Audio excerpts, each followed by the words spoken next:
yours.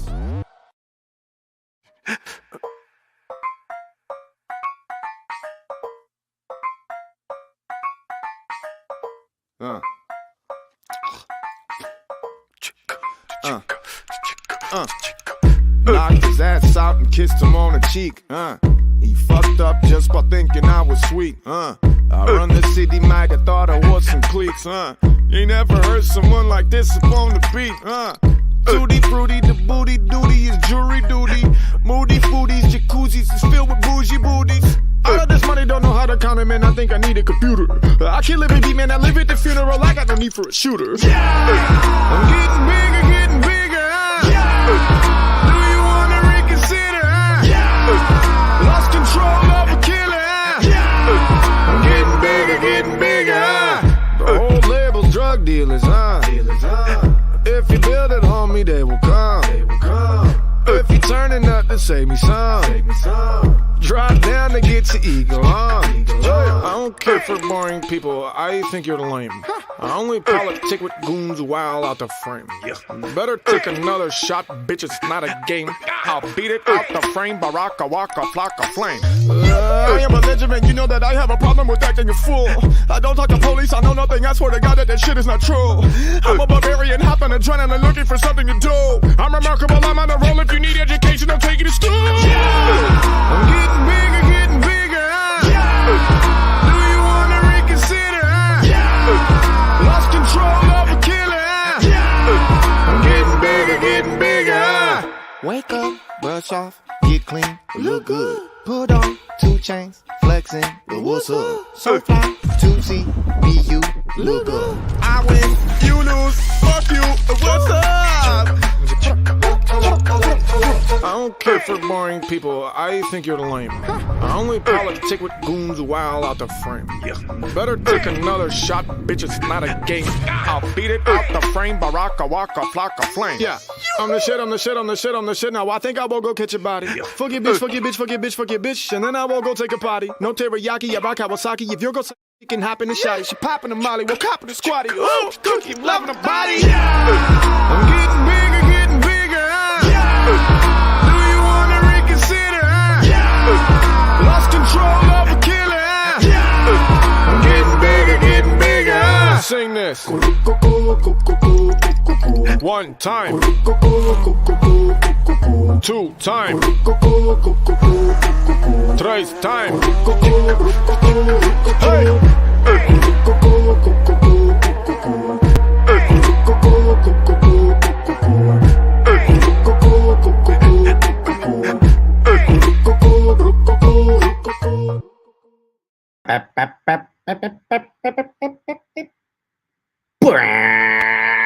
What is happening, you guys?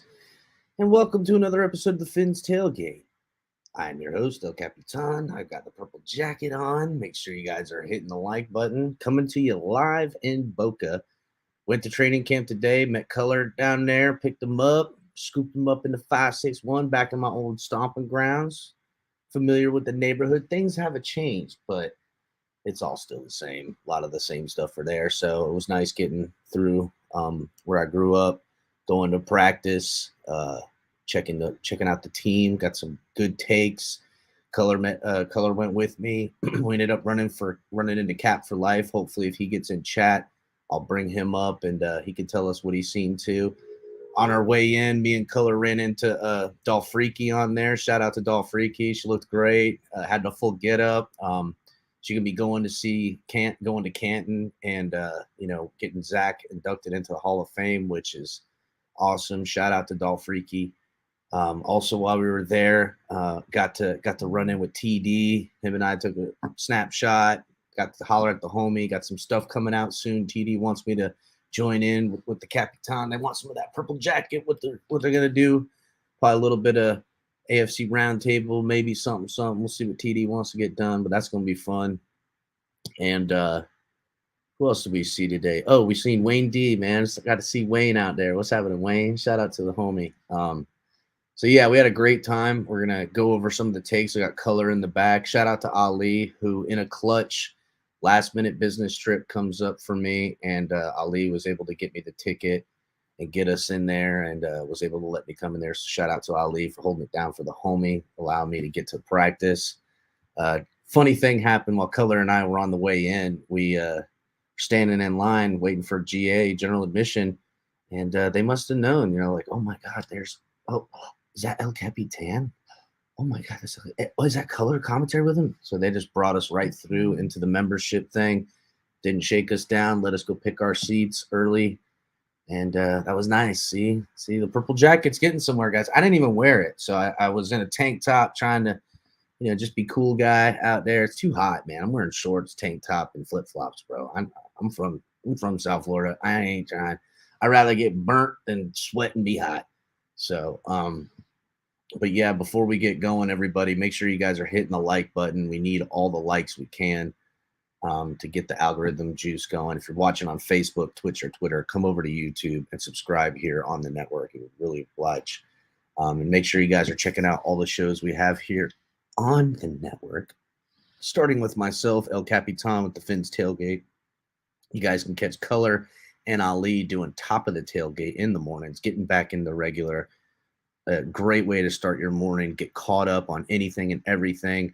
Your commute in the morning, you're waking up, you're trying to get into it, you're having your coffee. My guys are there with the Top of the Tailgate as the sun breaks the horizon.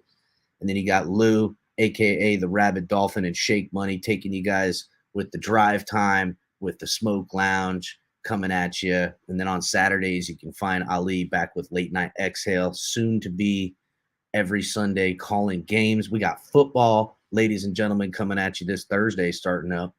Great ways to support the program is through Cash App and Venmo. Cash App is $, the Fins Tailgate. Venmo is just the Fins Tailgate. Great ways to support. Also, another great way to support is using the link in the description at the homepage for Fanatics or on the website. All of the affiliates can be found on the website, TFTGnetwork.com. And when you guys use the link, it lets them know that we sent you, and it'll help us get a sponsorship from these guys, which would be a great accomplishment. And then also our friends at W Energy Drink. If you guys are, no sugar, no crash, good, got the vitamins, got the minerals, got the stuff you need, W. Use offer code TFTG to get 10% off your purchases. And then also our friends at Backroom Collections. One-of-a-kind canvas artwork, little helmets, all kinds of good stuff. Always change it. Check the boys out over there. Get 10% off your stuff using TFTG and let them know we sent you. And again, guys, you can find all of this stuff, all the affiliates, all the updates, good stuff coming all the time on TFTG Network, and find all the great gear that we got offered for you guys. So check all that good stuff out. Get ready to dive into a new world of online shopping with the Fins Tailgate. Whether you're a die-hard sports fan or just looking for the latest fashion trends, we've got you covered. With a wide variety of products from your favorite sports teams to stylish accessories and home decor, we're your one-stop shop for all things tailgate. Our easy-to-use website and hassle-free checkout process make shopping with us a breeze. Plus, with frequent sales and discounts, you won't want to shop anywhere else. So come on in and join the party at the Fins Tailgate, your new go-to destination for all things tailgate.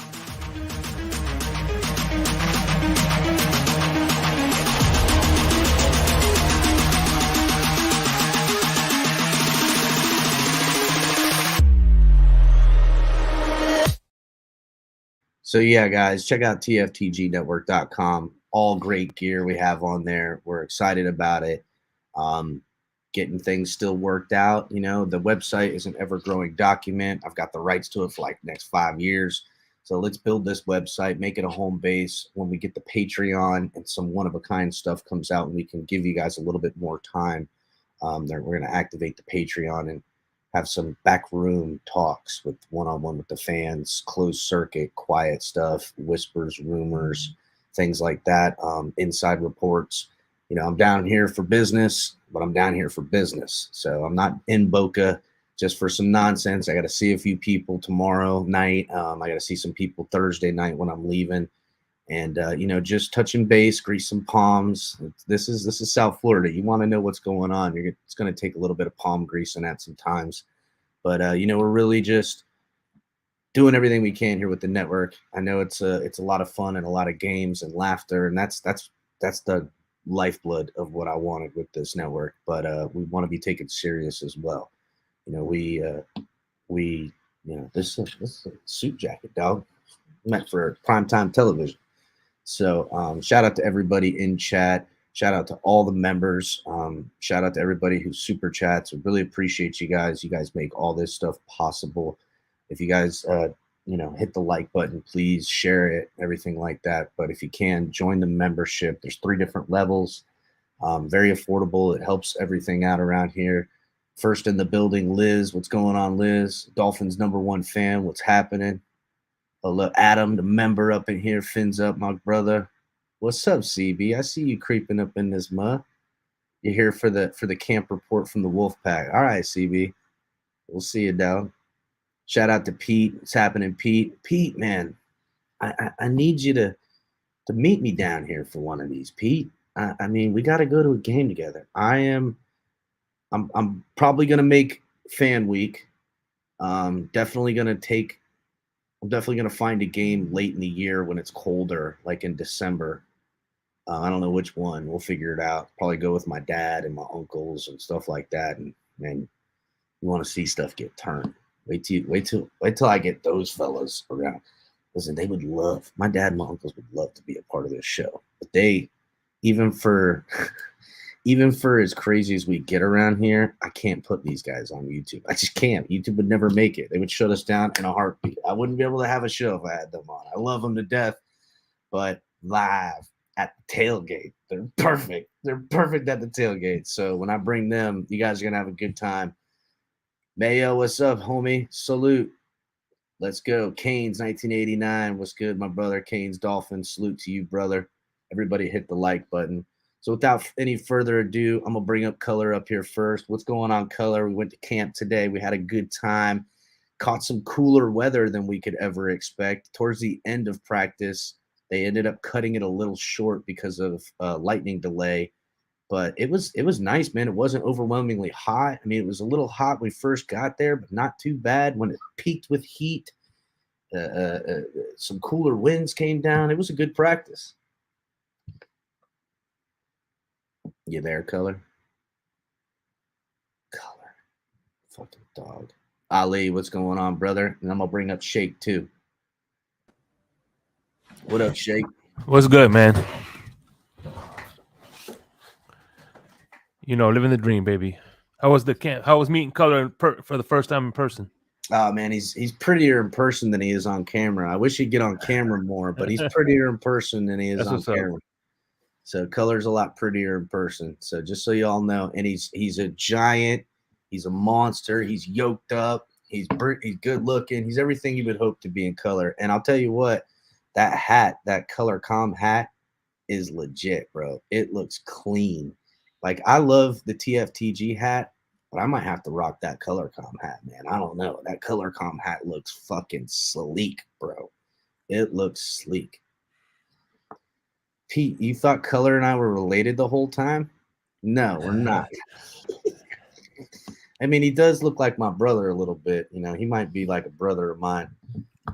I don't know. My granddaddy, my grandpappy, he was a Rolling Stone, as they say. He was like setting up franchise all over the United States. He was like McDonald's in this bitch. Feel me? Yeah. TD looked like he's a big dude.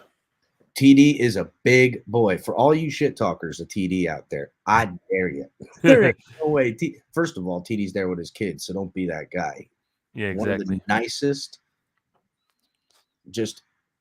TD's just a straight up guy. When I first got in this whole get up and doing all this, he really gives a helping hand to these smaller channels. He brings you on, he'll pump you up. He's just a good dude. For a guy who doesn't have a lot of free time in his life as a father. He's got a couple of kids, as you guys know. He's got a YouTube channel. He's got a family.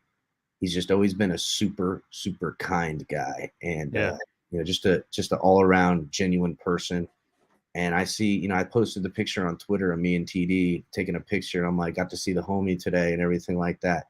Man, there's just people shit talking on TD. And listen, I'm not a little guy, but I ain't a big guy. I'm about 5'9". I slouch, so I look like 5'8", maybe shorter, but I'm a wide guy. I weigh 205 pounds. I'm not a little dude, but I ain't the biggest of guys, but I'm big enough to be a dude considered bigger than most. And TD is a monster, bro. TD is big. He's a big guy. He's strong. And all you guys talking on him in a negative light. Yeah. I guarantee more of them would be very quiet. TD's a big enough dude that he could be pushing some people around from a defensive lineman position for sure. He'd be yoking mofos up. So sweetest guy ever. He would never do that. That'd be me doing that. That's my job. I like that job. Thank you. This purple jacket come off, we in trouble. But TD's a nice guy. No, I'm not going to be around Thursday. I'm working Thursday. Believe me, CB. I was trying to figure out if I can make it that Thursday, dude. I really could. And I would stay an extra night and stay for Friday, but I'm actually flying to New York on Friday. And all weekend I'm helping family move down to Florida. So, but what I am going to try to do is for the Miami Dolphins Jaguars preseason game, I'm going to try to get to that preseason game, do a little bit of away for the fellas, you know what I'm saying? Get down there to the preseason game, get on the field, do all the good stuff, wear the purple jacket, get myself the access, do all that stuff. And to be honest with you guys, and it's something me and Ali have spoken into, a lot about Ali, is about, probably not this year, but coming up next year, we're going to be getting some passes, some media passes. So something we're looking at as a program, as long as we continue to grow, not just from a subscriber point, but from a fiscal point, where we can put together something. And this comes down to you guys as the fans. Do you guys want to see, it's something we wanted to run through the website.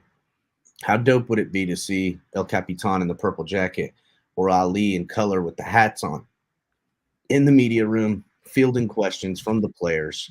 There's a way in which we found access to get that all taken care of. And, we were hoping that this would work out this season. It's just not. It's too fast with so much we got going on. But next season, I think we're going to really hammer that away with the finances and the time and the scheduling.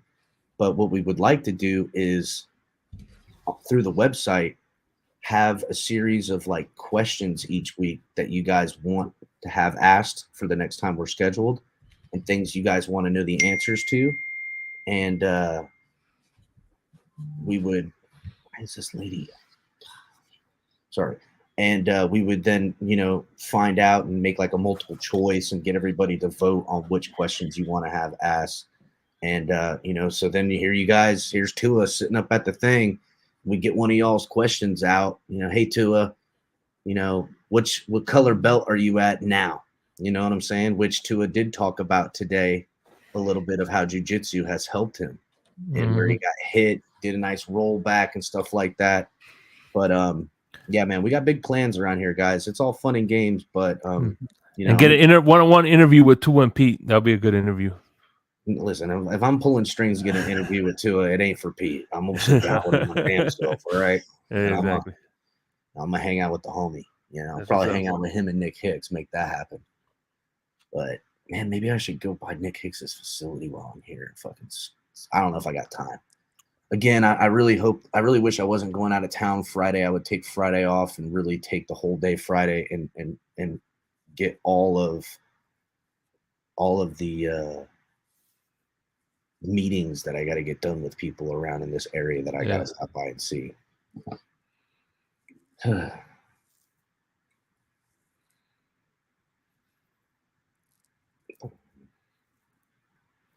You're CB, you're going to be in the building on Thursday. I mean, I'd hang with you, homie. Maybe we get that click clack, dog. Come in there, bring a football, CB. Be showing you the stuff. We still got to see each other, bro. I ain't letting you walk away from that those Oklahoma drills, homie. I ain't click clack. Yeah, I'm gonna tune them up real quick. I'm gonna pick them up because I ain't a dirty guy, but That's what's up. if Tua's instructor already gave him a blue belt, a blur belt. I think he meant blue, and it's not real jiu-jitsu instructor. Oh, you did say blue, my fault. He says, I'm there. Got the ball in the truck. Let's get it. All right, CB. I can't wait, dog. I can't wait. So, Color, are you there now, Color? Damn it. Boom arm. Yeah, I was just having some technical difficulties. Yeah, is that what you call it, Color? That's what I call Listen, it's button, then fly. it. Okay.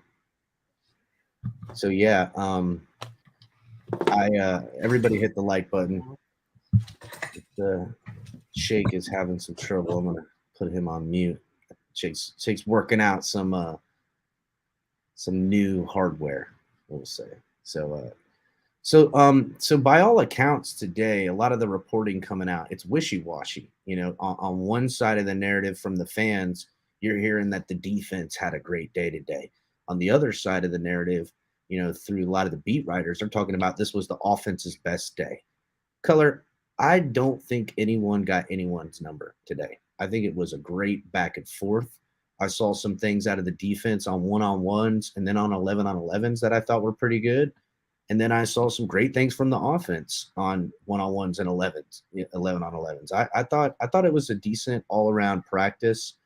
To me, it was, I don't want to say painfully obvious, but it was very obvious that the offense had a series of things per quarterback that they really wanted them to hammer out.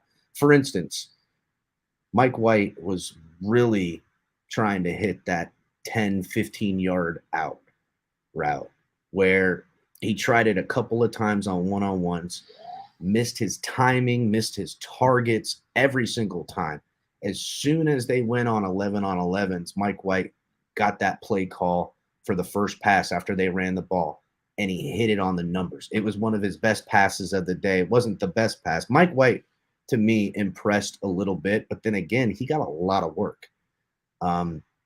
He got like 14 snaps, and I want to say Tua got like one or two more than him, while Skylar Thompson, again, got less of the snaps. Now, to his credit, or to his excuse, I should say, that we got ended a little early because they called the practice because lightning pushed the practice.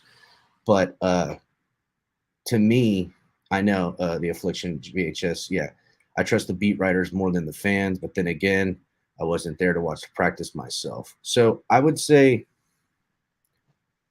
you know, up to this point, the defense had been doing their thing a little bit. And, you know, from how I would put this, and I hear people for the last couple of days trying to talk about this Fangio defense, right? And so when I was out there, and I got a couple of videos I'm going to show, I did my best, guys. They're on Twitter, but I'll share them so you guys can see. But to me, what it looks like is it's a lot of disguise coverages. It's a lot of disguise on the front and back end. It looks like there's 5 coming, and then there's only 3. It looks like there's only 3, maybe 4 coming, and then there's 5 or 6.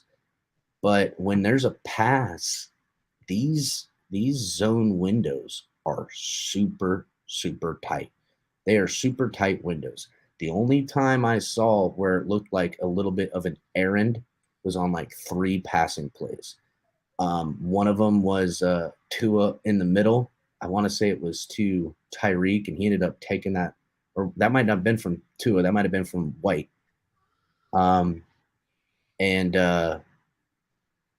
But for the most part, the defense is playing super tight in coverage in the back end.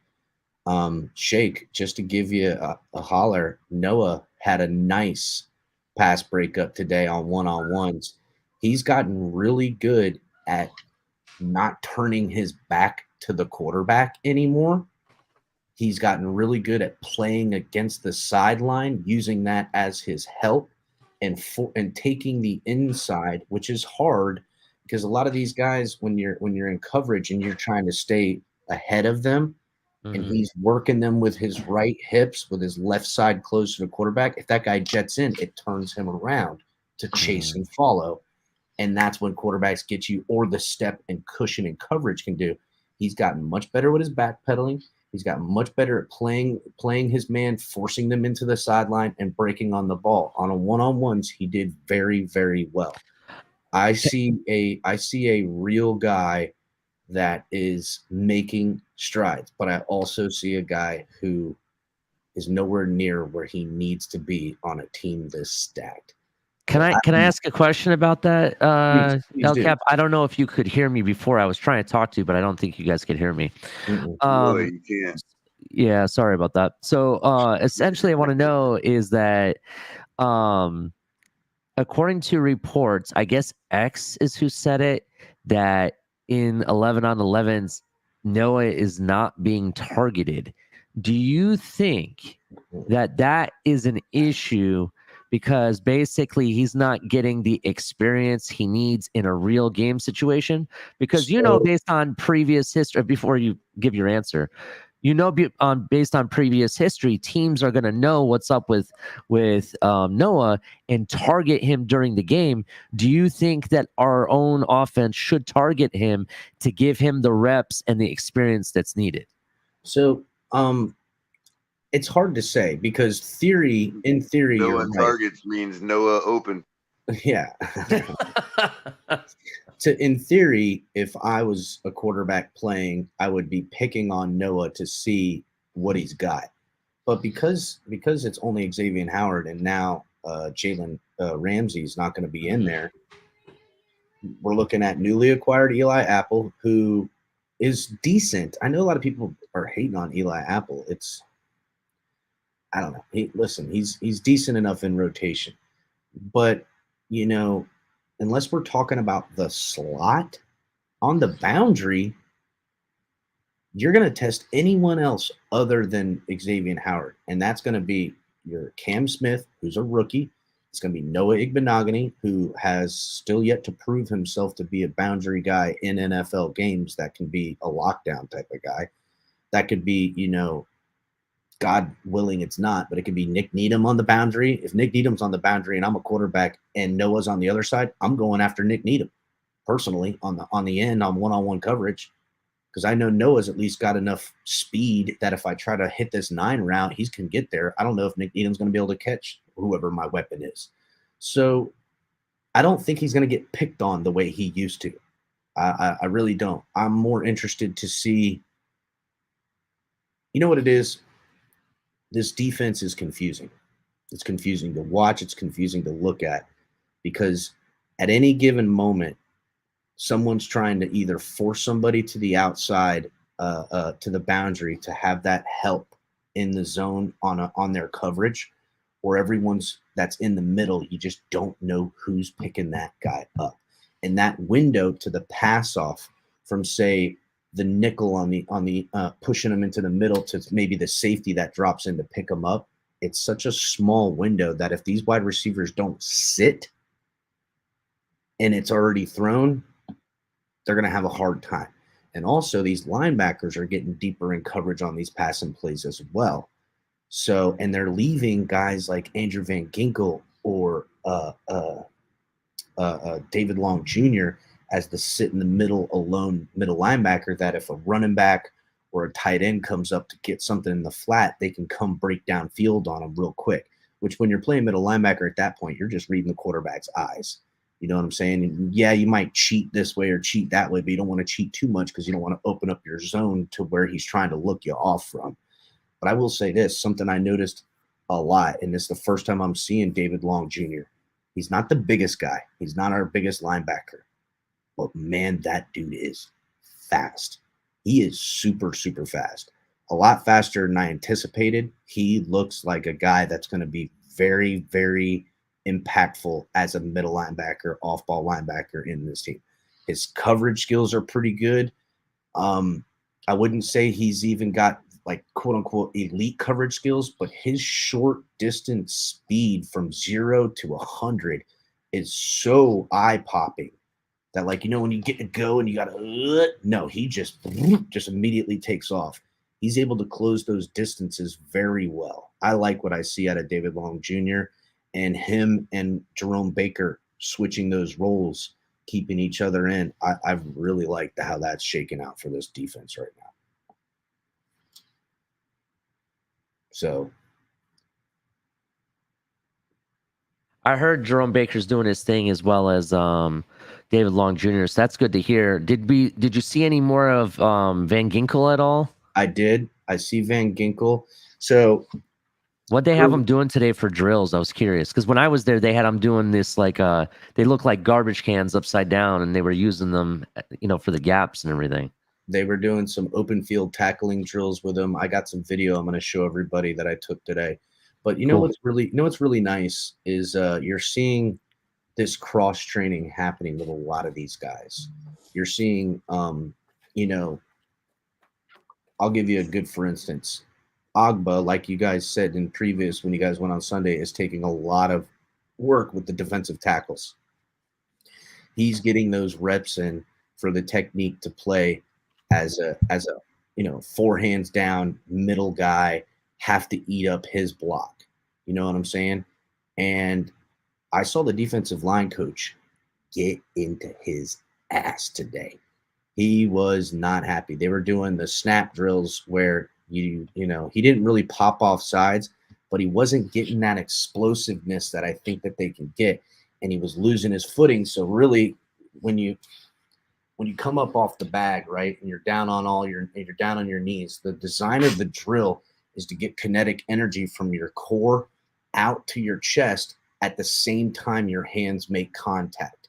So when that happens and your hand make contact, you're then gonna thunk thunk right up.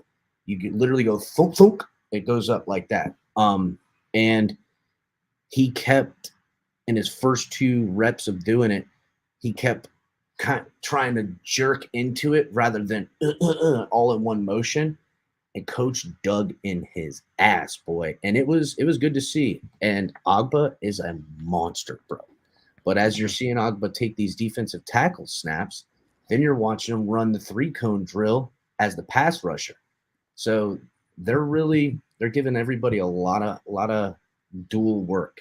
We saw some of the linebackers get pass rush work, while others you saw take more of a coverage work. Yeah. So interesting enough, Jalen Phillips and Bradley Chubb, and this has been twice now that I've seen. All right, you asked the question. You answered the question I was going to ask. They both are sitting there doing their thing. Here they are. There's this drill, that drill, but him and him are sitting there and they're doing their thing with each other, this separate little drill action before they start getting into sectionalized team drills. And couple yards away, 20 yards away, David Long Jr. and Jerome Baker are doing their own thing. And it was just interesting perspective I had watching that happen. I thought, wow, there's their perspective working groups, but here's our top inside linebackers doing something completely separate with each other, sharpening each other's tools.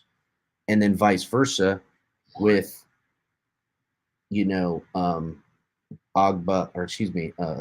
Chubb and Phillips doing their own thing. I just found it to be a little, just a neat type of thing that I was like, the whole team's over here doing all this stuff, but here these 4 guys have their own thing going on. Mm-hmm. And you know what? They should. Those are our top 2 pass rushers, and they should be, and I want them to be. And then, those other 2 inside linebackers are huge to this Fangio defense. That's a really, really good point you're making there. I will say that one of the biggest things that is key to this defense under Vic Fangio is communication, right? And the more cohesive chemistry you build with your partners, the better it's going to be when transferring that communication from person to person. One thing I'll say, I did see, like I said, in the first day, they had Van Ginkel tandem with Duke Riley a lot. They were working hand to hand in the drills, next to each other. It wasn't like they took Duke Riley out and they brought in, Tyndall or somebody. No, it was those two were working together. Hey guys, give me a second. I gotta pop back. But Shake Money, it was Bradley Chubb and Jalen Phillips working together that I saw, and now he's saying he got to see Jerome Baker and David Long working together. Yeah. So it is kind of interesting how they have people working in tandems, and I wonder if it has to do with the communication and be able to build some chemistry, if you know what I mean. You know what I'm saying? So there's some reports that came out. I just happened to just real quick. So the time you've been there, you have not seen Jason Phillip drop back into coverage. Did I see him drop back into coverage at any time in I don't remember that if I saw that, to be honest. I do remember distinctively seeing him almost sacking what would be sack, as well as blocking a pass that slapped the quarterback in the face, if I remember correctly. Those were the biggest things that I saw. So I know we don't want to see him back in coverage, but don't be surprised if it happens under Vic Fangio, bro. Just saying. The whole point of Vic Fangio's defense is to cause confusion, cause disruption, and cause turnovers. So I'm not surprised if we do it at some point. Okay. Yeah. Some reports I've seen, which were kind of interesting. Batman's reporting, according to his sources, the Dolphins and Colts have had discussions involving trade for Jonathan Taylor, but there's no official offer being made yet. So that's interesting. Other news is trending that an AFC scout is reporting to watch out for Kansas City as being one of the top destinations for Jonathan Taylor. If that happens, damn. Damn. So just throwing it out there. Caller, are you still there? Are you having technical difficulties still? Yeah, I'm here. What's up? So, tight end room. I heard about Durham Smythe. What did you look at any of the other tight ends, or nothing? There was nothing really much to report. Yeah, not much. I mean, they're all kind of running the same drills and doing the same things, and we're kind of equally there. And nothing to write home about. I got you. The reason I'm asking is because today, I believe it was the Raiders who did it. They cut OJ Howard. Yeah, and I didn't know if you guys had any interest in him or not, or is it worth looking at, or at least kicking the tires on? What do you think? At the vet minimum, sure, why not? Shit. Yeah. Gotcha. Nothing guaranteed. I'm just going to go out on a limb and say everybody is interested in Jonathan Taylor. Now I'm seeing another report from someone that I follow that the Patriots is a destination for Jonathan Taylor. Everybody wants the guy. Let's just break it down there.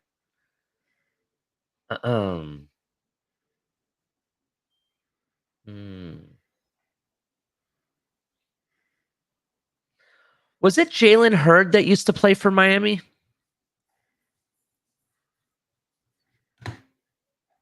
No. Who? Was it Jalen Hurd? I thought there was a wide receiver we used to have that had a last name that started with an H. Used to play for Jacksonville. No? I can't think of him right now. Wide receiver Jalen Hurd has retired, according to reports.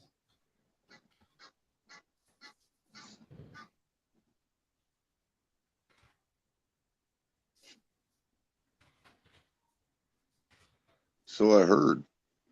Yeah.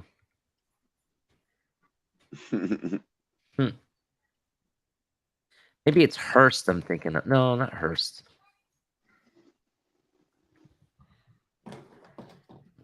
I can't think of his name. What happened to Cap? He fall out on us? He got a Yeah. phone call that I guess was really important. He couldn't say no to. Hearns, that's who it was. Thank you, Yeah, Affliction. Hearns. Oh yeah, VHS. he played for the Cowboys. He played for the Cowboys. Yeah, Alan Yeah. Hearns. Yeah, and he was also a Kane, I think, if I'm not mistaken. Yeah, yep. Former Kane. there we go. Yeah. I couldn't remember who it was that had a name that was kind of similar to that. Yeah, people just give up, I guess.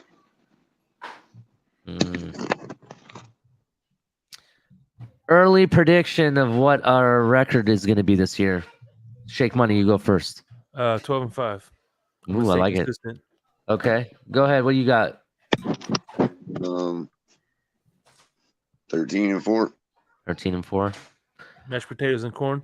The only two games that I'm absolutely kind of like concerned with a little bit is really the Eagles and Kansas City game. Beyond that, I think we have the potential to win every game, to be honest. But I'm going to go out and say that I could see us finishing like, I want to say, you said 13-4, right, Color? Yep. That's my story, and I'm sticking with it. Okay, I'm gonna go 14-3. That's where I'm gonna go. I could see us doing it. Love you. Just to be different. But 13-4 is real. I can see us actually doing it, but 14-3. That would be like amazing. But there's one team I think we can split with in our own division. Everybody else I have us beating. New England Patriots? No, I think we could split with Buffalo, and it's only because they're still being backed by the NFL, bro. Yeah. The NFL will find some way to make an accommodation. We'll probably end up having a hurricane at the time we're supposed to play them, and they'll be like, oh, well, we're going to move this to New York, so you have to play it in Buffalo instead. Right. They'll probably do something crazy like that. Exactly what they'll do. Yeah. Like, the game is supposed to be played outdoors, right, against the Browns, and they decided to move it indoors. How does that help the other team? You know, it takes the disadvantage to both teams away, technically. Hey, look who it is in chat. Goose in Seattle. What's up, homie? What up, man? Long time no see, buddy. What's up, man? Shout out to Jose also in chat. Some of the members wanted to shout out a couple of the folks. Yeah. But I'm gonna step away for a moment. Yeah, no problem. Sorry, guys. My son's got his first day of pads practice today, so I got to let him know, hey, man, you know, if I hear you out, you better be the meanest one on that football field. That's all I care about. That's how I want it. Be more like Duke Riley and less like Channing Tindall. Channing Tindall. No, I said be like your daddy. Because I ain't ever the biggest, strongest, or fastest, but I'll be damned if I wasn't going to. People were going to remember me after that game. I was going to hurt you. So anyhow, it was a great practice. Again, Color, I was saying earlier that I'm hearing reports that this was the best offensive practice. And then I'm also hearing from the fans that this was the defense had their way again. But to me, it seemed like a great back and forth all day. It didn't seem like anyone. That's probably what it indicates. You know what I mean? Mm-hmm. When you can't decide who was the best, it's probably because either both sucked or both were really good. One or the other. I've seen both suck out there before from this team, especially in camps back in the day. These teams look well organized. That's something I want. Yeah, I think it has to be the best practice we have ever had in the history of the Miami Dolphins. I don't know about all that, but I will say this. I haven't seen all the practices to fucking make that kind of statement, Color. I'm glad you feel so bold. But that was a joke, people. Lewis. Nah, I don't need him. I don't need him poking ops in eyes, bro. Nah. What he needs to do, the boy, he needs to get his hand on the football and hurt. Just bring the pain, dude. Out. If your pain tolerance and threshold is higher than the other, you can destroy their will, and that's what I like. I like give me your will, take that soul, and Deuce. 10 Deuce. wins is not where I see this team. I see this team's ceiling now being 12 to 13 wins and taking this division. That's where I see the ceiling. What my expectation is 11 wins and the division. That's what I think needs to happen. And it's going to come by way of matchups. And it's going to be it's going to be a great season, guys. This team, like I said, we were at practice today. When they started the 11-on-11s, it was a little tit for tat. The offense would have some good plays. Defense would have some good plays. There was a would-be sack today from Chubb. He would have had Tua. He had him dead to rights. Tua still made the throw, and it was a good play, but that throw would have never happened. He would have got gobbled up. So I know people don't want to hear that. You know, that everyone I've seen on social media, people are giving Tua his flowers for that play, but I'm sorry, Agba had him, and I saw him pull up. And or not Agba, it was Chubb. I saw Chubb pull up because he didn't want to hit the quarterback. Now I did see Tua step into a really nice throw, shedding in the pocket, stepping up and delivered it. Nice high. But not Eric Ikuzama, Cedric Wilson just let it go through his hands. It was a little bit too high and away, but Tua had to put it there to get it over the coverage. It was the exact throw and trajectory you wanted it. And I'll say this, bro, when Tua steps up and puts that heat on it, he's got, dude, his fastball is freaking got some heat on it. And to me, very, very different than what I saw live. I didn't see any live games or practices last year, but the year before, completely different amount of velocity from Tua 2 years ago to what he is now. I mean, his fastball, when he steps into it, you can see it. You know, he comes up and it's the torque of it. I told you, Mom said the same thing, bro. Sunday. It is very, very encouraging. And to me, I'm hoping to see that type of step up and twitch into it on some of these. She told me this morning she watched some of them videos you posted yesterday, and she said the same thing, man. It's like noticeably different even in the videos. You know what I mean? It's extremely noticeably different. Another observation I made that, you know, Skylar looks taller and bigger than Tua. He's not. I mean, he's a little taller, but they are comparable in size.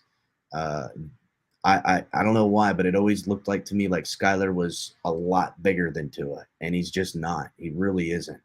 He's you know, he's a little taller, and you know I don't really know, man. Tua has great touch on the football. I just wonder if sometimes he's taking too much or not putting enough in some of his throws. I didn't see any of that today. I'm just talking about from past observations, but I was very encouraged by Tua. They didn't ask him to do a lot today. It was obvious to me that they were running a lot of routes to push the defensive coverage further back and take what's underneath and see if those timings and everything. Offensive line did really good today. Another thing too, I think it was Teron Armstead. Yeah, it was Teron Armstead. Dude, his first step is the fastest in the game. That first step taken back in pass protection, he's so quick that as the ball maneuvers with the grass, he can like hear the fucking grass blades move or something, because he's immediately moving and getting and planting his feet and anchoring himself in. And for such a giant man, he seems so nimble out there, bro. Man, it's insane. Very, very encouraging practice from the pass protection at times. Again, long developing play and great coverage in the back end. That would have been a sack against Tua. But all in all, this team looks great. This team looks pretty good. And I feel very confident in what they're teaching out there. Got to see Vic Fangio. He's not so super involved, with the one-on-one to the players during practice. He just looks like a mad scientist man sitting in the back. He don't look happy about nothing, which I love. I like a defensive coach that's just not happy.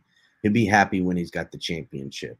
And for a guy like Fangio, who's been, chasing to get his own type of accolades as a championship winning coach, in recognition of being the brainchild of the defense and it taking and winning the Super Bowl with him behind it. I think he's got a bit of a chip on his shoulder. So I just across the pond, Cam Smith is hard not to notice. He really is. He's hard not to notice out there with the work he does. He looks like a real deal NFL corner out there. He looks like a young guy so here's how I'll put it. When we seen Kader Kohou in the NFL, now early in camp, Kader Kohou struggled big time. But as he got through the preseason, he fought. They liked what he could do.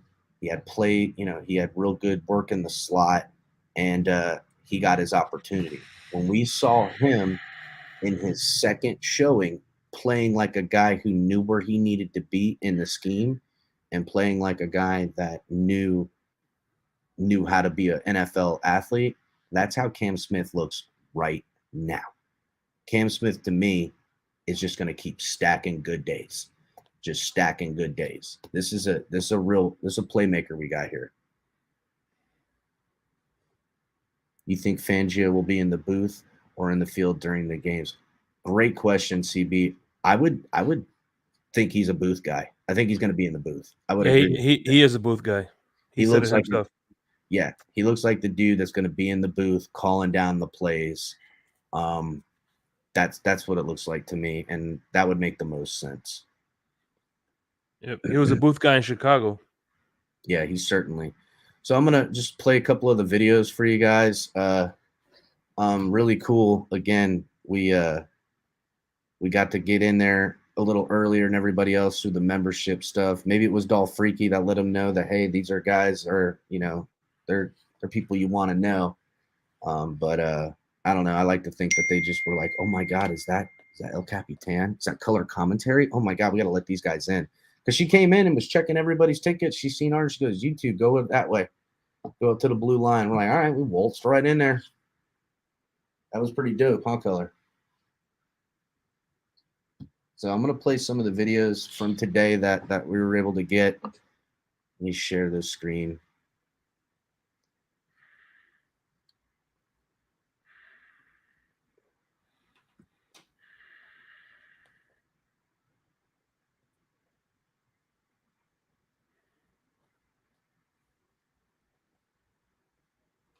We out here.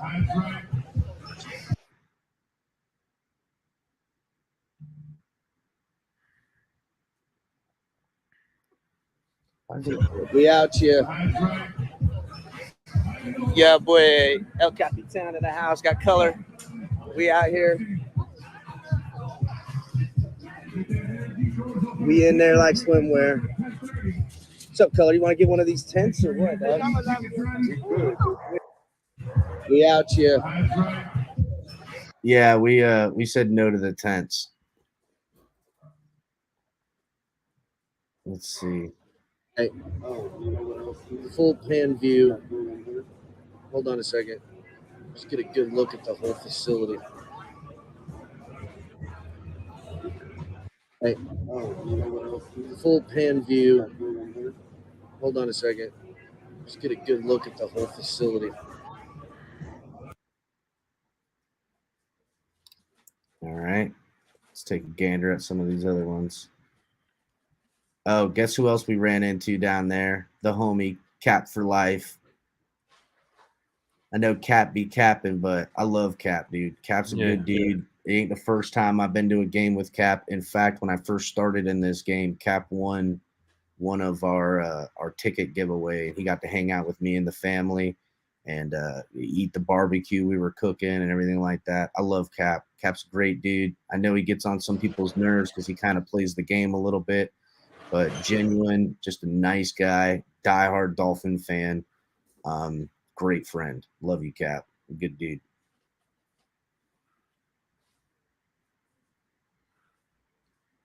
All right, let's get to some of these videos. So first off, we had Javon Holland with the orange jersey.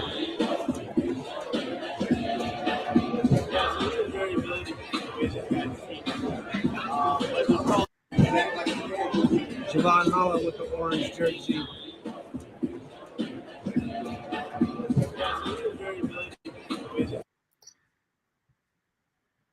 Vern. There we go. Also, Javon Holland's got interesting music, bro. Interesting music taste. He is certainly. He had the orange jersey today. He had the orange jersey today, and he was playing. He played some country music. He played some rap gospel music. I mean, he had you name it. That guy had it playing on there. He had some thug shit, some country. He had it all, dude. He's definitely a guy that likes to listen to it all. He is what I would like to call a cultured individual.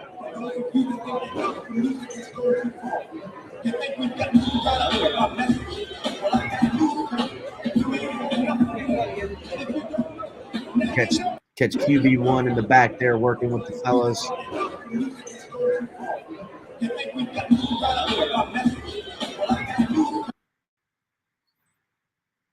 Why does it keep doing that? You know, Twitter's all right, but like, and what do we even call it now? Are we calling it X? Needs more syllables. You know what I'm saying? Like, you can't just call a site X. Like, come on. So we had a sighting of Jalen Ramsey out there today. He was also not in this video. He was giving advice to some of the younger guys. It's great to see him. There he is. Let me get a close up on it. You can see he's got the full. Why isn't it close enough? Jalen Ramsey sighting.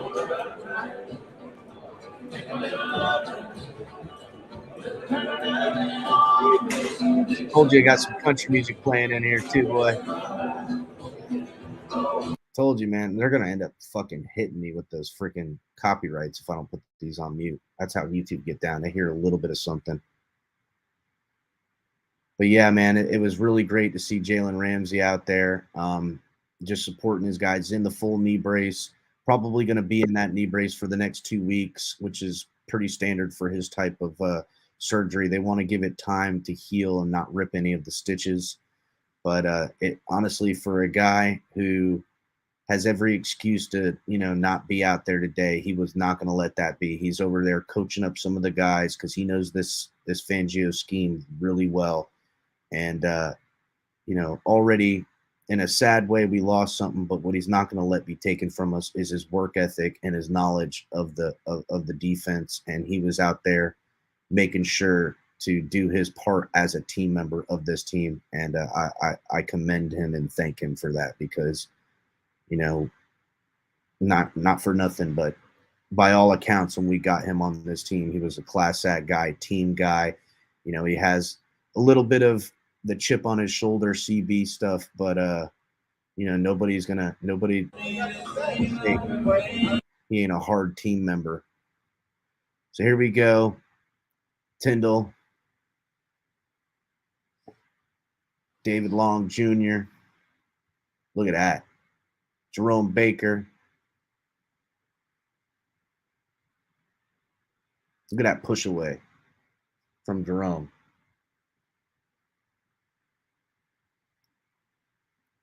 Duke Riley right here. And Aubrey Miller, dude, he's a big boy. And I like that, coach here.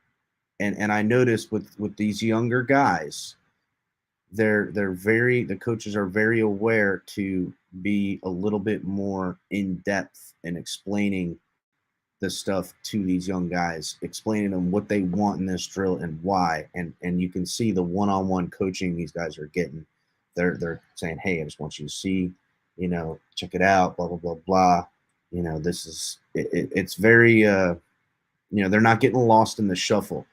I don't know if Aubrey Miller makes the cut. if he ends up on the practice squad or if he ends up on somebody else's roster. But the Dolphins coaching staff is going to make do to give these young guys every chance and opportunity they can, and it's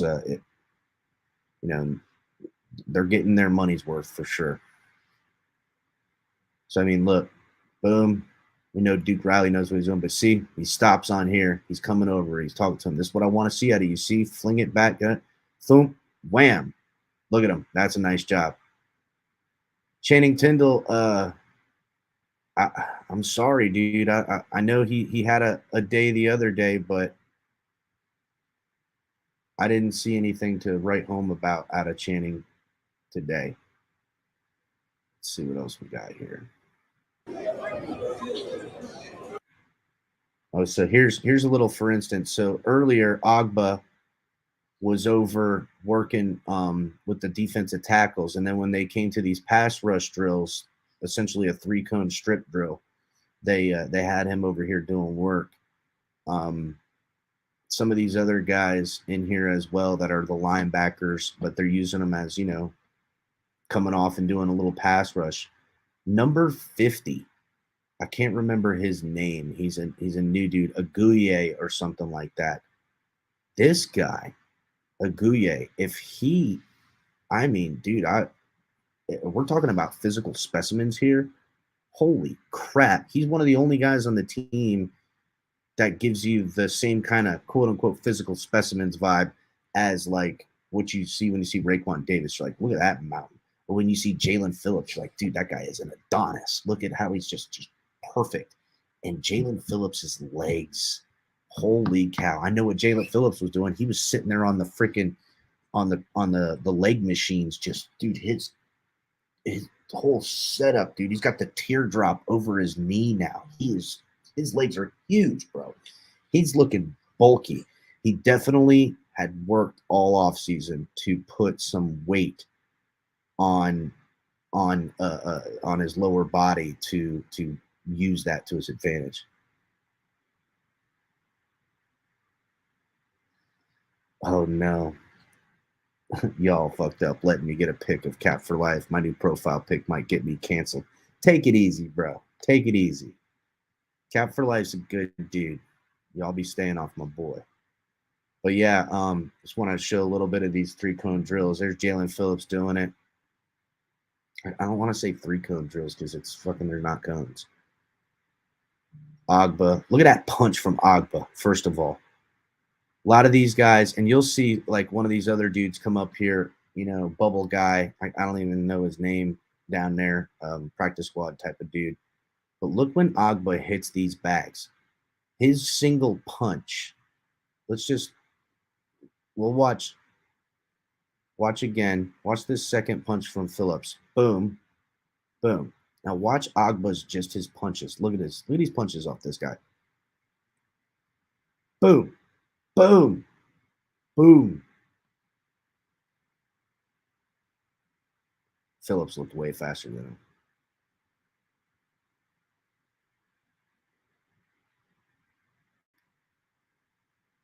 Look at that shit, boy.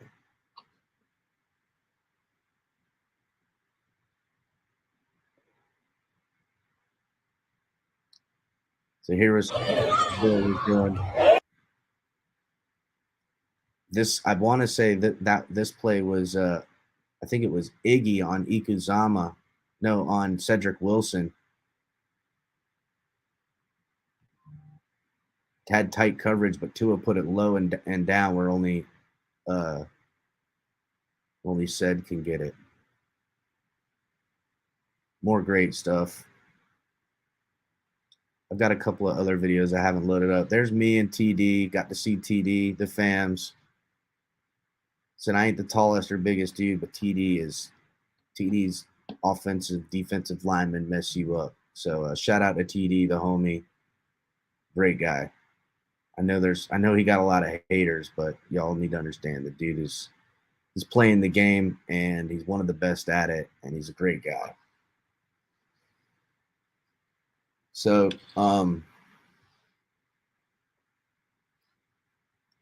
go through a little bit here. We got a Daniel Foussier article, but before we do, guys, I want to make sure everybody's hit the like button. Let me see what kind of likes we got going on here. We got 32 likes. Let's get those likes up, everybody. Make sure to get the likes up. Hit the like button. Share the video. If you guys are watching on Facebook, Twitch, or Twitter, come over to YouTube and make sure to subscribe here on the network. We really appreciate that. Guys, you can support the channel in a bunch of different ways, but when you do, make sure you're checking out all the great content we have here on the network. Myself, El Capitan with the Fins Tailgate. You got Culler and Ali in the mornings doing top of the tailgate. Hopefully Culler will be getting his coffee and a cup of colors going with some, some brunch time stuff. And then you guys can catch Ali again on Saturdays, getting you hyped for Sunday night or Sunday football games with Late Night Exhale Season 2 coming at you. I mean, he's really putting the work in. Ali is killing it right now. And then you got Lou, a.k.a. the Rabid Dolphin, along with Shake Money. You guys know you can always catch them with the drive times. You can always catch the guys doing the Smoke Lounge. Great contributors to the channel. Shout out to Lou and Shake Money. KP, we're still trying to work things out with Kahari. We have some ideas. I know Kahari's a busy dude with his job and work. We'll get him worked in as we can. Cash App, Venmo, the Fins Tailgate, great ways to support the channel. Also, another way you guys can support is using the link in the description at the homepage. Hit the link where it says Fanatics. It lets them know we sent you. When you're buying some gear, make sure to use that link because that's how they end up becoming a sponsor for us, and that would be a great accomplishment if we did that. And then also, guys, our friends over at W Energy Drink. If you guys are looking for some pre-workout, some energy, want to supplement your coffee, make sure you guys are trying W. Very affordable. They got a sampler. It comes with a shaker. It's awesome. Gets shipped to you in like a week. They have some but if you need it now, they'll make it happen. Use offer code TFTG to get 10% off your purchase when you guys are doing it. It lets them know we sent you. And then also, guys, our friends over at Backroom Collections. Great friends of the show. All these guys are found on the website and at the homepage. You guys use offer code TFTG with them as well, and that'll help get you guys 10% off. And don't forget, make sure you guys are checking out the website. Check out all of our gear. Culler was rocking the ColorCom hat. It was fire, high quality, one-of-a-kind stuff. You want to be the first person around with your TFTG hat and your ColorCom hat and representing the team. We really appreciate it. Make sure you guys are checking out TFTGnetwork.com. Get ready to dive into a new world of online shopping with the Fins Tailgate. Whether you're a die-hard sports fan or just looking for the latest fashion trends, we've got you covered. With a wide variety of products from your favorite sports teams to stylish accessories and home decor. We're your one-stop shop for all things tailgate. Our easy-to-use website and hassle-free checkout process makes shopping with us a breeze. Plus, with frequent sales and discounts, you won't want to shop anywhere else. So come on in and join the party at the Fins Tailgate, your new go-to destination for all things tailgate.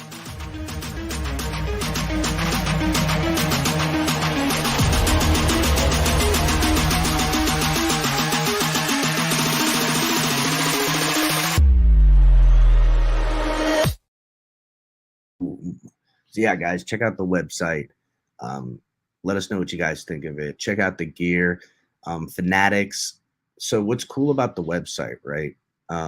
If you're checking through the gear, some of the stuff to Fanatics that's on sale only to the Fins Tailgate Network will come up and be available because you'll use that link.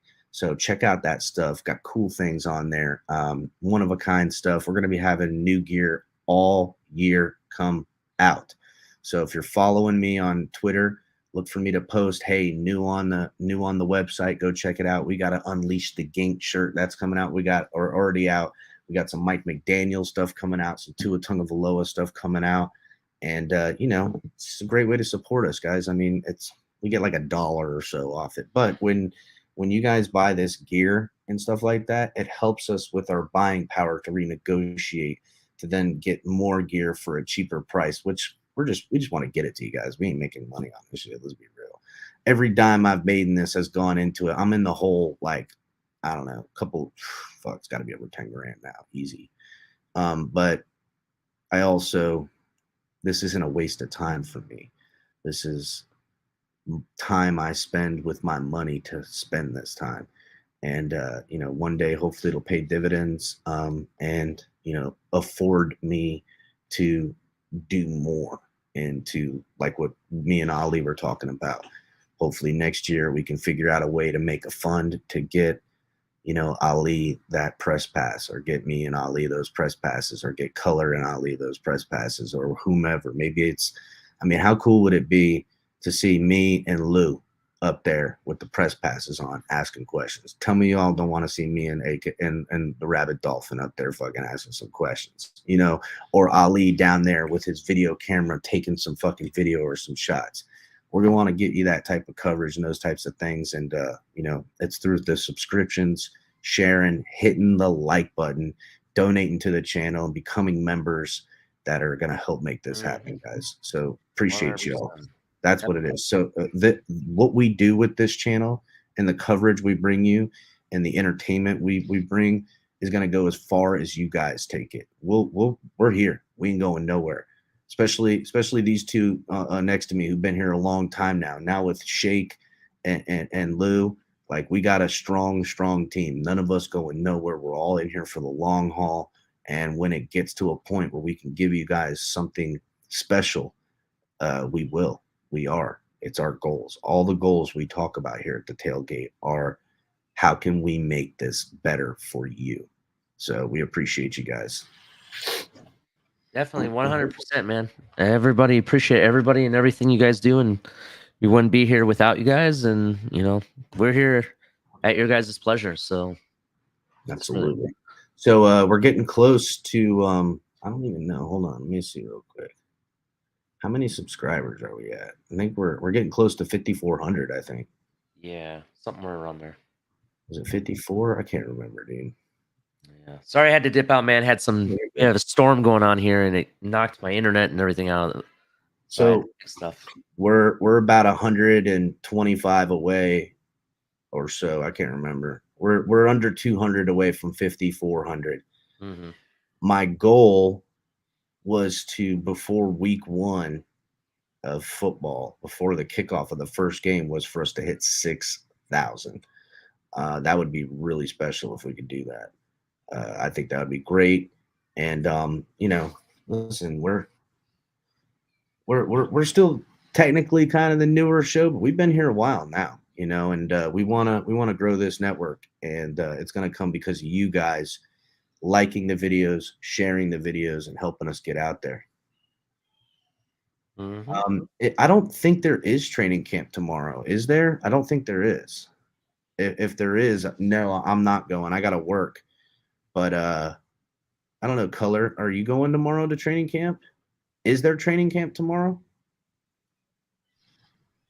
No, per the CBA, they can only do 3 practices in a row.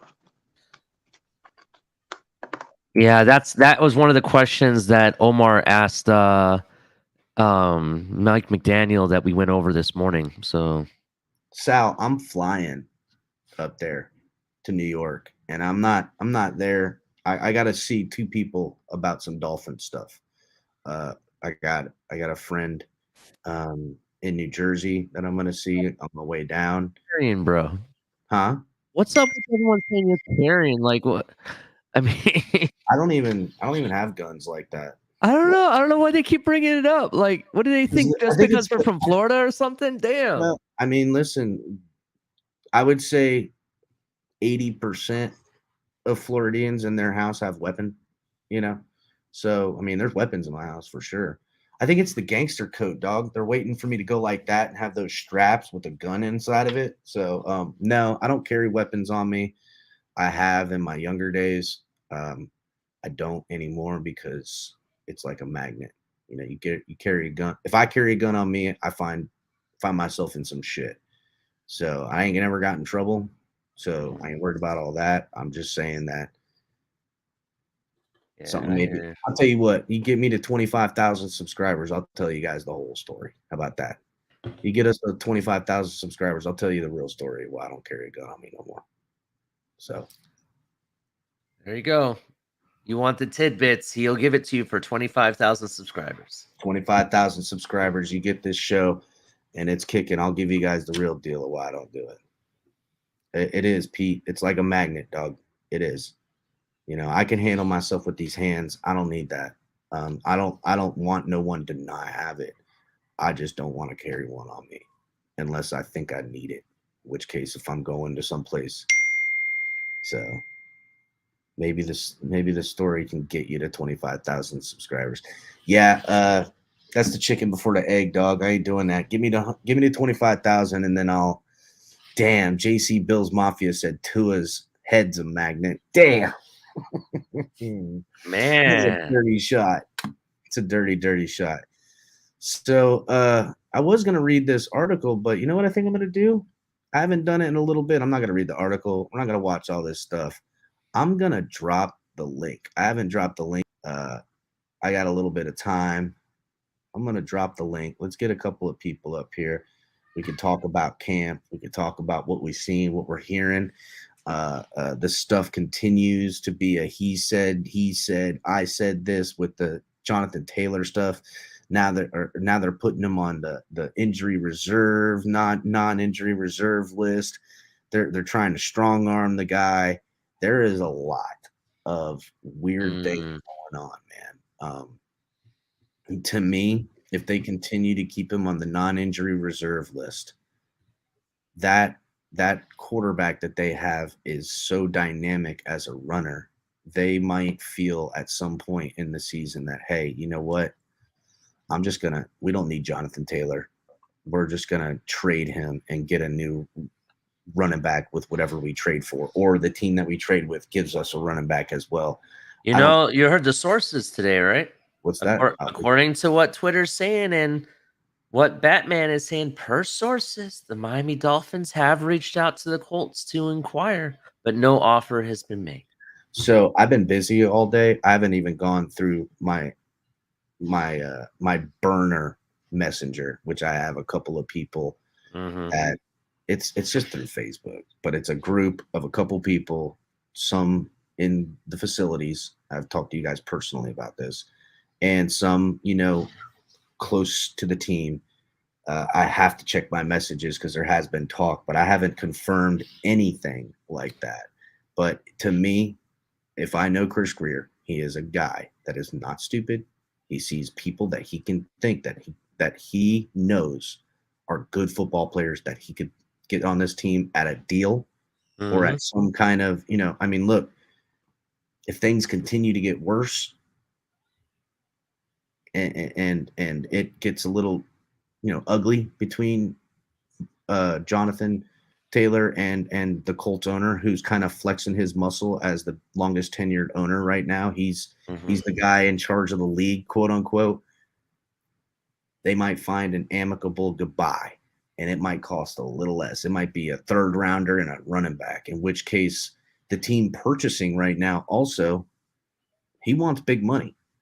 He wants good money.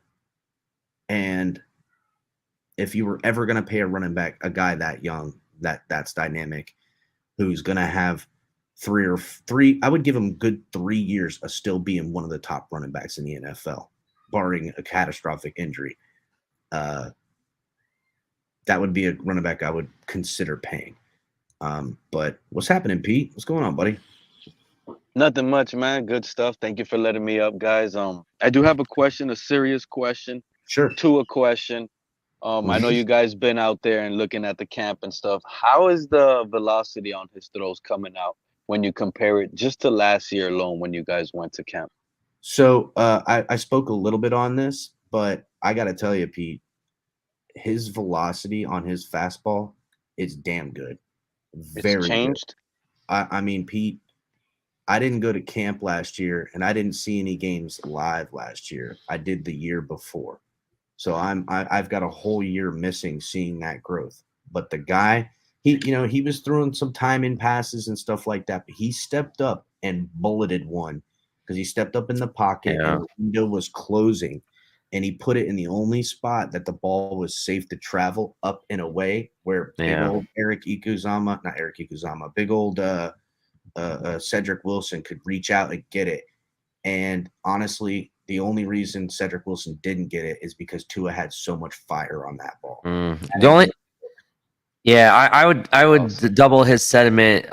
Velocity is definitely not the issue whatsoever, bro. Honestly, Pete, that velocity he had on that ball today, I want to see him put that type of, you know what it was? You could see that kinetic energy from him, and he was stepping up a little bit off platform like that, putting his body weight into it, but you still saw the kinetic energy come up through his core to come out the ball. And I mean, dude, that thing had heat on it. Isn't that what the jiu-jitsu is for, to help you build your core, bro, and strengthen your core? Absolutely it is. But I want to see him on a skinny post in the middle of the field with Tyreek Hill already 30 yards down with a step on the guy, and I want to see him put that throw up and out on Tyreek. I wonder if Fangio was out there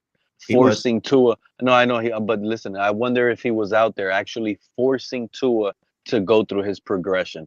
Like, I'm gonna give you an example. Like, Fangio already knows the play, so he knows the one read. So he's forcing the defense to go off to take away the one read on Tua, and he's kind of like forcing Tua on the 11-on-11s to go to second and third reads. And I think that's what they were probably practicing today, and in recent days, based on like the reports that I've been trying to get based out of everybody. It's like, okay, he's going off that one read. They're forcing him off the one read. They're trying to shut that down. And then if you heard TD, it was like he was panicking once he couldn't really get to his second or third read.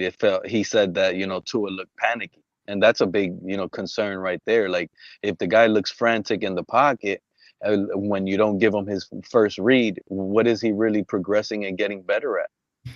So something I think I kind of noticed, it looks like Tua's getting a little deeper in the pocket and taking advantage, a little bit deeper on his shotguns and stepping up.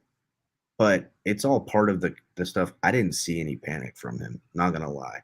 I did see a guy that, because the pressure is coming to the side, is now stepping up in a little bit of a franticness to try to get there, because what Fangio is definitely doing, and I said this earlier, is these windows are open and shut. The time on them are super small, which to me also something they were working a lot on is a lot of these flats, a lot of these underneath stuff that could be open because the defense is overcorrecting for what we're pushing downfield.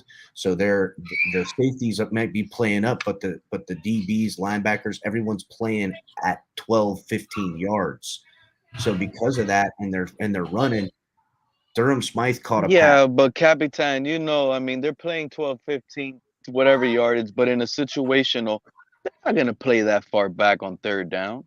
So if they don't, and they're going to let someone go isolated on the outside, Tua's already shown that he's going to take that shot as long as he's got the pass protection. I doubt teams are going to be back like that and playing like, 10 yards back in a situational. But if they do, they did that a lot to us. San Francisco and most importantly the Chargers, they got their linebackers deep in coverage, and to me, I don't understand why they didn't just bring everyone to them to pick up that coverage and take the easy leak out to the tight end. We saw that. And you know what? Now that I'm thinking about it, I'm sorry, Cap. That could be a thing of concern. Why aren't we jamming and disrupting the timing of the routes like they did in throughout the bad times in Tua? Why isn't Tua practicing against that to try to force a way to get better? Like, every quarterback is going to hit passes on one-on-ones, but in 11-on-11s, I don't like this. Oh, Noah's doing his job. They have him back there in zone 7 yards back, and they're not passing to him. Like, no, put him in a jam situation. They were playing some press at times and getting their hands on them. It's just, to me, these wide receivers are all so quick that you either can't get hands on them, or they're fast that the hands on them isn't affecting their timing in the route concept. And what I mean by that is like, But the good luck. attempt is there, is what you're saying. They're just getting beat off the snap. That's it, man. I'm serious. The defense is doing what they're doing, and when they're pushing them inside, they got the right leverage, but they're not able to get up around them because they're running behind these guys. When you're running, and I'll tell you what, Eric Ikuzama is a hell of a lot faster than I thought he was. I'm telling you, I've been saying that guy's a beast. The 3 guys I said that people are going to talk about in this training camp and preseason is Skyler, A-Chain, and Eazy-E. Oh, shit. Shout out to Marino's Go. I had to go. I got 8% battery, so that was a free donation to the TFTG gang. Shout out to you guys. And if I get a chance, I'll be back up later, guys. Yeah, get some charge and come back, man. Let's we got clipped with quickness. He wants me to days gone. Let's get some more people up here. Let me pin this to the top of the page, so I'll have to keep posting it. I want to get some questions from camp. It's hard because the chat's moving so quick. Hey, Ali, are you there? Color? Yeah, I'm here. Hold it down for a second. This is a guy I've been waiting for a phone call from. All right, so please join the chat. Come join the conversation. Did he pin it up top or no? Not sure. Not sure. Well, here I can't pin, but what I will do is keep adding it. Come join the chat. Come on, come ask questions.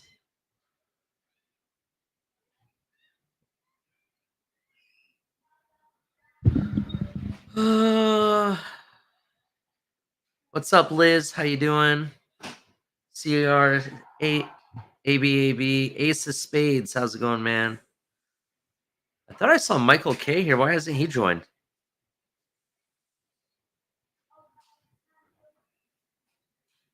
Scummy. Across the pond. How's it going, man?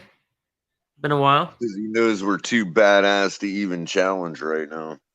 Thomas Jensen, come up here, man. Ask some questions, bro. Mr. Fanatic, Jose.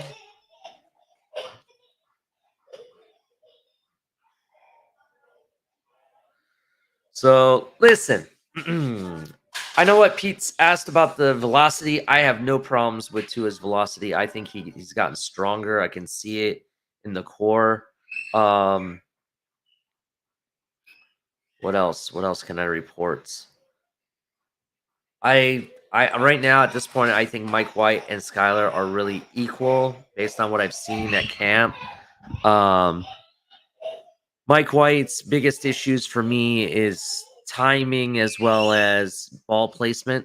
He doesn't have the accuracy that Tua does. So let's see what else we're going to report here. A-Chain did A-Chain still look faster than he did previously? Color, you were there? Yeah, definitely. He's a little fireball, man.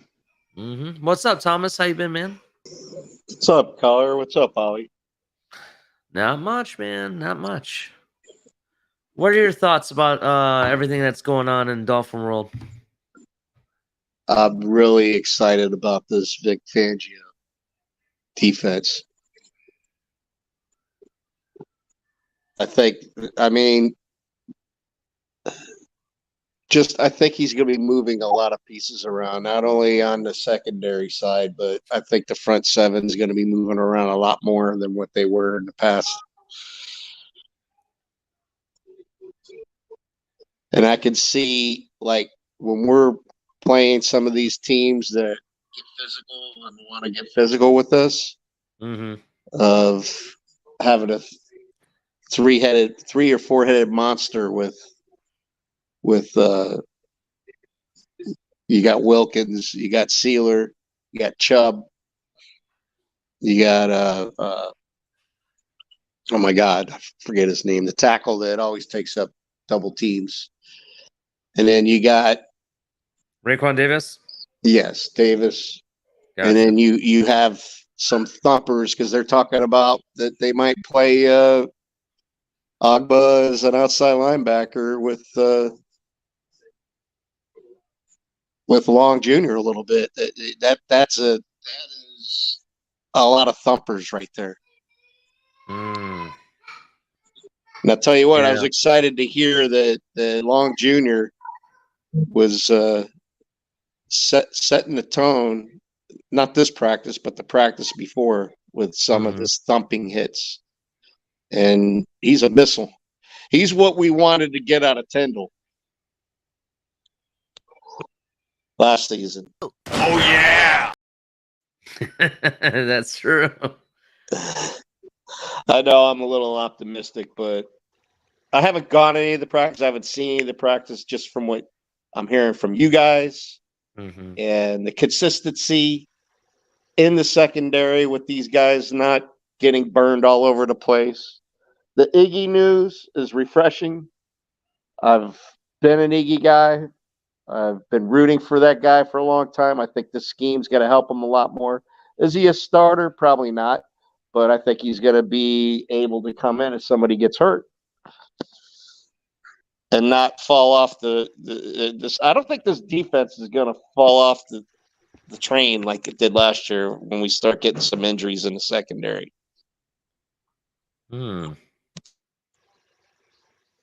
Interesting. Because injuries happen. If X has got to be out for a limited amount of time, Kohu or Cam's going to take that spot, and I don't think it's going to be a big drop off. In my opinion, I think the secondary is going to be perfectly fine, bro. I'm very, very impressed with Cam Smith. What I saw from him in just that one day was very impressive. And in addition to it, I think our defense is going to hold it down. They're going to impress a lot of people. I think Vic Fangio was the medicine that the defense definitely needed, to be 100% honest. So it's going to be very, very interesting season. I do want to see more from the running backs, though. Even though they've had some big runs here and there, I want to see it in real game scenarios where they're, how they're being effective. I want to see more out of our tight ends. That's the one group I haven't seen very much of. So, what's up, Liz? How you doing? White Hersheynick, how's it going? It's going. I wanted to say one thing, just one thing. Sure. I don't usually agree with Pete, but I like what he said earlier on bumping the receivers and messing them up on their routes and how it throws off how Tua gets the ball to him. I feel like they should do that more because he really struggled against that, and I like that Pete said that because I think they should work on that more. That's all. A good point. That's definitely a good point. Yeah, it is certainly something. I don't want to give the impression that they're not getting that type of work in, but listen, you find yourself on the wrong side of the inside step of one of those shiftier guys on this team, and you're not going to be told, hey, good jam at the line, but you let the guy fucking get past you. You know what I'm saying? You got to be careful when playing these guys. But he's not wrong. Pete, as much as people like to hate on Pete, he does hang in the pocket with some good questions every now and again. What up, Lou, Cap, Liz? What's up, everybody? Hey, Cap. Hey, everybody. Gentlemen, ladies. I just have a quick question. Well, I have a couple of quick questions. Go ahead, Liz. One, Apple. How did he do? Did you get to see him today, or? So he was out there on 11 on 11s. Didn't really notice him. They didn't really go his way. So he must be doing something right. You know what I'm saying? Okay, and I forgot what I was going to say now. It's all right, Liz. You got time. That's all right, Liz. I forgot what you were going to say, too. Smarty pants. I mean, I've noticed between him and Elliott, they were rotating a lot of these guys in and out. So it was kind of hard to keep track of Apple when you got four. It seems like you got 4 or 5 guys competing, man. It's just they're rotating these guys in and out of different schemes, I guess. In one practice session that I've seen, And for me, that was pretty impressive. So to keep track of names is kind of hard. I will say this: they don't waste any time. There is no time being wasted. In fact, this got Fangio written all over it, Chris. It does. I will say this in the big comparison of what the big difference is from Fangio now with what we had with Boyer. To me, it seems like there's a time where Boyer just didn't know what to do, and not that he didn't know what to do, but he just either was hesitant or just didn't have the answers or whatever. And Mike McDaniel is an offensive guy. He don't know how to call defense. That ain't his purview. And with him saying what's going on with this defense and Boyer not been able to give him an answer, it doesn't look good. You know, something goes wrong at your job, you need to know what happened. And Boyer, I think, was a little overwhelmed that time. I thought when Boyer later in the season started playing with a little bit more, you know, I don't give a damn, he did a little bit better, especially in that playoff game. I thought his defensive play calling was pretty decent in that playoff game.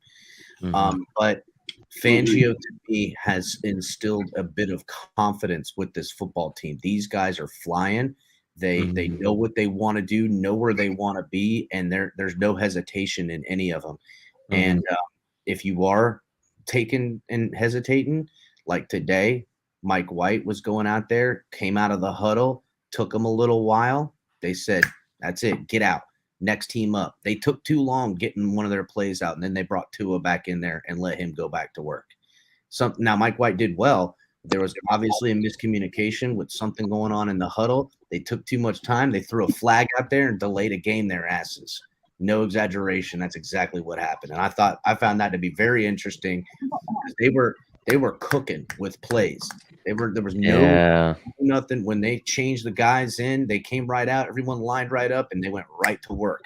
And everybody did a decent enough job. There was a couple times the offense found the defense flat-footed while they're changing out guys, but that's part of the game. You know, you get in a series and that clock's running and we're still going. I'm gonna catch you slipping, and it was good. It was very good. Hey, I would have liked to see the one-on-one a little bit more, though. Like the one-on-one drills, for the most part, for my taste. I mean, as a fan, waiting to see that, they shortchanged us on that aspect compared to other camps. Real quick, I want to let Thomas get his question in, but before I do, Cap, Level 2 Noob, I posted that picture of us on Twitter. Level 2 Noob told me he's coming for your neck. He's gonna be taking that picture. He's gonna be coming and getting you, dude. He gonna you know, he's got me right now. I don't know where again he found this old picture of me from 2005, me at the beach after I was doing lifeguarding. I think that's margarita in that hand. Oh no, that's like a, I don't know, it's a type of beer. Maybe it's a red stripe. Hooray, responsibility. Nobody's safe, bro. Nobody's safe. No, nobody's new out here on these streets. What were you gonna say, Thomas? Oh yeah, serious. Level 2's just taking it to a whole new level. Anyways, I read that they had Holland out there playing on the boundary. Was that just a couple plays here and there, or was he out there like taking a bunch of reps? If you guys can remember, early on, when Fangio got to this football team, I tried telling people this is what we're going to get. We are going to get an elite hybrid defense. We are going to see interchangeability. I'm going to say it until you all see it on Sunday, and then you'll know what I'm talking about. Because the way I'm watching these guys practice and mixing up position groups for what drills they're running to what I'm now seeing in practice is these linemen are going to mix and match. You're going to be seeing, a 4-3 setup, but then right before the ball is snapped, it's going to be a 5-2. Okay, and you're going to see 5 guys on the line with only 2 linebackers and everybody else in the back end. Well, you're also going to see that in reverse. You're going to see 5 DBs out there, but one of them are going to come up. Now, while these 3 linebackers and there's 5 DBs, and you're like, what the hell's going on? There's just too much happening. One of these safeties, nickel guys, are going to come. They're going to slide down in the box, and they're going to be called what's known as a jack linebacker. One of these safeties is going to be playing like an outside linebacker who's going to be in charge of a much wider amount of space, okay, playing the flat all the way to picking up somebody who's gotten loose in coverage. And you're literally going to see guys interchange from the back to the middle to the middle to the front and back again. And it's going to be even the most astute students of the game. Who do you think is going to take that jack linebacker role? You think Troll's got a chance? I think Nick Needham has a better chance because Nick Needham got that weight on him right now, bro. Nick Needham looking thick. So I'm looking for Nick Needham with all the work he's done already being used in multiple ways, being able to find a way to carve out that job. But I feel like this interchangeability, this money backer where they're going to be moving around, that's for Holland. That's for Ramsey when he's around. And that's for insert another guy. It would be like a Nick Needham or a Trill Williams. But I see Bethel getting involved too, man. Bethel is good, dude. Bethel's a guy that's hard to keep off a football team. He's a workhorse, that guy.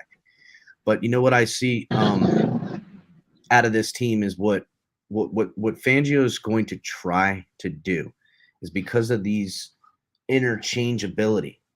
You're going to see Holland as the single safety high. And next thing you know, he's down in the box at the line of scrimmage, showing a blitz, but going to drop back and essentially be the middle linebacker. You're going to see that happen. You're going to see in one series, one possession from an offense going against our defense, you'll see Holland go from being a too high look to then once the ball's snapped, he's the solo standalone safety. And then 2 or 3 plays later, it's going to be someone completely different, and he's going to be standing. You're thinking he's playing safety, but he's not. He's playing middle linebacker. You're going to see this happen.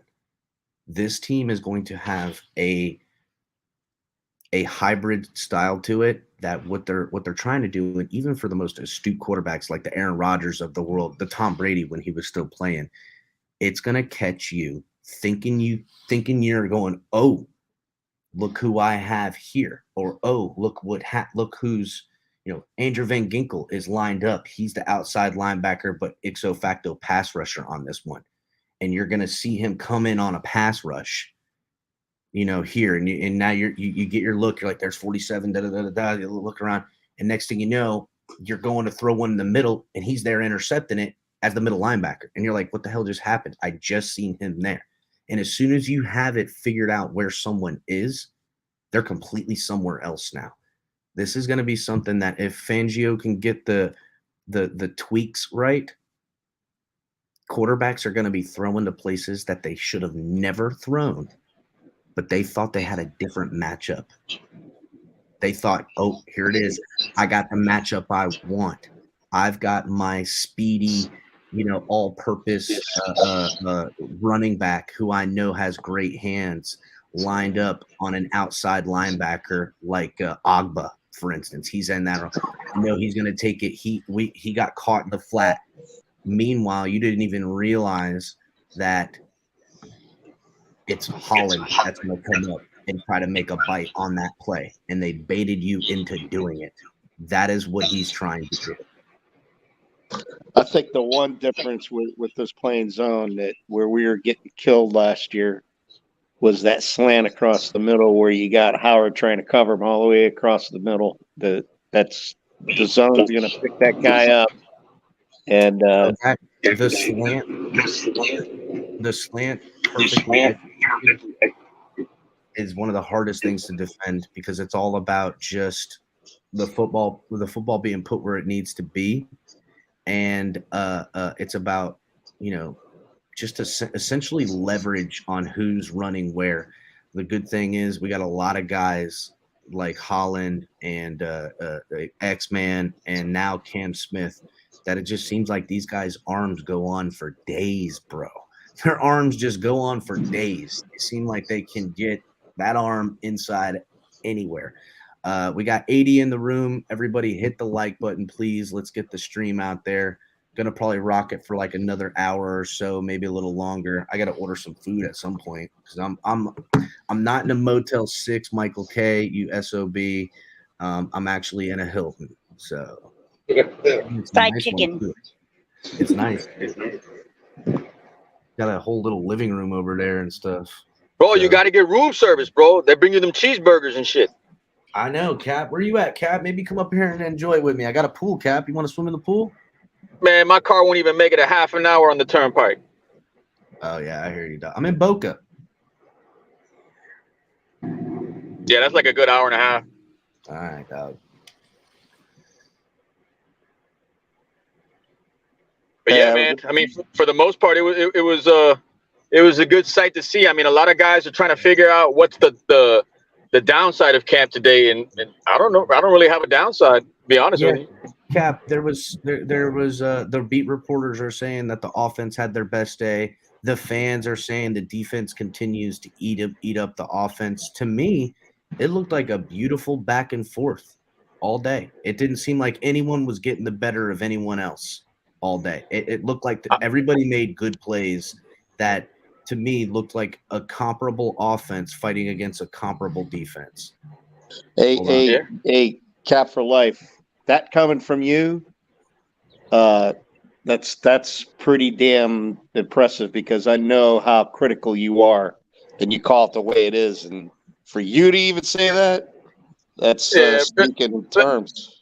Let's go baby steps here. It is camp. Let's just remember that. But I mean, for the packages that I saw with them using the running backs, this is going to be a different type of offense where the running backs are going to have more say in this.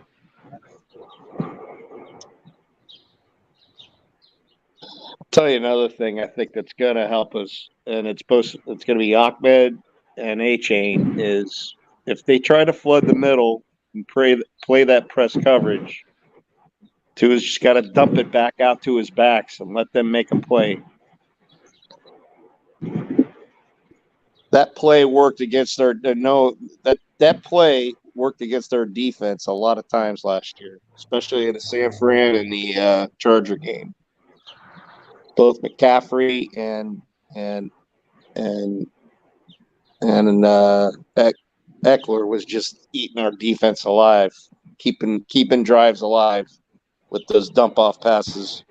Yeah, dude, I want one of those guys, man. That's what we've been dying to have, man. That perfect balance of just, if the crap ain't working deep, man, we got somebody that can catch it and take off, man. I want a scat back, man. I want if we get 1,000-yard scat back, that'd be even more like cherry, but I can take what I can get right now. You know what I mean?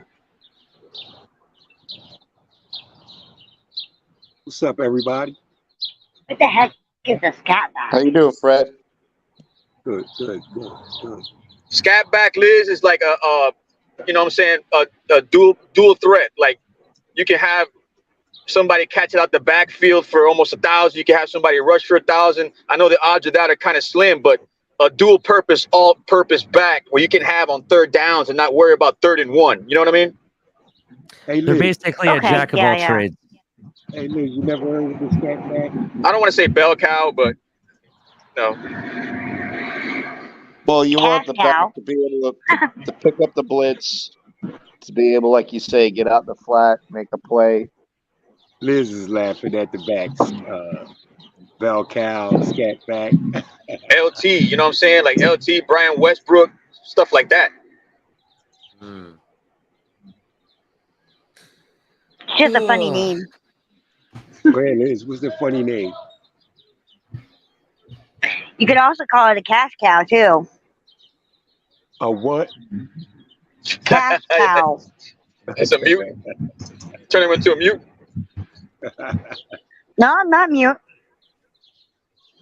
You could also call it a cash cow. A cash cow. Yeah. I like that. Yeah, in the red zone, a cash cow. Your money maker. Yep. Cow can always make money either being slaughtered or with milk. I don't follow that, Liz. I don't get that, man. Okay. A cow can be used for 2 different things, right? Yeah. That's why it's called a cash cow. Okay. You can use a cow for meat, and you can use it for milk. So, Right. well, actually, 3 things, but you know. Well, I don't want a cow for a back, Liz. You know what I'm saying, Liz? That means he's slow. He's big and slow. So, did you guys hear about Dan Campbell today? Hey, Liz, he's going to dump Yeah, that all was over the nuts. place. Yeah, he wants to bring a lion. Yeah, he wants a real life lion to be on the sidelines of Detroit Lions. Do it. Yeah, I think he should. no way, Jose. I think he should. I heard about that. Bro, I'm gonna say this straight up, bro. I don't care what anybody says. Dan Campbell. Hold on. Dan Campbell honestly was born to be a football coach, bro. Damn straight. That's unbelievable. Hey. Hey, what? Rich Mike says Tyson that- had tigers, right? Yeah, he did. I think he still does, actually. Whoever had lions, though, that was those magicians in Vegas, right? They weren't magicians. They were like a circus act. And then one of them got attacked by their lion. Yeah, he almost died. Yeah. I forget what their name. Weren't they like German brothers or something like that? Or They were tigers. It was wasn't it Siegfried and Roy or something? yeah, Siegfried and Roy. That's what it was. Yeah. Yeah, I think Color's right. They were tigers, not lions. Yeah, they were tigers and bears. Oh my! Hey, Liz, I want a gazelle. Speaking of bears, I got news about the Bears. Oh yeah, what you got? Someone got hurt? Oh no. No, not at all. Exact opposite. People are already betting that Justin Fields is an MVP favorite. Yeah, they should. That guy's gonna be a special. And I've heard out of Bears camp that he is shredding their defense like there's no tomorrow. Yeah. Well, who didn't shred their defense? Well, I'm just saying that's what I'm hearing. So Listen, that division is wide open. I'm sorry. Yeah. I mean, it's really the Vikings division to take. I get that the Packers are still really good on both sides of the ball, but they got, who knows what they're going to be at quarterback. Their run game is good. Their defense is solid. But if the Vikings, with now Brian Flores as their DC, can they turn it around? Because the Vikings got talent on defense. There ain't got no superstars or nothing like that. But for the most part, they can get it done. And this is Cousins last year, I think, with them. I think they changed the whole direction of the team. It wouldn't surprise me if the Vikings, if they don't take it and take that division, they fall flat on their face and they start thinking about who's ahead. And I would wonder if Liz, you're echoing. Liz got a bad echo. I don't know.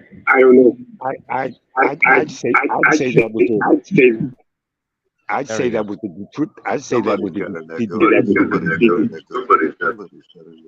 I'd say Not me. What the hell's going on? You gotta go back in and out. Who's that? Liz got an echo. Who's that? I know, right? Who's on first? Who's on first? You getting ready to Who's rap on first? I don't know. I don't know. Fred, you getting ready to rap for us? I say, the what test? The what test? I said, bitch, you don't know shit about football. Damn. Watch out, dog. I freestyle right now. Fuck the game up. Yeah. Hey, Rich says he's seen some pretty fast cows. So I'd say the Detroit Lions were going to take that division. I'm still saying I'm with Fred, bro. I think Detroit's hungry, and plus they're lining up for. I think they're having the Super Bowl there, aren't they, or something? I don't know. Believe me, bro. I'm on it. I'm with y'all with the Lions. Yeah. But let's be real. That division is wide open right now for the first time in a long time. Now that Aaron Rodgers is out of it. NFC Championship game this year. Though, the X factor in that division is Fields. If Fields can figure out a little bit of touch and timing on his throws, along with everything that makes him dynamic, they could have something with that kid. Hey, just imagine Green Bay winning that division getting to like the AFC Championship game and the Jets don't even make the playoffs. Oh man, that would be. I don't know. I would be happy, but I don't care if the Green Bay does it as long as the Jets don't do it. Be Matt LaFleur against Mike McDaniel. Cap, you may have spoken about it, and I missed it when I had all my issues. Yeah. Did you witness anything from Trill Williams? No. I think they're still kind of slow rolling Trill a little bit. It looks like he's out there. I know that. I know they had the red jersey on him on the first day. The reason I was asking is because, according to a report, they really like what they see out of what they've been able to do with him, is what I've been told. So well, I didn't notice him in particular. There's so much going on. But I'll tell you what, Brandon Jones is still in the non-contact jersey and not out there playing with the on 11-on-11. Yeah. He looks. Yeah, he's tiny, bro. He looks good. It's good. Ready. He looks ready. He's out there with like ants in his pants on the sideline, bouncing around, testing his legs, testing his, where the surgery. He looks like a guy that is not only ready to go, he's itching. And I kind of like this. To me, Brandon Jones, the biggest secret weapon in our secondary right now. People are forgetting his tackling ability and what he is to this football team. I'm really excited to see what this man can do. Pete, you made it back. What's up, brother? Yeah. What about defensive line play, man? What about? And if there is anything, is there anything? I heard Brandon Pilley is looking good. Man. Brandon Pilley. Yeah. Brandon Pilley? Yeah. I'm telling you, Brandon Pilley's my guy, bro. Yeah. What up, Cap? He's got a real shot to make this roster, not just be a practice squad guy. He's got a real shot because they're gonna need to have somebody be that defensive tackle rotation in that group. Yeah, man. Yeah. Isn't he the guy that body slammed Mostert? Yeah, he got in trouble for that. Yeah, Brandon Pilley today? Undrafted. No, yesterday. Yeah, he body slammed our running back, bro. Who did he break through? Who did he break through on the line? I don't know. I wasn't there. Where was he lined up at? Oh, okay. Yeah. For real, body slam Mostert, man. Are you kidding? I'll tell you man? what. I'll tell you what. If he makes the team, I'm gonna be happy. I got his autograph, so if he makes the team, that'd be awesome. And you guys know, I have another Tua question. Oh my God, why I do so many Tua questions? You guys that were there today. You guys that were there today, I'm asking all of you that were there today. When it started raining, did practice immediately end? Or did you guys get to see Tua throw a wet ball? Stop, Pete. No. Let me ask my questions, my God, bro. Answer the question. Let El Cap answer the question. Go ahead, El Cap. First of all, the storm rolled in about an hour and a half left in practice. So about halfway, it started rolling in. There was lightning off into the distance. It was really great because the temperature cooled down immensely. Wind was blowing. It was beautiful. It took all the way until right about 15, 20 minutes before the end of practice, just after noon, before them to hit the lightning alarm, and they took it inside. So it wasn't because of rain, and it did rain a little bit, and they were out there playing in the rain, but it was lightning that they went. And oddly enough, the one who suffered for it was Skylar. That suffered. Look at that. Skylar had to suffer. He did. And I gotta be Now real. you can run to the Jets with that information, Pete. Go ahead. Be real, Captain. Tell me. There Unbelievable.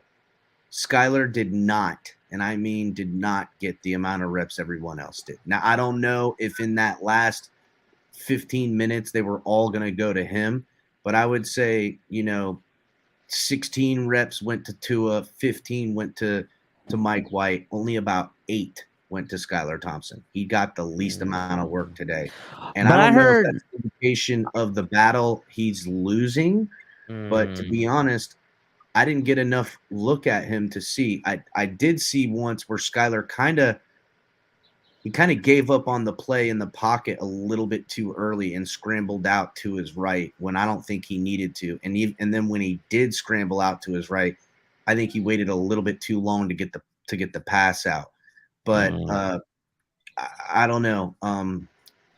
Skyler and Skyler actually said that out of his own mouth, that he tends to hold on to the ball too long to look for other options, and that could be a problem. I think it's by design, El Cap, regarding the amount of snaps they're getting, because I agree. If you looked at it, I think it was reported before the first day that we could go to camp. He got a lot of snaps and he looked like the better quarterback. That's what the reports were. It said for several days. And then the first day of camp, it seemed like Mike White got majority of the snaps.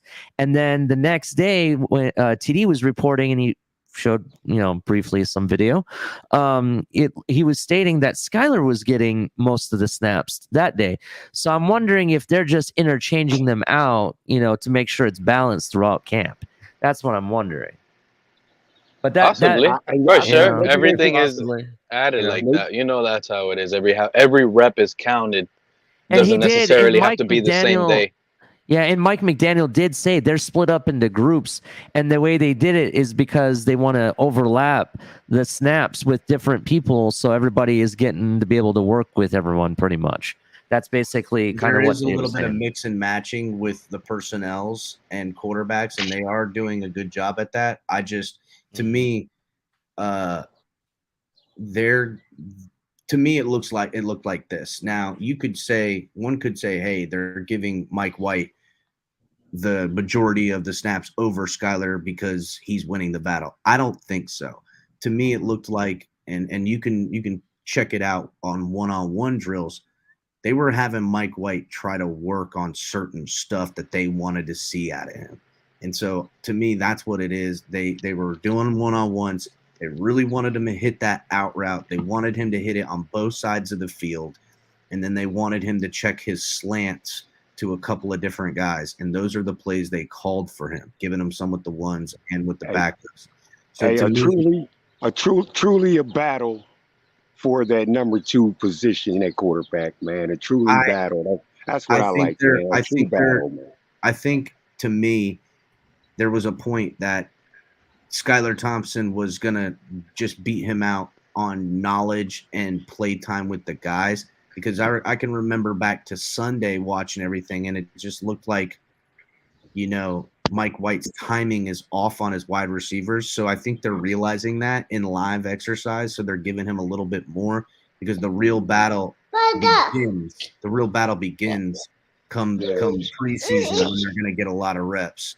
And they're really going to give these guys. That's where the battle matters. That's where the battle's going to begin. Right now, they're just prepping for the battle, and they're giving Mike White, I don't want to say a leg up. They're just making it an even playing field. I think the preseason games is where we're going to see the real battle. That's what I just said. That's what I just said. Yeah. Sorry, I had to walk away and come right back. Sorry about that. Yeah. It's going to be awesome to see, to be honest with you, because I just feel like Skylar Thompson is going to run with it. Now, I've said this before, and I'm going to be completely honest. Heading into the season, QB1 is more than likely going to be Tua. Mike White is going to be QB2, and Skylar Thompson is going to be QB3. Even if the fans and everybody knows who did better in preseason, that's just the way the depth chart might roll, just based on financial reasons. I think that's just the way it's going to be set up, because there's no way in hell I'm keeping Mike White as the 3rd quarterback on the depth chart if Skylar Thompson beat him out and I'm paying that guy that much. It's useless. So they're going to force and play with it, and they're just going to do that. And I feel like that's the way it's going to roll. Has anybody broken the news to Pete as of yet? Skylar Thompson looked better in OTAs, but so far in training camp, Mike White has outplayed Skylar Thompson. Regardless of reps, he's outplayed Skylar Thompson. Big Nick, I'm going to tell you straight up. One, that's not necessarily true. That is true. Were you at first day of camp? Yeah, I was there. You were there? Okay, well, I'm telling you right now, you're capping. I'm going to tell you you're capping, and I'll tell you why. You look at let me finish. Ali, this is practice number 8. One day doesn't make a whole camp. I understand, and I'm not saying. Please let me finish. The reports coming out the first 3 days that we were not there, right? That Skylar looked really good and he looked decent, and Mike White really wasn't found. The first day of camp, yes, they gave more snaps to Mike White, but look at all of his throws, bro. Over Waddle's head, over Tyreek's head. Timing was off. He was throwing directly at the receiver instead of leading him off. Dude, I'm telling you that. I mean, even Batman admitted. Batman admitted the best throw out of Mike White and Skylar came from Skylar when they were doing drills in the backfield. I understand that was a good day for Skylar that day. He was connecting. It was hype. We were there. As soon as those pads came on, and before the pads came on, Mike White has been putting the ball where it needs to be. Once the fans and everything was there, he has been, like they said, he's a game day performer. So maybe the fans are hyping him up or doing whatever he needs to do. But from what I've seen the last 3 or 4 practices, Mike White has outplayed Skylar Thompson. I'm sorry. Color. You were there today. How did Mike White look? Honestly. I mean, there wasn't really a lot of anything but routine stuff, to be honest with you, and he looked fine doing it. I mean, that's all I can say. I don't think if there's any way to say that either one of them outplayed each other. I said they were equal at this point. That's basically what I said. That's what I mean. There hasn't been enough time in and whatever else. I mean, the fact of it is there's a lot of stuff that they don't need to look at Skylar for. You know, what are they going to do other than repetition? You know, my thing is, Mike White. But Skylar had the helmet cam. Did we do a show on that? What does that mean anything, bro? They all wear helmet cams. That's awesome. Mike White is the newest guy in the building, and they have absolutely zero time working with the guy. I'm pointing out the hypocrisy. That's all. I don't care about him. Big Nick. I'm just pointing out the hypocrisy. Big Nick. Where's the hypocrisy? Where's the whole panel, the whole show, the whole 2 weeks about Skylar Thompson having I'm so happy you brought the camera thing back up because you just reminded me. Let me tell you something. That's going to be a problem to Tua. Because I'm gonna tell you right now, because if they're running the same exact play and Skylar's hitting on it more consistently and they're going through the film and they're asking, what do you not see? Dude, that's gonna be a problem, dude. That's gonna be a problem. I know. I mean, they're all wearing it now, but it's gonna be a problem to Tua if these backup quarterbacks are doing something Tua's not doing in practice and they're running the same play. They were gonna watch through the film now. And Tua's gonna have to sit here and say, "I can't see over the offensive line." I understand your sentiments when it comes to Skylar Thompson. I really do. And whether him and Mike White is fighting for the number 2 job is irrelevant right now because the gap between Tua and Skylar Thompson is as wide as deep as the Mariana Trench, baby. Yeah, but that's your opinion, dude. So you can go to sleep with that. You could go to sleep with that. You could feel good about that. Whatever. Your Dolphin fandom is that way. That's how you feel as a fan. It's okay. So, I don't feel that way. Pete, okay. So I'm gonna say I saw Skylar up close today, and it appears when I watch him on TV, he's much larger than Tua. He's more mature. No, he's not. No, he's just slightly taller. That's all. He's just slightly taller. Well, yeah, Pete, he should be more mature. He's a lot older than Tua. But it's the mechanics that are involved in this. No, the mechanics, the form, the way he throws the Tua's ball. the better quarterback, it looks good. man. I got to be honest, Pete. As high as I am on a Skylar Thompson being a viable backup and potential playmaker at the quarterback position, he is nowhere near what Tua is as an option. Cap. That I agree with. What about the again? Just like I told Big Nick, Cap, that's gonna have to be your opinion. We're gonna have to base and see it on our own. Time will tell based on the play on the field. What about the shiftiness? What about the shiftiness between the two of them, bro? And you know what I'm saying? You got to look at all that. I would say Tua who tied his shoelaces the tightest? Who tied his shoelaces the tightest? Come on, man. You know what it's going to come down to the season, bro. It's going to come down to a quarterback. Almost in. Come on, man. Fred, bro. I am so mad, bro. Skylar's going to save the season again, dude. He's going to say it No, again. no, It's no, inevitable. no. It's inevitable. I don't want to hear it, Pete. I don't want to hear it. No, you got it. I'm sorry. No one's gonna save this team again. It's a repeat. Lordy, It's a repeat. lordy, lordy. Oh, It's a boy. damn repeat. It's a repeat. You heard Tua. Oh yeah, I did. No, I didn't do a backflip. I did a somersault. What's somersault, bro?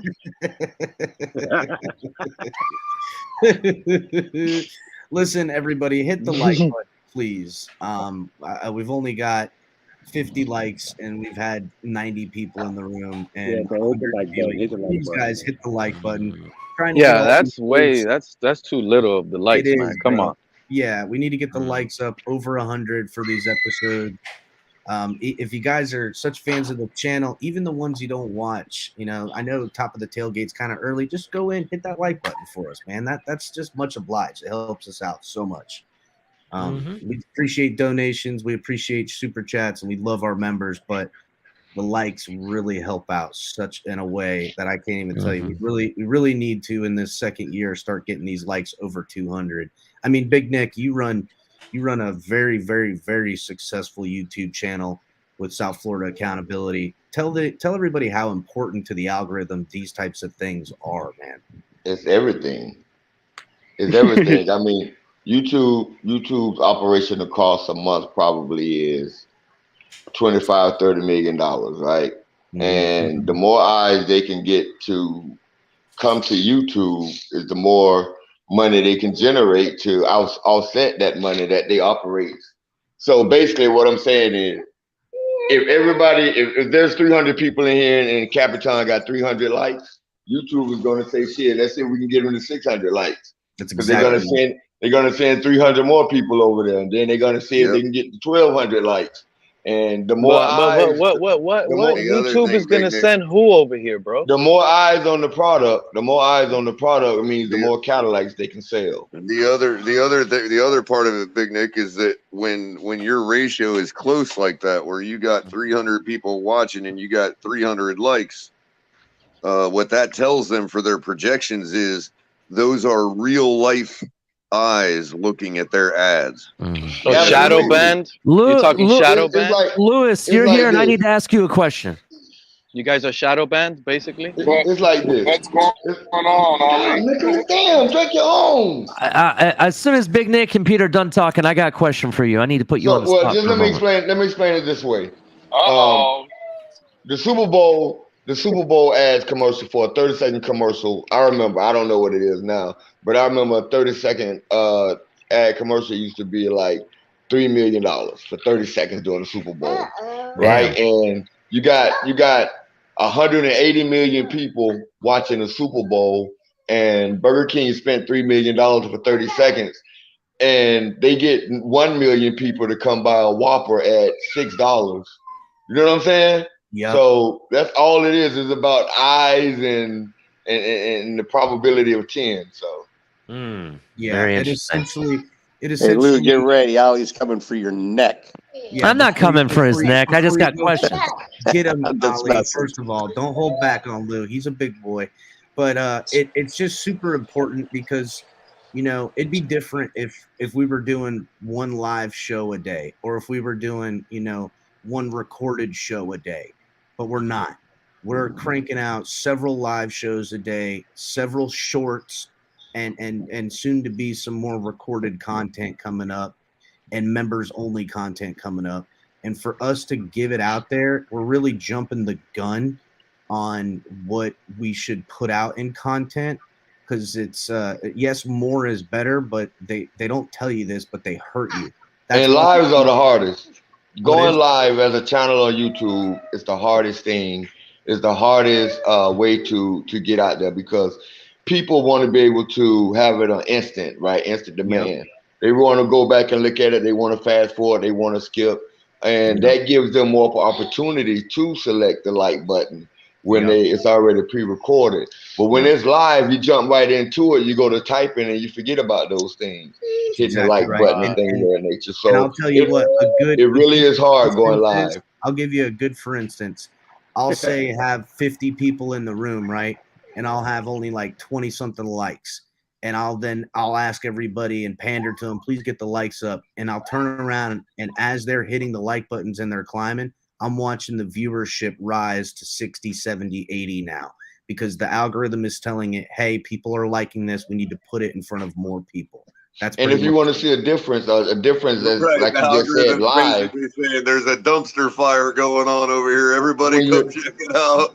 when you're live and you do that, you get the likes up, right? So you say you got 80 people in the room, and you end the screen, 80 people in the room. You had 80 likes at the time because everybody did it. You come back 2 days later. Now, instead of those 80 views, now you got 680 views. Because the likes put that replay into the algorithm. So they're very important. Hey, real quick before Ali talks to Lewis, Omar Kelly just tweeted out that he's hosting the Joe Rose show on QAM tomorrow, and he's going to be part of the Dolphins pregame show on WQAM. I'm waiting for them to call me up for that Joe Rose hold down the spot in the morning. You know, they're I know they've been looking at me and reaching out and feeling the kid out, but you know, maybe it'll be me on WQAM alongside Alex Dono in the morning someday. I wouldn't do it. I wouldn't do it. Why not? Because the games aren't going to be on. They already replaced him with Omar, bro. We're taking him out, man. I know. I was about to say something to you. I live in South Florida. Nobody listens to sports radio no more, man. I know that, but you know where everybody's listening to it, Big Nick? They're all listening to it on Apple Podcasts and stuff like that later in the day. You know, if you're on the road for a minimum of 6 hours a day for whatever your job title is, you can't find enough, bro. You really can't. But even then, if you go to the Dolphin podcast, wherever you get your podcast at, and you put in Dolphin podcast, most of the podcasts, the big shows, are actually doing pre-games now too. They're doing pre-games and post-games. Well, look at them; they're all on YouTube now. They're trying to get this. Yeah, I know. But I mean, listen, I would totally sit there in the morning and stuff like that. First of all, I love Alex. Alex is a great friend. He's a good dude. But Alex Dono. But I would like it for just the experience, man. I love QAM. Listen to it as a kid, as an adult. You know, it'd be something real nice feather in the cap to legitimize. You know, what I'm saying. Like, listen, right now it's all for fun. You know, I do it for the big O. What do they have that we ain't got? Ali, hit the copter. What do they got that we ain't got, man? We got a traffic copter, bro. I mean, we got a helicopter, for crying out loud. So to me, I just want to, you know, maybe one day, you know, several years from now, I can have that hard conversation with my wife saying to her, hey, listen, I know I make this at my job. I know I'm doing, you know, this, and I got this too. I really want to take a year off and try to do this and see if we can make it. You know what I'm saying? And me and the whole fandom on the TFTG community hopefully branch that into a way where I'm forcing Ali and Lewis to have these hard conversations with their wives and family to say, listen, we gonna try to make a real run at this. We getting some press passes. We getting this. We got some sponsorships. We got season tickets. We're really gonna go in. We're gonna fly to away games and be on the ground, boots on the ground. We're gonna work it hard on the website and bring coverage. And the reality of what we want to bring to beyond it, we have our opinions, our perspectives. That's why you guys watch and listen. But what I want to have for this last bit of interaction television is what we have now, ladies and gentlemen. I wanna be able to have enough of us representing the Fins Tailgate, enough members and family members and everything like that, that when now I can be in front of the player, I want to ask and speak for the fan base, meaning that I know that the people associated with the Fins Tailgate, this is their concern. And I'm not sugarcoating it for nobody. If it's Tua and his injuries and whatnot, and you know, if Tua say it's next year and Tua went down with an injury and stuff like that. If I'm up there on Mike McDaniel or whatever, and it's at the end of the season and the Dolphins aren't in the play, I'm gonna go, Mike McDaniel, I'll put it right. What are you gonna do about Tua? Or what are you talking about extending this guy? Or are we looking to move on? I will ask the hard questions. I ain't shook. I ain't the one. Let me Well, I need to ask the hard questions to Lewis when I get a chance here. Yeah, let me interject real quick on something real quick that's very important. And I think I told this to either you, Cap, privately over the phone, or I told it to Shake One. I think you and Culler have something. You guys have it when it comes to broadcast journalism or sportscasting, right? The thing about it is, and me being a YouTuber as well, I don't just I look around and see what numbers do. Even I have more followers on YouTube than the Dolphins do on some of that shit. You know what I'm saying? Yeah, you do. Because as good as Doug is, Doug basically only have Miami Dolphin fans. I know. Imagine if Doug was an all-around NFL. There's guys that are doing very similar to Doug's play with how he does it, which is very catered to YouTube, the pre-recorded. But it's team specific. I think you can be team specific with a heavy dose of NFL influence. Meaning, if you want that Green Bay listener that's just strolling through to stop on the field fans tailgate, you guys got to be able to talk Green Bay too. You got to be able to talk Detroit. You got to be able to talk Minnesota. But I know it's a Dolphins community, so you have to find that balance where it's 90-10 or some shit like that. But then I think you will be one of the only ones that's truly doing it. And I think because of you and Culler, man, Culler got the voice and you got the broadcasting innateness. You know broadcasting, even if you wasn't taught it or experienced it. I know this. I see this. That's what drew me to your channel. You and Culler with the voice and you with your knowledge, and you got your stat guy and Ali and shit. I'm telling you, man, try to expand to other aspects. Hey now. You know what it is? It's I channel my inner Howard Stern. No love for your boy. No love for the kid. No love for the boy. I don't know what the fuck you do, bro. I appreciate the there, Big Nick. Hey, it's all good. Wait. He goes, I know what you do. No, I'm just bullshit. I'm just trolling. I'm just trolling on that. I was just trolling on that. Wait. I was just trolling on that. If I'm gonna be honest, if I'm gonna give props to Culler's voice, me as a man, I have to be honest and say Louis Amador has a beautiful on-air voice as well. Look, yeah, right. Man. However, Big Nick, after all that Marino slander yesterday, I know it took a lot for you to compliment me like that. So I really appreciate it. But you know you got the voice, man. But all I'm saying is you're still the man, Lou. Look. The broadcasting shit, the executive producer shit, that's Cap 100%. The voiceover shit, that's Culler 100%. Stats and info, that's Ali 100%. Opinions and bullshit, I can't rock with that. So I don't know. I can't rock with that. You got to bring something more than what you think to the table. That's all I'm saying. That's funny, dude. Man, you know what? You're absolutely right. You know what I should do? I should be the eye in the sky. Because that's the guy you rock with. The eye in the sky don't lie, right? I don't know who that is. I don't know what that is. No, you don't know who that is? Okay. All right. No, I'm direct, man. I do do addresses. Listen, just because I'm here, I don't know what's going on behind the scenes. I don't call nobody. Nobody don't hit me up and let me know the inside shit. I really don't know, bro. The only thing I know about you guys is what I see on right now. So I don't know what I understand. I'm just joking. Listen, at the end of the day, I was just joking. Yeah, like I said, I don't know what the fuck you do. I was just trolling you. But no, seriously, you got a voice too, man. It's just that for what the vision I have in my mind, man, I got a fucking Young Turks vision in my mind. That type of shit. That's what I want to be a part of. I don't want to be a part of two guys on the screen, one on top, one on the bottom. But Big Nick, I can't do the Jake.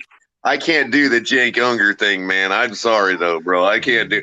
I might be able to do the Anna Kasparian thing. I mean, I can dress up. No, I'm just saying the format, not the people, the format, the production value of it. Right, I got you. All right, Lewis.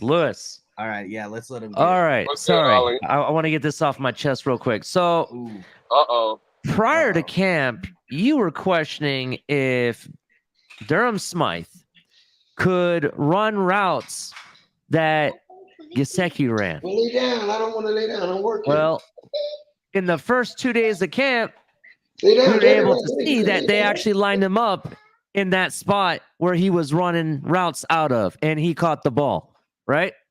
Now, there's a guy that got released today, OJ Howard, that's on the market, as among others. I want to know what your thoughts are on how, at this point, you're going to upgrade the tight end room. I mean, OJ Howard, to be honest, the last 3 seasons been garbage. His first 3 seasons been decent. I mean, he could come here and be revamped with the Tua and everybody else. The biggest takeaway from his stats is it looks like he's not getting the targets that he did in the first 3 seasons. So maybe he just needs to get targeted more. What's your thoughts? I want to know your thoughts on both Durham Smythe running Gesicki routes, and would you bring in an OJ Howard, yes or no? Well, let me answer the second question first. OJ Howard is a hard no for me. The man was absolutely trash in Tampa Bay. I live down here. Don't let anybody tell you they couldn't wait to get him out of the building. He's absolutely trash. Okay, let's actually talk about the stats because I have the stats up here. You know, Big Nick just said I have the stats. I don't care what the stats say. Okay, so 432 yards, 6 touchdowns in his rookie season, a 66.7% catch rate. Second season, 565 yards and 5 touchdowns with a 70.8% catch rate. Right? Absolutely. Now, his third season, it dipped a little bit. Okay. Yeah, that was when I started playing him in fantasy. 459 yards still. That's okay. For 1 touchdown, all right. Still had 64.2% catch rate. The last 3 seasons, I'm sorry if I'm getting kind of passionate about this. No. I'm just saying I couldn't even answer the question you asked me. I couldn't even finish. Okay, go ahead. I'm sorry. You're right, man. I'm being disrespectful. Before you go do, ahead, Lewis, I just want to point out that third year is right about when I started to trust him in fantasy and got burned. Well, I just want to hear. I love how Ali goes to the stats of OJ Howard. Pull up the stats of Mike Gesicki. Hold on. Pull up the stats of Mike Gesicki, and you tell me which numbers are better, and then you're going to tell me that Mike Gesicki was trash, though, right? I'm telling you for a fact, OJ Howard. OJ Howard was trash. Well, I can tell you, Mike Gesicki, in those years you're talking about, Mike Gesicki had more yards, more catches than OJ Howard, but we consider he's trash. But now you want to throw numbers and catches and yards in my face with OJ Howard. OJ Howard is trash. Trust me when I tell you. It's not even close. Hey, Lewis, let me ask you a question. I'm not on either side. I'm not on either side of this argument, but I just want to show you guys how you guys are comparing 2 different players.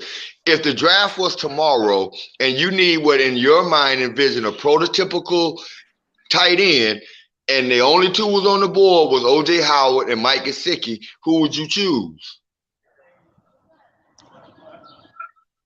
Are you talking about for the prototypical tight end? A prototypical tight end. Well, again, a prototypical in what team? If you're asking, what he's saying, based on Louis, NFL. Hold on, let me help. So, Louis, what he's saying is, if you just needed a tight end and you wanted a good one to play the tight end role, a tight end, and you're just shopping a tight end in the draft, and you had a choice between Gesicki and OJ Howard for all aspects of tight end, all around. You know what I mean? Well, I got the stats in front of me, and but it's not about stats. It's not about stats. I think you guys are arguing. Like that'll be a better the Gesicki and the what was the kid name that went to the U? He was a tight end, but he wanted to hold out for receiver money because he caught 150. No, not Njoku. The other kid, the tight end, the light skin. He went to Seattle. He went to a couple teams, but he started with New Orleans. Jimmy Graham. Jimmy Graham. Yeah. That's a better argument to have with Mike Gesicki. You can't have that argument with Mike Gesicki with a prototypical blocking tight end. You can't have that comparison. You can't. And I agree with that statement, Nick. What I'm telling you is living in Tampa and listening to the sports writers here in Tampa, the sports radio and the writers down here, OJ Howard was horrible at blocking. The Buccaneers thought that they were going to get a good blocker when they drafted him from Alabama. And what I'm trying to tell everybody, look at him in Tampa Bay. He was horrible. You're talking about the blocking was horrible or the catching? In everything, he was horrible. Well, because hold on. Let's actually If he was a big time tight end, he would still be a Buccaneer. All right. Well, here I'm not saying he's a big time person. I'm just looking player to player. You're saying our tight end room's trash, so I'm trying to figure out who we could bring in to be better. But you just asked. Hold on. You asked me if I look at Gesicki in numbers, and am I going to say he's trash? Well, actually, looking at it, who do you think had the better catch rate and catch percentage rate, Gesicki or OJ Howard? And who had more attempts? Of course, the catch rate's going to be better. And please, I don't. Who had more attempts? The more attempts is Gesicki, and his catch rate was lower. So don't tell me about attempts. Again, if you think that you're saying he's trash, they only targeted the man 23 times in his last season. Of course, it's going to look like trash. If the argument here is OJ Howard is better than Mike Gesicki, I'm sorry, Ali. With all due respect, you're wrong. I'm not. Hold on. I'm not saying that. Okay. All right. Hold up. Hey, hold on. He's a better inline tight end. Hold on. Let me clarify why I'm bringing this up. Right. Let me clarify, because I think there's a misunderstanding, Lewis. I'm not saying that Gesicki is better or worse than OJ, and I'm not saying OJ is better than Gesicki or vice versa. That's not what I'm doing here. I'm asking you is he a guy that you could bring in to upgrade? If not, who would you bring in? And the only reason I brought up OJ is I looked at his first 3 seasons, right? His first 3 seasons are actually pretty decent and on par with what Gesicki did, right? The last 3 seasons, he didn't get targeted at all, hardly, and he was injured one of the seasons, so that can be thrown out the bag, and that's where he looked like trash. So that's why I'm asking, can you bring that guy in, and can he maybe reinvent his career? If not, who are you going to bring in? That was the argument. That's why I wanted to talk to you, bro. And then you were bringing up Gesicki, and I'm going to say it's trash while I'm looking at it. The reason he looks so good is because he got almost 100 targets for 3 seasons in a row, bro. But that shouldn't be a detriment. That shouldn't be a detriment to Gesicki because he got to on the ball a lot. No. But when you have higher, whoa, hold on. Now I'm not saying it's a detriment, but when you have more targets, you're padding your stats. That's what I'm pointing out. And the catch percentage, which is how many of that a certain amount you caught, he had lower catch percentage than OJ Howard did in his career. Hey Ali, can I ask you, bro? Who was Howard's quarterback, man, his first 3 years in the league, man? That's obvious. It's pretty obvious. It's Jameis Winston, and then it was Tom Brady the 2 years after that. It was okay. So he fell off with his Brady years, then, right? He took a little dip with his Brady years, right? Exactly. Well, he didn't fall off with his Brady years. He fell off with a system change. Okay, now who was Gesicki's quarterback when his numbers were good, bro? Who was Gesicki's quarterback? It was Fitzpatrick and okay. Well, on his best year, it was 9 games. I think it was there at one point. So then he started to take a dip when Tua became his quarterback, right? No, when the system changed, he took a dip. When the system changed. In 2021, I know you don't. Wait, well, the Tom Brady is a way better quarterback than Jameis Winston, no matter what system changed. Wait. No, it's not. It do matter, Crypto. His touchdowns dipped when the last season of Coach Flores, and then in this season he I don't know, he scored touchdowns, but not much in the yardage at all. Systems matter, man. Systems matter. Yeah. What I'm saying, Lewis, I'm just when you got the greatest quarterback I'm throwing just trying to to you, ask Lewis, that what matters can we too. do to make this better? That's what I'm trying to find out. I want to know. You can't. So we're fucked. We're just fucked then. Nothing now. We're riding with Durham Smythe, Elijah Higgins. What about Kyle Rudolph? Would you bring him in? No, I wouldn't. He's overrated. He's over the hill. I'm not bringing what him about in. Noah Fant? No, for that I'm keeping Durham Smythe. Okay, all right. These are free agents I see out here, so that's why I'm asking, bro. That's why I'm asking. Yeah, no. Listen, I troll a lot with Durham Smythe. And you know, again, do I think he's a great inline blocker that everybody's trying to sell me on? No. Do I think he is the most athletic tight end? I would say no. But okay, I mean, yeah, Durham Smythe can get the job done. But again, I just thought from the offseason that we all heard, everybody was always clamoring about a big-time inline blocker for Miami. We need a tight end. We need a tight end. We don't get one, and now all of a sudden everybody's opinion changes like we have one of the greatest tight end rooms in the NFL. I just think it's ridiculous. But I think you don't think our tight end room is good as the Chiefs, Lewis? I don't think it has to be. I don't think it has to Crypto, be. that's some trolling right there. I'm just trying to figure it out. I thought I do have some Jonathan Taylor news, by the way. I don't think our tight end room needs to be as good as any tight end room. I think our tight end room. One guy does not a tight end room make. Do you know who the second tight end is at Kansas City? Does anybody know? Nobody knows. Noah Gray, yes. the backup tight end. Yes, and he's pretty decent too. He's actually pretty decent. Hey, actually, Crypto, I got some Jonathan Taylor news for you because I know you're a big advocate on arguing about Pachenko and how Kansas City drafted him in the 6th round or whatever, and seventh round, and how he they were able to utilize him and be a big star for them. Well, the beat writers and some of the rumor mills that are somewhat trusted are saying that Kansas City is a definite runner for Jonathan Taylor, bro. A definite spot for him. Front runner, they're saying. They're saying that that's a team that could go after him and get him. And if I was thinking, well, yeah, Pachenko, why would the hell would they do that, bro? Yeah, he was pretty good. Why would so Andy Reid show interest? Is there any indicator? The rumor is Kansas City may be interested, and they're saying they're favorite. So I want to know what your thoughts on that are. Whoa. Huh? Can I get it back? That's almost like a cheat code if Kansas City gets him. If Kansas City gets him, I'm like, I don't know what to do at this point. The NFL, Roger Goodell might actually stop that for competition. Another one bites the dust. That's another. No, man, it just goes to show you. It just goes to show you. Andy Reid will not let good be the enemy of great. I wish the Dolphin fan base felt like that. Don't let good be the enemy of great. Well, yeah, that's probably what I'm trying. I want.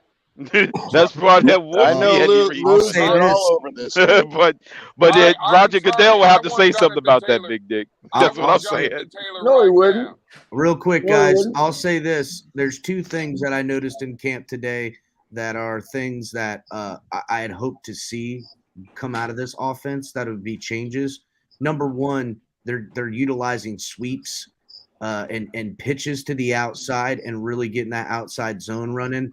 There was a run by A-Chain where the outside zone blocking, that lane that's created by the lineman, where it's literally two guys on each side, it seems like, or it literally, you could see it's almost like a box. And A-Chain came running right through there. And although someone got a hand on him with his balance, they had no shot to tackle him because of how it was moving. It was a perfect outside zone lane. Great to see. And another thing, with these weapons that we have, stretching the field, forcing teams to play a lot of guys back, around the 10-yard line and everything like that, to be ready for these breaking inside routes, because Tua will chew you up in the middle if you don't do something about it. It's leaving these easy little dump off passes to the running backs and the tight ends. And today, Durham Smythe caught probably a 3-yard pass where when he turned around, there wasn't nobody. And the first guy to come up on him, I think it was Deshaun Elliott. He didn't even have the right angle on him. And although Durham Smythe kind of pulled up and just kind of took it outside, he would have lit him up so bad. And another tight end room.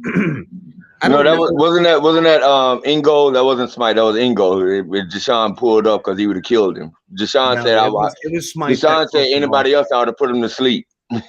No, it was Smythe that had it. And it was one hell of a. Listen, he got it and turned up field and got an easy 12 yards out of it, which to me, he could have got more. If they were in full game, he would have blasted through that guy, and it would have been a safety and some help coming to take him down from behind.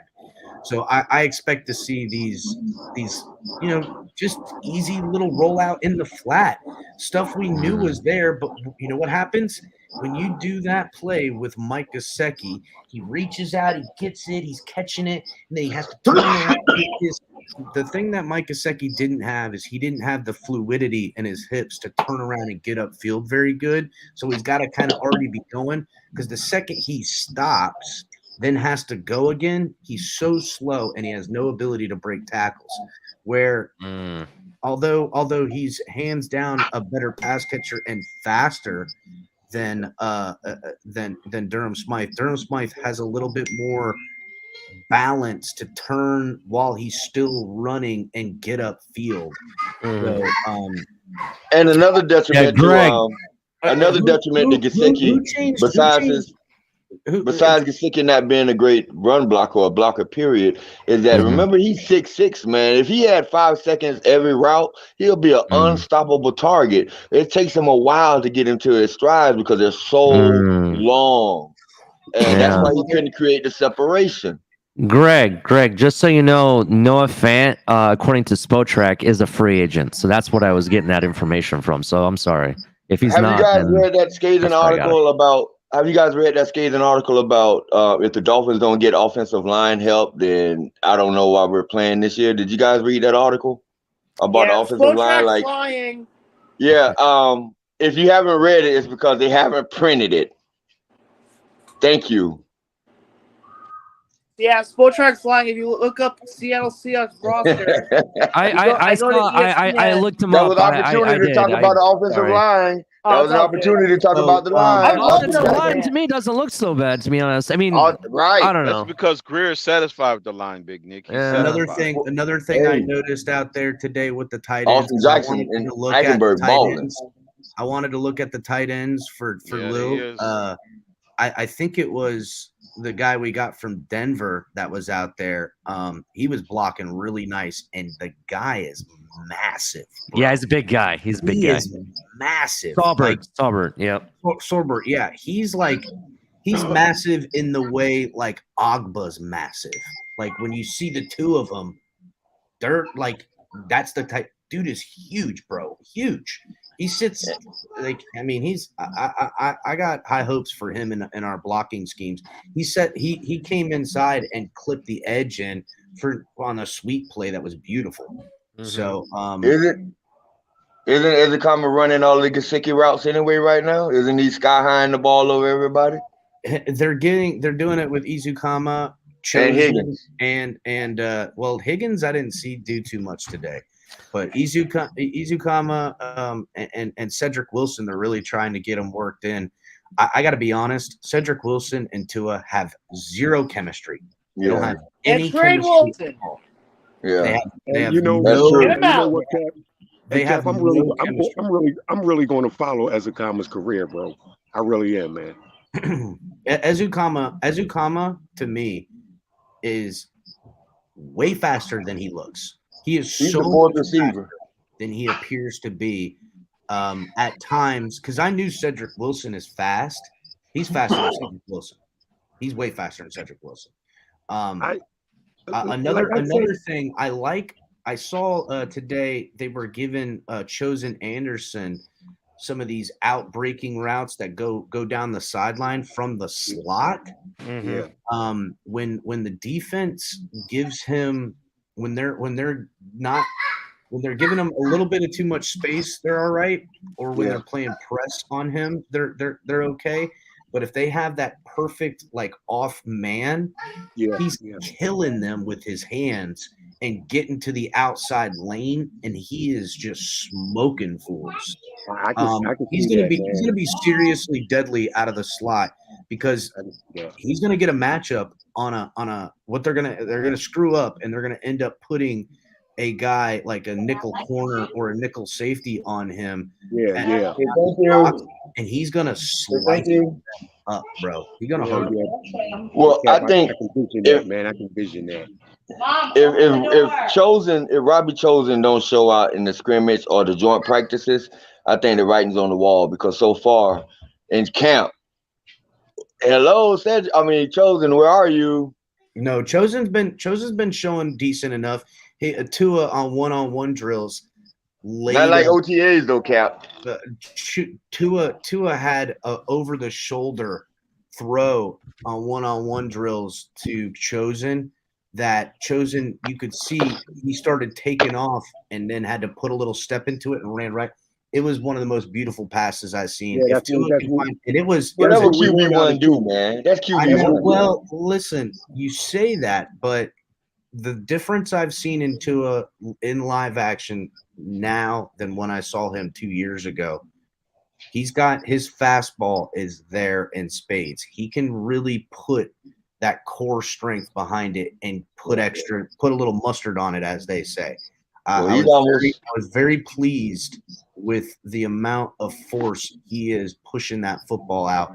To me, I just want to see him be able to – Waddle is already, or Tyreek Hill's already, or Chosen Anderson is already 15 to 20 yards down the field, and there's no safety help because of everything underneath and how the route concept goes.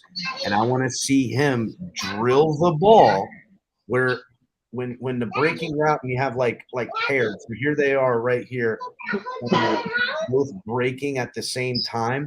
That layered route, I want to see him drill that so it frees the safety. And it goes right over his head. In other words, Cap, you don't want to see no arc on the ball, man, right? Well, I don't mind the arc so much. I just want to see. What I don't want to see is I don't want to see players stopping on their routes or coming back to it. Tua has to understand two things. Number one, he's got to do a slightly bit better job recognizing those wide receivers and throwing it on timing. He has every bit of the arm strength. After seeing him today, he has every bit of the arm strength to give you the throws that'll wow you with a laser on a dot. He can't. But you know what, Cap? But see, that's the thing. That's the thing. You know, like I kind of just see about with Tua, man. He's got to put his wind up, bro. He's got to wind up and really put his body into that. See, I don't think that was kind of my point though, Fred. What I saw today, I know what you're talking about, where he's got to wind up. I didn't see that. He threw one probably 20 yards downfield. Okay, so his timing's getting better then, man. It wasn't so much on the timing on this one. I do need him to do his timing on his deep throws a little bit earlier, but he stepped up in the pocket, right, and slid. He slid to his left and stepped up and had his body squared and kind of threw it like that. Yeah, right? Man, I know what you mean. He didn't step in with a full shoulder and threw it, but he stepped up and went off the top of his right foot and threw it. We've seen him do that before, his body squared. And passing quarterbacks coaches hate that, because when your hips are squared out and not angled, your accuracy is completely off, which it was a little off. But he had so much heat on that ball and how he pointed and pushed it. It was up and away and high to get over the heads of the linebackers, had zero arc, and it had so much fire on it that it went right through Cedric Wilson's hands because it just had so much fire on it. Now, I know it was an incomplete pass, but to me, it's that type of strength behind that throwing of the ball that I now believe he possesses every bit of the arm strength to make up for what I thought he would need a little work on. It looks like that weight and that work is doing it. So I just need him to hit his timing now. That's it. I just need his timing when he sees a certain situation where it's in this route concept and it's going to give you a layered route from inside the pocket to see your two guys are either crossers that are layered one over the other rather than them crossing each other, or two breaking on the inside. He needs to be able to come up from the pocket and do that exact throw and hit the second guy. And you mean at a higher level than he did last year, because he his anticipation is his elite skill.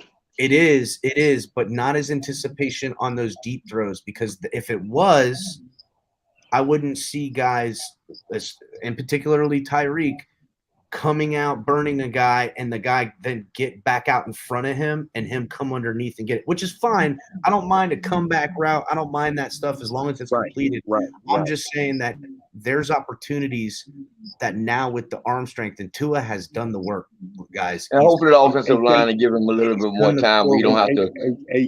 I want to see him be able to push that ball, and Tyreek have to then put a pep back in his step to get underneath it, and I think he's got it now.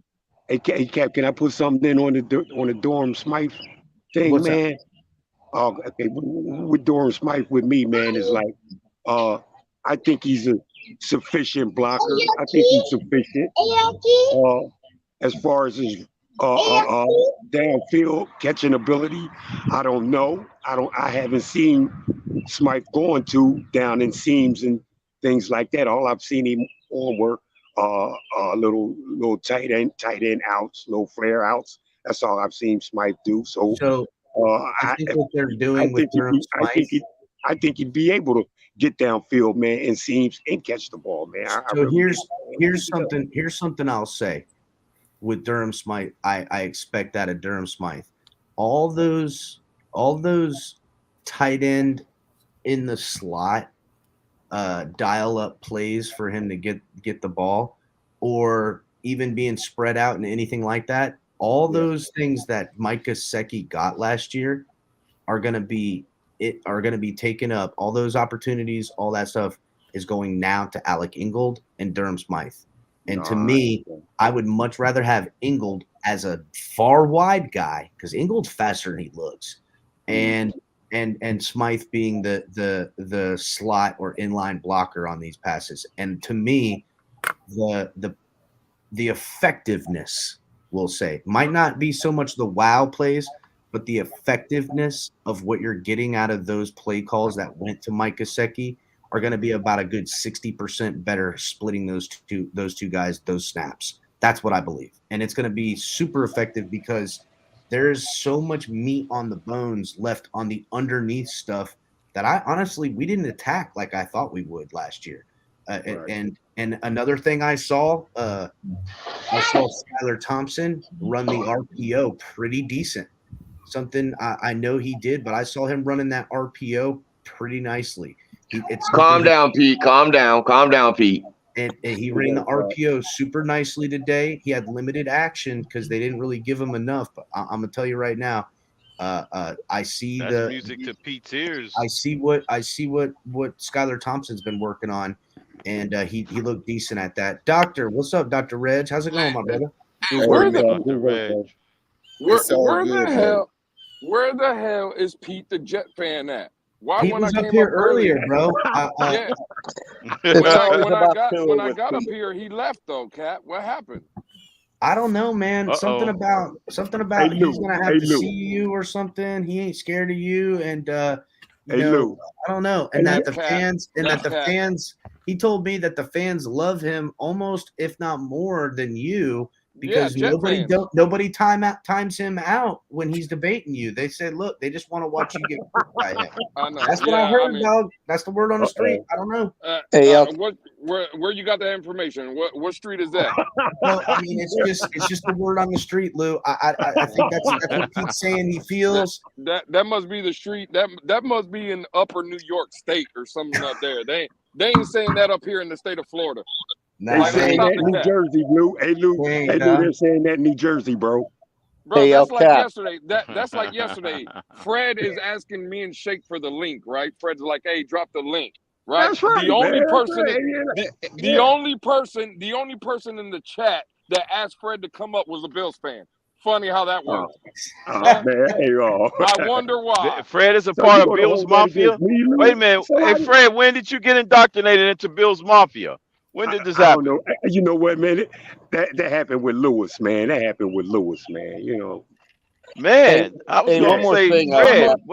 Did you hear my description of Fred? I'm a Bills fan. Did you hear my description of Fred? Hold on real quick before we get going. I want to let Thomas, he has a question, but before we do, shout out to Carla renewing her membership. Appreciate you, Carla. Says I'm back for the season. Carla. Thank you, Carla. Carla, one of the greats in the community, in the chat. She can give it as good as she can get. Holla. And anyhow, Carla, did you pause. I can't help myself, dog. Listen, pause. I'm a dirty old boy, girl. You know what I mean? I don't play.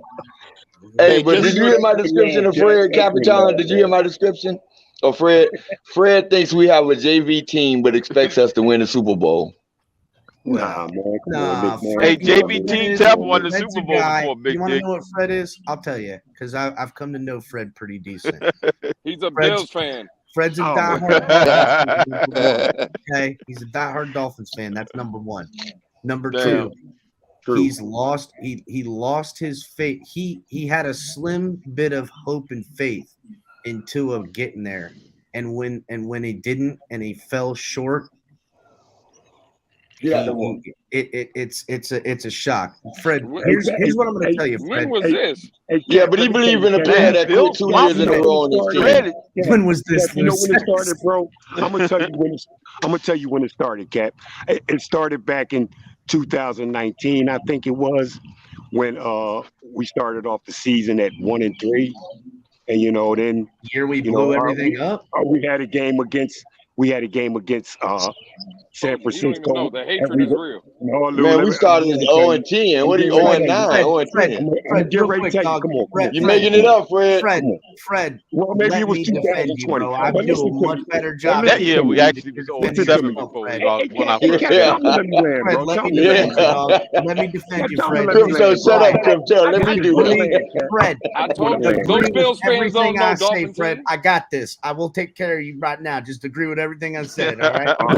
Do it because you're killing yourself. Learn your team. You're killing yourself. The Buffalo Bills. He knows the Bills. Yourself, He knows the Bills. Killing me. I'm trying to defend you, Fred. Anyhow, Doc. Wait a second. Before we, Doc, I want to say hello to you, and then I want to get to Thomas. How you been, Doc? Hey, I'm good, man. We the teachers come back tomorrow, man. So it's on in my life, and the teachers come back. So last week, just been getting after it, and then in about 4 days next week, the kids come back. So I've been listening, but I haven't been able to chime in. So let me just ask you and maybe one more person, because I'm really behind. Is what's been the biggest takeaways, Cap, and I probably Lewis as well. What's been your biggest takeaways from camp so far? So Culler and I were at camp today. I went and picked up Culler. Spur of the moment kind of thing. We went to camp today. I'll tell you what it is. There's been a lot of back and forth from the media saying, oh, it was the offense's best day. Fans are saying it's the defense is still dominating. To me, my big takeaway is this football team is tit for tat. Now we can read into it a lot of ways, and I'll say it's tit for tat in not a bad way. Tit for tat we've seen with terrible teams where they can't get out of each other's way. Right now, this offense that was a top 10 offense last year when it was firing all cylinders And usually defenses that start fast, right? This new defensive scheme that Fangio is putting in there, the offense, I don't want to say is figuring it out, but they're working around it. But it's also sharpening what is happening with this zone defense and this zone offense is these zone windows are shrinking. They are getting tighter and tighter and tighter. Tua, Skyler, and Mike White, to his credit, are finding those timing routes.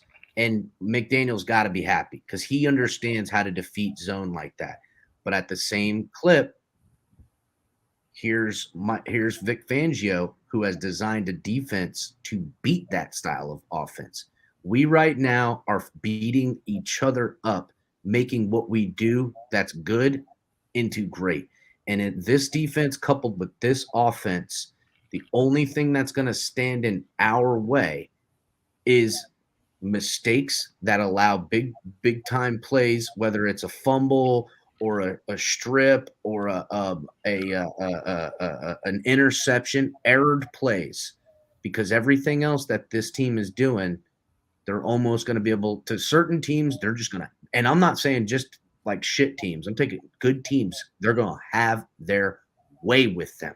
They're going to have their way with certain defenses that, yeah, you might be able to play good press man and, you might be able to have this, but you are not going to be able to stop this team because they can expose your weaknesses by forcing you as a defense into situations. And on the flip side, the defense does the same thing to offenses. They're going to let you have all this. Once you get inside that 40 and it's shrunken in, now you've played right in my hand. And with this offense doing what it does, it's going to help put the defense where they want to be. Playing with that deep zone, giving you everything underneath until the field is cut to around the 40. They're going to keep you out of the field goal range, and you're going to be forced to taking shots, and then you're going to make a mistake. And I'm telling you, I can see the vision, and this is what I expected from Chris Greer. This is what I thought he wanted, and I know it to be a fact because we all know he wanted Mike McDaniel with Brian Flores. Brian Flores proved that he can run a defense and get it to operate. He needed that proven commodity to run that offense that he wanted with the quarterback he drafted in Tua. And to me, this vision that he had of what he wants to see is finally coming together. There's a couple of things that can really throw us off the rails. Top of the list is our quarterback's health. But outside of this, there are going to be losses. But if this game, you're supposed to ramp up as the season goes, this is the exact type of team that gets better as the season goes. And we find ourselves hitting our stride in the fourth quarter of the season. We're going to be as long as we're healthier, not healthy, healthier, we're going to be a formidable opponent for anyone and everyone. Thomas, what was your question you wanted to ask? Yeah, Cap, real quick, just to double back on that, on all the Durham Smythe talk, is that you got to remember a lot of times, even though Kazeki wasn't in on a lot of plays, but a lot of the times to keep everything honest, Kazeki was in there on running plays. And you're not going to have that now. You're having Smythe in there, inline blocking, and I think that's going to make a difference in our running game also. That's all I wanted to mention. Great point, Thomas. I can remember a couple times they had, Mike Gesicki as the inline tight end. Then he drops back at the offset I position. Nobody's scared of Mike Gesicki and blocking. And how many times do we see Mike Gesicki out there on the opposite end of the field and they're running the ball where he isn't at? Now, to me, as a defensive-minded guy, if I'm playing the Dolphins when they had Mike Gesicki and he's over here, I'm preparing for pass, first of all, but I'm gonna also have my best run defender, linebacker, and or edge player on the opposite end of where he's at. Because to me, very good point. They never ran the way that Mike Gesicki was, because God forbid he was in front of someone that he needed to get out of the way. He wasn't going to do it. And I didn't say nothing during the season because I didn't want to fucking typecast the offense. But you can go back and watch the film. and there's no it doubt. was very predictable. Hey, Cap, It was very predictable Yes. by knowing what the Dolphins were trying to do, either a pass or a run, when Mike Gesicki was on the field. Yeah. But to the Dolphins' defense, you was playing with a coach out there that was playing Madden last year. If he would have saw that slow ass linebacker out there, thinking that because Mike Gesicki's on his side, they're gonna run the ball, Gesicki would have ate his ass up. So did you guys just forget? Did you guys just forget that Mike Gesicki was on the roster last year when Tua was an MVP? But nobody did that defense. What he's talking about, P. So come on. Yeah. It's easy to negate a guy like Mike Gesicki if you have the good enough safety. You just make sure your safety is on that side of the hash. That's it. That's all you got to do. Exactly. Tyree gone. Then it dead on the other side. I mean, Mike on the other McDaniel. side of the hash. Don't get me wrong. You got to account for him. But the only time Mike Gesicki is hurting you is if he's 10 yards down the field making a big catch. Anything underneath, my defensive lineman's going to get him. But let me get Doc my one takeaway, and I'm dead serious about this. I'm not trying to rub it in nobody's faces because camp isn't over yet. But my one takeaway so far is that 2020 first round draft check class is showing up to play this year. That's all I'm saying. Right, I hope you're right, buddy. All three of them have shown up to play. And if you want to go deeper, the next pick in the second round the next year has shown up and played this camp. That's all I'm saying. That's what I take away from it. Wow! Cheers for Greer. Robert Hunt was in there. Robert Hunt was in there too. Yeah. I know. You were calling Pete's name, Lewis, and he showed up. He Can was I- scared of you, Lewis. What happened? What happened? Lewis said my name. Pete? Oh, What you my- been, Pete? You been missing in my action, God, Pete. Gary. I had some good news. I had some good news on Skylar, Pete. That was some good news. Hey, But when there's nothing new, Let me ask there's nothing new. It's the same OP. Hey, Cat, what do you think is going to happen? Is Pete going to send the New York Mafia after? What happened? Hey, worse. Hey, Lewis, worse. He's gonna send Fred after you. What happened? Oh, I'm real worried You gotta about let him get away with this. I Pete? think you ought to check in, Lewis. You got to check in. Yeah. Check in. What's going on, Crypto? That's much, Lou. man. Another day in paradise, Shake Money. Another day in paradise. When I come, Shake, what was the question, Lewis? What happened? What's up? I All I just know don't is my man understand. Noah is him, Benogany is balling, baby. Listen, not gonna lie, Noah, it has worked himself into he's worked himself a lot as an outside corner, playing the boundary. He's gotten very good. I'll say it again. He's gotten really good at keeping his hips open and his back foot pointed to the inside of the field to be there for if they're gonna try to break inside on him, but also maintaining enough distance and his back pedal to push them to the sideline. He has gotten a lot better. I'm just If waiting. the season started tomorrow, who's opposite X? Right now, if I had to start it, I would put Cam Yeah. Over Noah? over Noah. Yeah, because I just That's would. what I say. That's what I would put say. Cam. I would put Cam today. Cam is Yes. You want to talk about him Benogany? It's Cam Benogany, bro. Him Cammy. Because I'm telling you right now, that I'm not man- gonna lie though. Does he not look too skinny to you guys? Like, Oh really my skinny? God. You know what? On the field. But now hold on before hold on. Man. You see, hey, you see, Sauce Big, Gardner you see too Big skinny? Nick is taking. Hold on, you see how Big Nick already taking that as a negative. Everybody, he already thinks. I'm just trying to compare the guy. Maybe he could be an Al Harris because Al Harris was also skinny and lanky like that. I'm hoping Sauce Gardner is I think you jumped off the highway. I think you jumped off the highway at the response. I don't think that's where you were going. Oh my! All right, Big Nick. You changed it. Okay, you don't ever changed change, it up. my brother.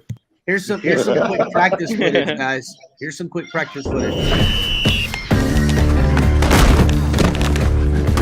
You call that a hit? Keep your head down. The top of your head is the hardest part of your body. Thanks, Coach. Dude, it's gonna break your neck. No, I'm gonna break your neck. Damn it, my leg. Come on now, no no sex on the field, girls. Yeah, nice.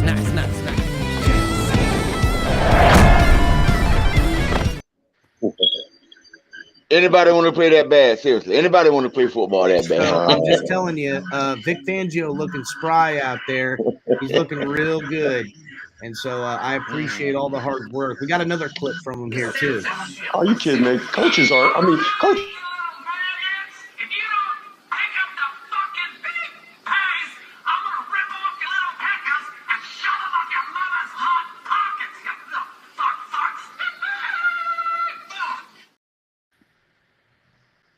Hey, was that censorship right there for you, big? Was that McDaniel and Sam Madison? No, that was Fangio. I got a question. Looking good. He lost some weight. Looks real good. I got a question. What's the chance of that guy's quarterback?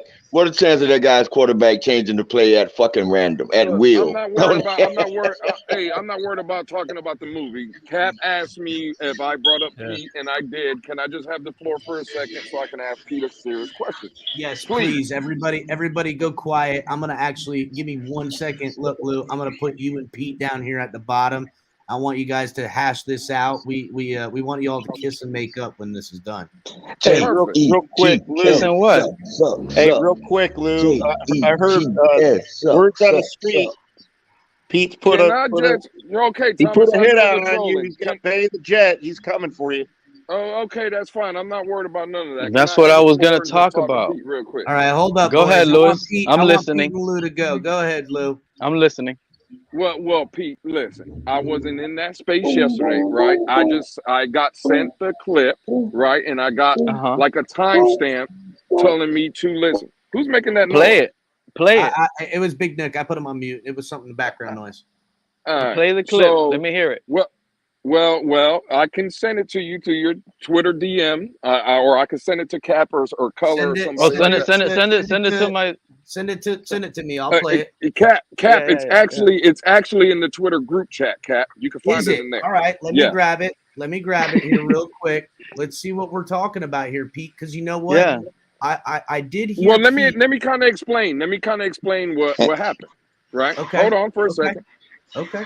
Pete, listen, I don't care anybody's opinion. I think Pete, I consider Pete a friend of mine. So is Fred. We all troll, right? When he says I'm a two and near, I take it. When I say Pete's a Bills fan, I think he takes it and it's all in fun. The one thing I would say though, right, when we're debating on a Dolphin panel, if it's this one at the Fins Tailgate Network or a Twitter space or wherever, that's fine because it's amongst family. But Pete, I'm not going to lie to you. Yesterday, the clip that I heard when you're in front of all these Jet fans, right? It's a Jet space. And you're basically telling them that, bro, you're throwing all of us under the bus. You're like, oh, all these guys don't know nothing. They're stupid. You guys got the better quarterback. You guys got the better running back. You guys got the better team.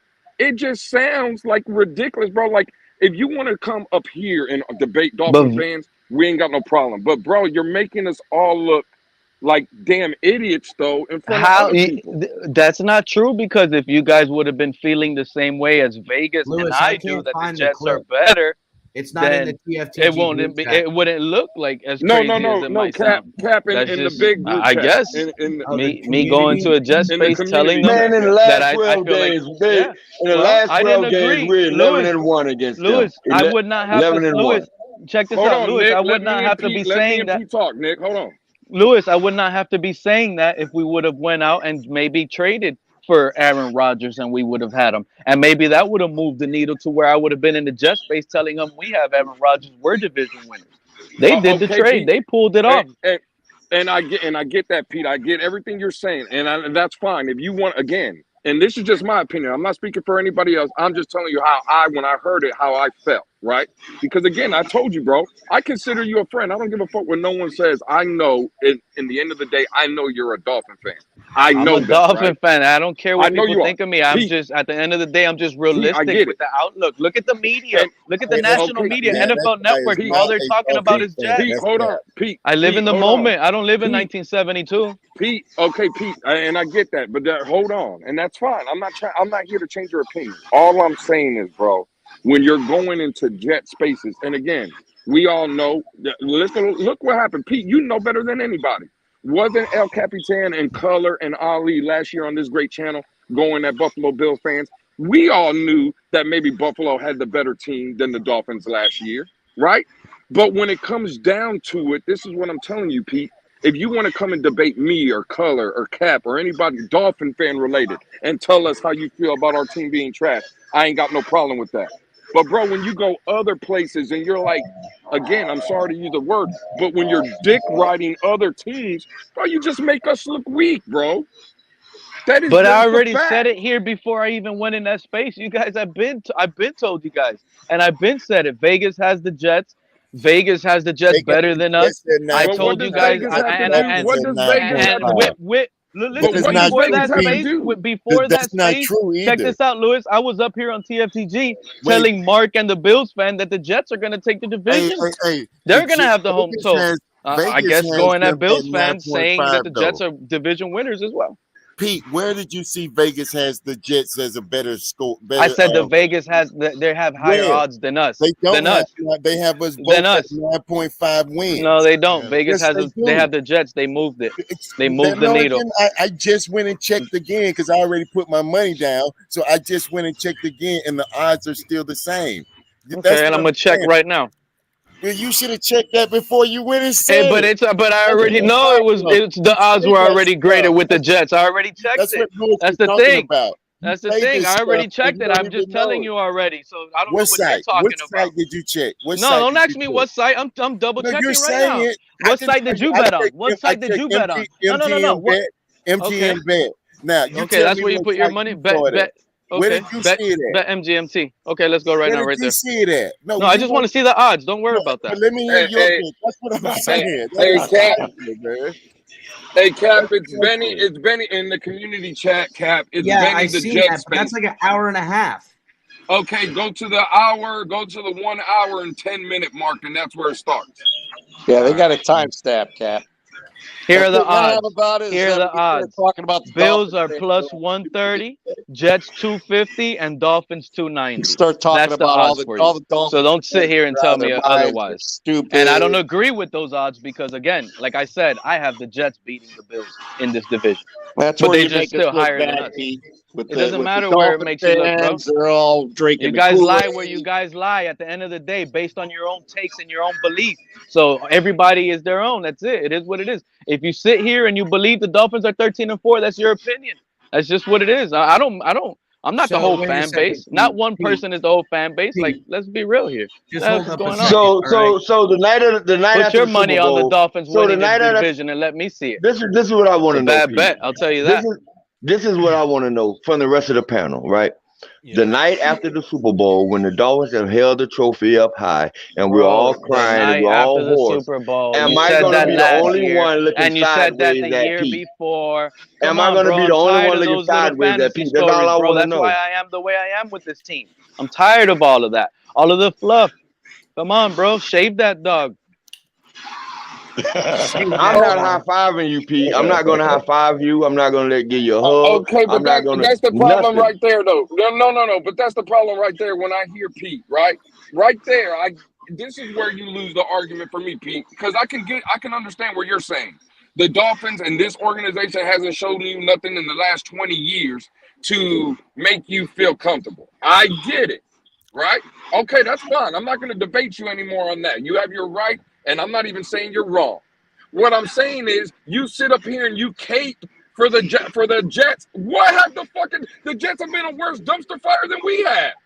It's a projection, bro. Aaron Rodgers on that team. But Pete, you cannot have the argument that, oh, you don't believe in the Dolphins because the Dolphins haven't shown you anything, but then turn around and praise the Jets and oh my God, like the Jets are the new team. Bro, the Jets are worse than us. And this isn't Aaron Rodgers 8 years in the league. This Aaron Rodgers who come off choke artists after choke after choke after choke after choke.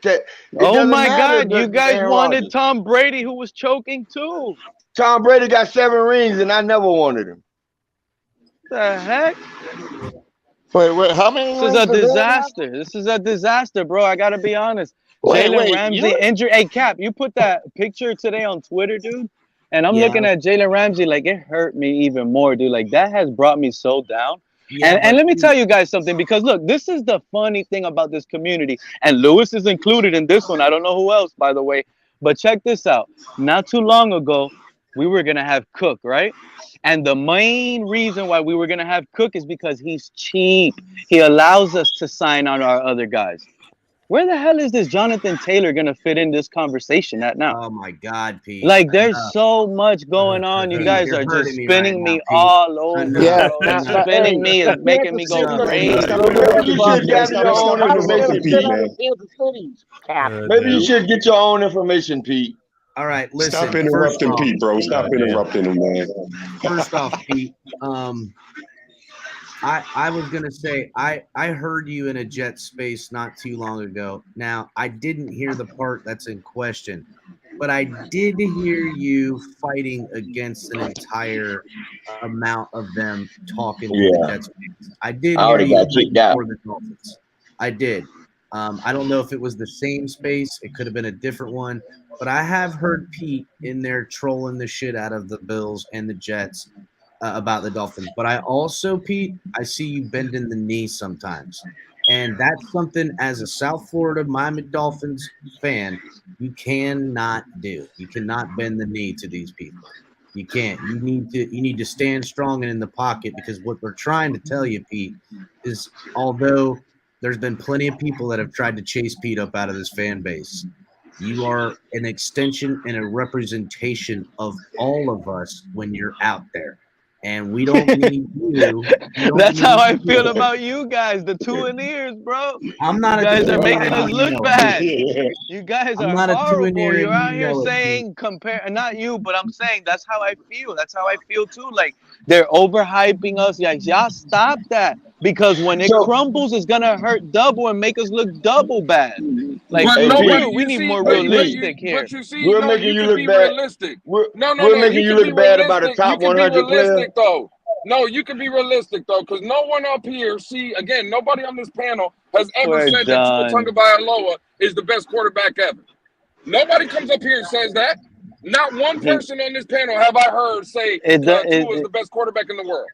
But we will say he's a top 100 player. We will say he's a top 100 player. Not in those words. In a bad season with all the injuries that just happened. Not in those words. Listen to that dumb shit that y'all be saying. What are you talking about? Come on, man. Come on, from what I gather, man, here, man, Tua is the best quarterback in his division. The goddamn thing. Come on, man. You gotta say it in those words. I think this is what you heard. I think this is what you guys heard from Dolphin fans that like their quarterback, that Tua is a top 100 player in the NFL. In a bad year, bro. What? Well, as a matter of fact, what were we saying all last season? Tua has to prove himself this year. So who's been a fucking Tua sexual? I want to know who. Hey, can I just say something to Pete? Who said that? Damn. Please, Doc. I said it, Thomas. Pete, we all say Hold on, guys. Hold on, Thomas. Thomas is pissed. So who the hell's a Tua sexual?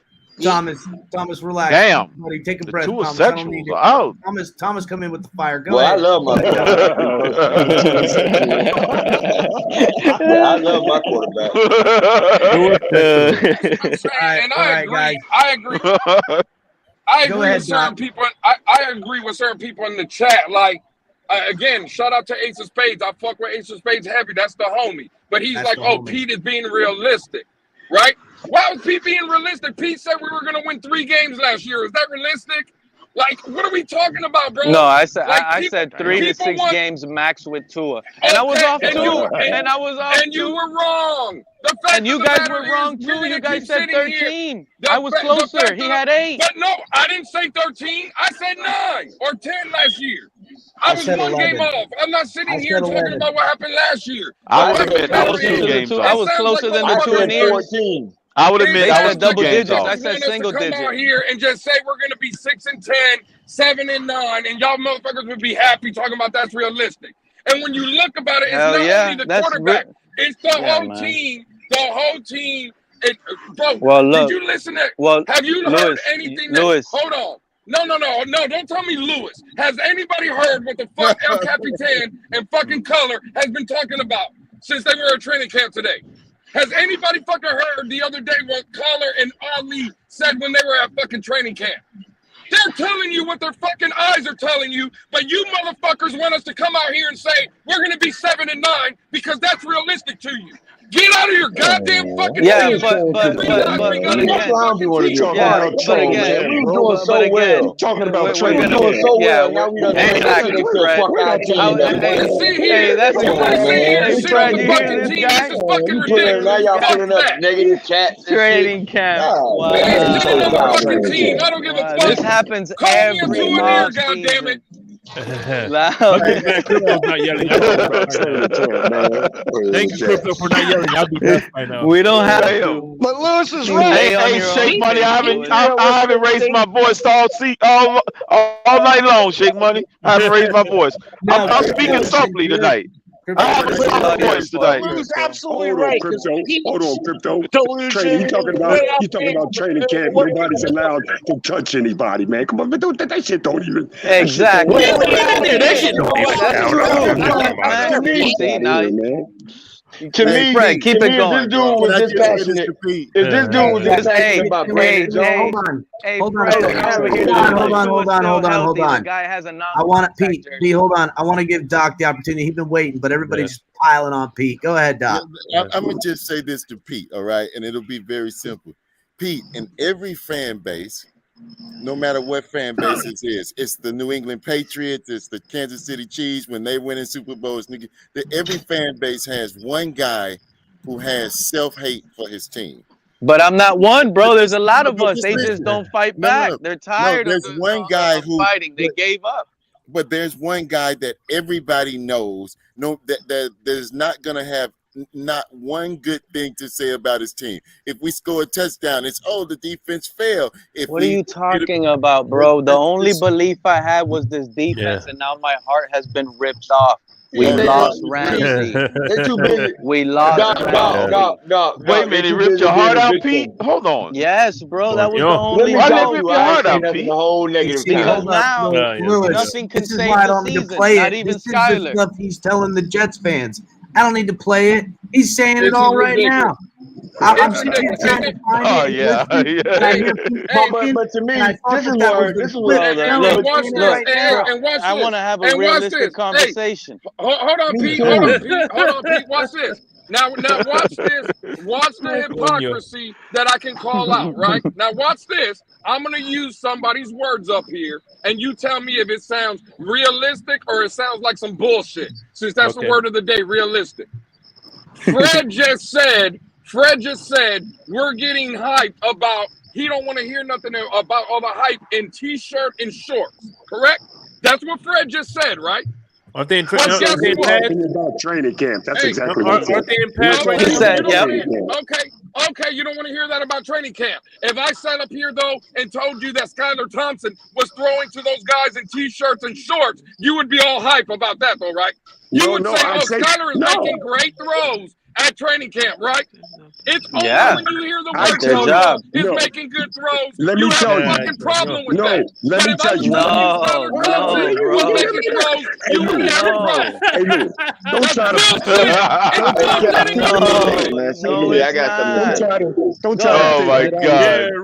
think what I would say, Lewis. Jerry. Don't get it. Oh my God. One mic.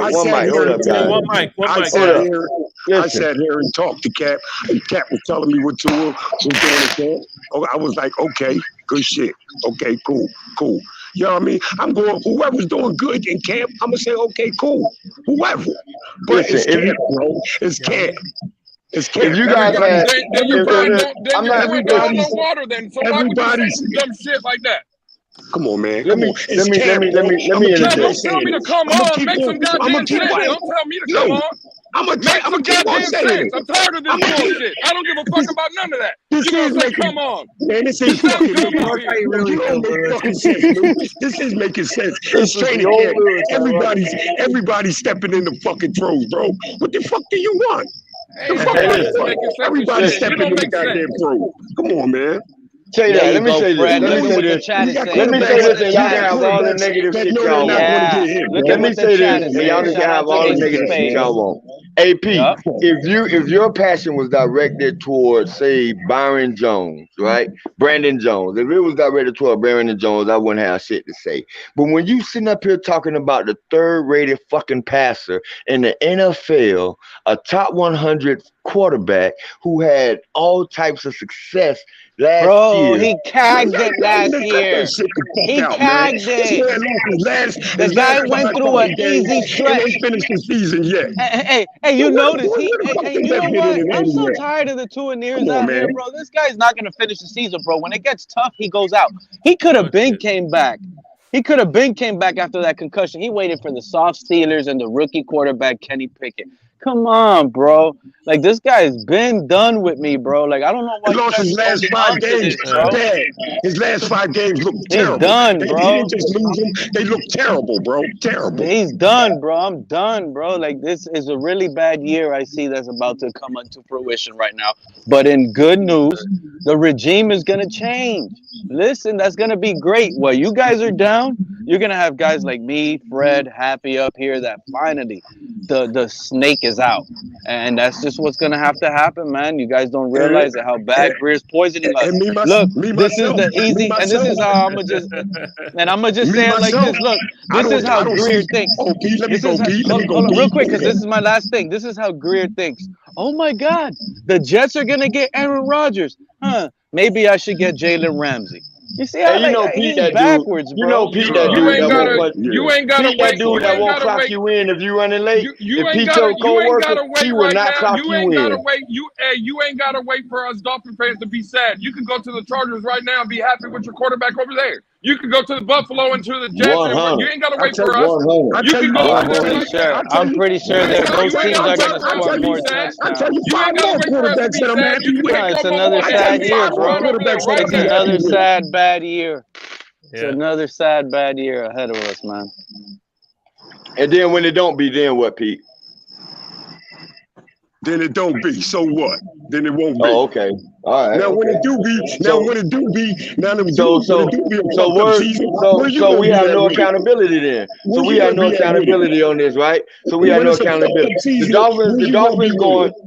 The Dolphins are going 21-0 for the next 3 years. You ain't answering my question, Nick. 21-0 the next 3 years. We have no accountability on this. And that little stat you like to scream out, Big Nick. Oh, he's the #1 passer rating. That's the biggest stat he's gonna regress at. That's the biggest stat that guy's I'm telling you guys. I want to know what he's gonna do week 1 versus the next Chargers. 3 years.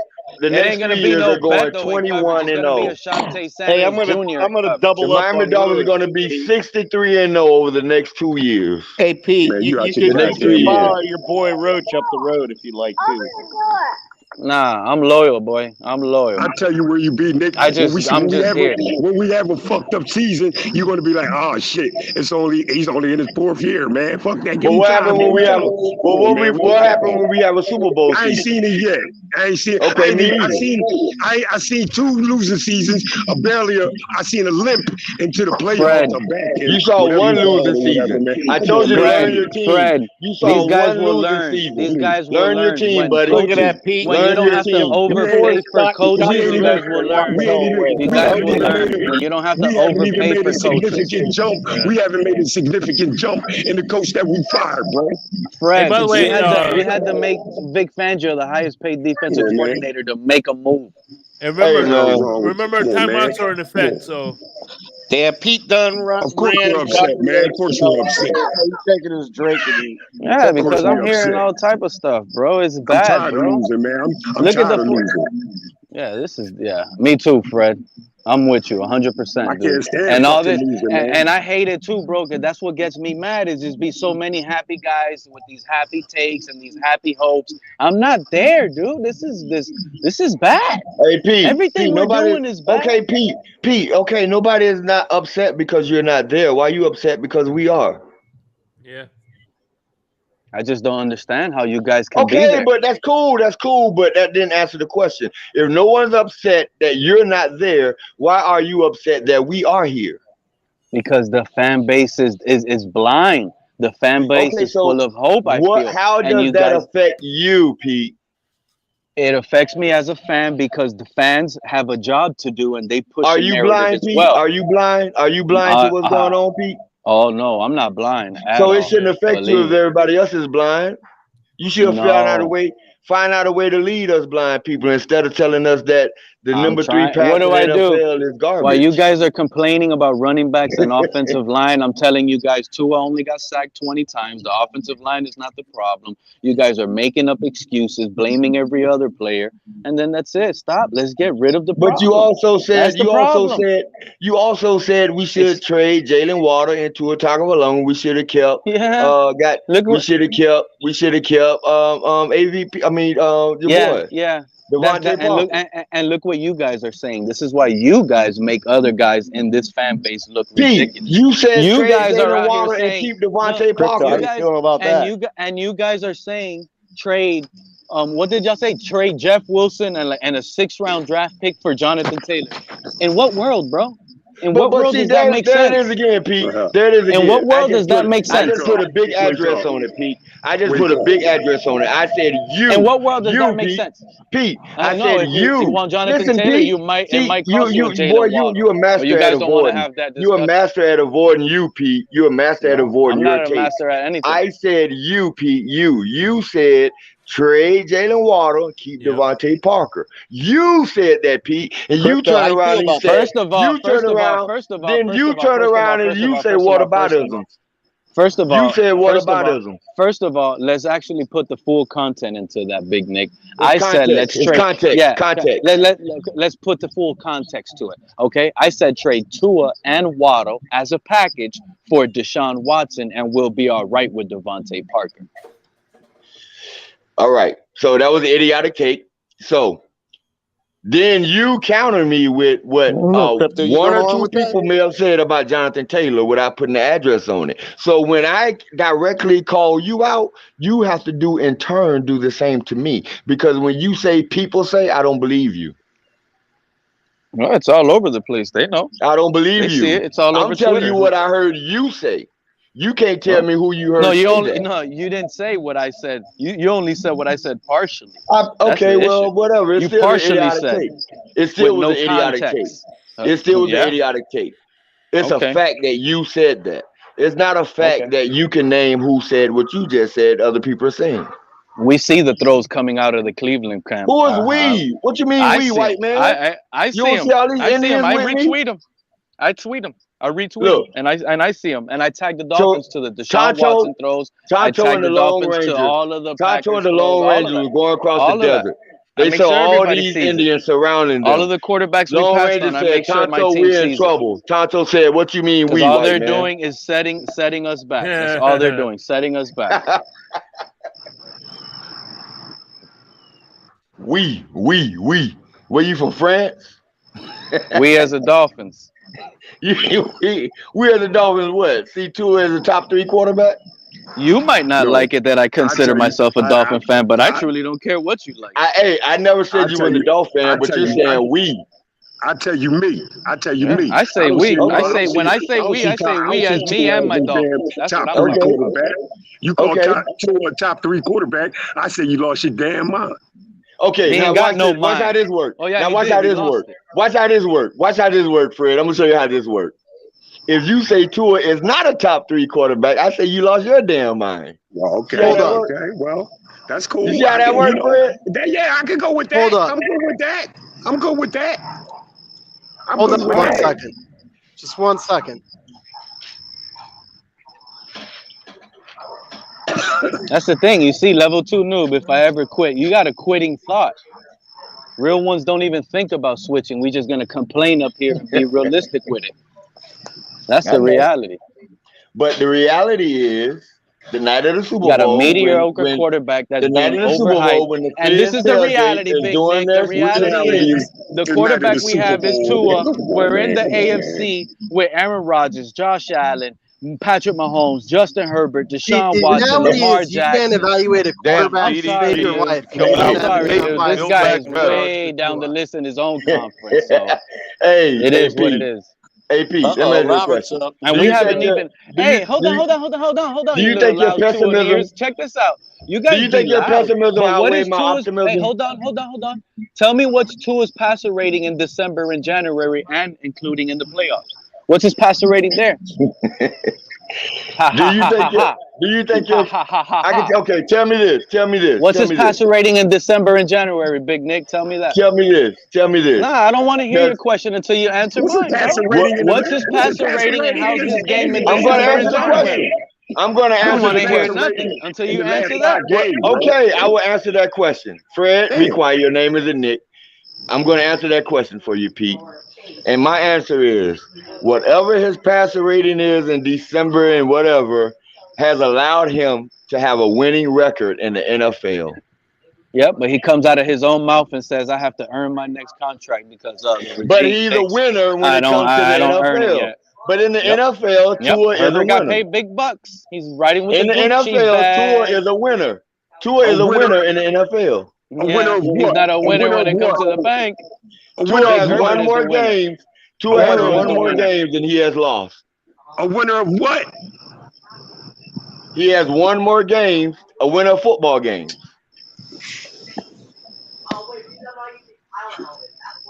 I give 3 of the games to the defense. It doesn't matter. It doesn't matter. You give all of them to the head coach. Of course it don't. Tua was a winning quarterback.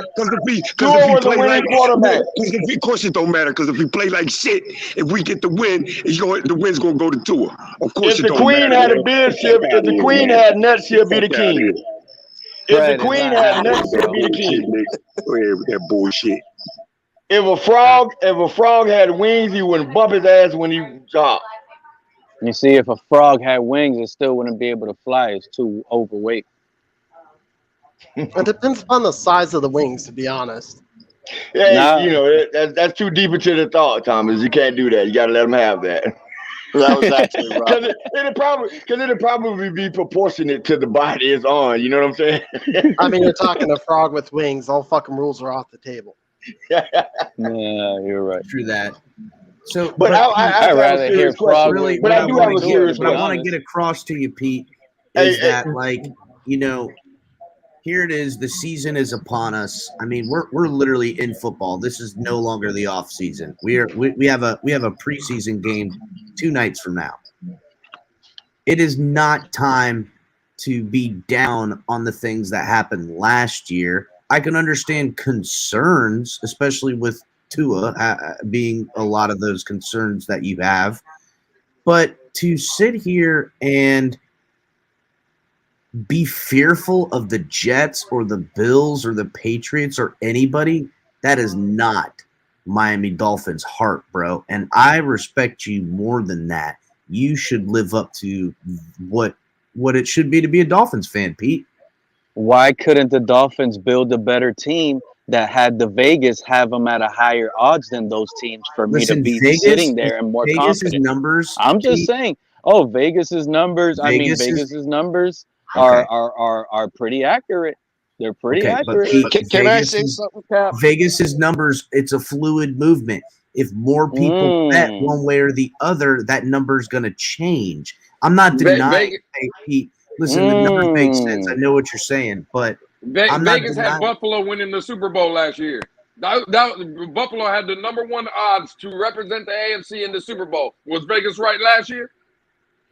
It was Vegas had Buffalo. Vegas has had Buffalo the last 3 years. Oh, now they're close. They weren't even close. They didn't even make the championship. I never said they were 100%. I said they're pretty accurate. They were close. Hold on. They went 13-3. They went 13.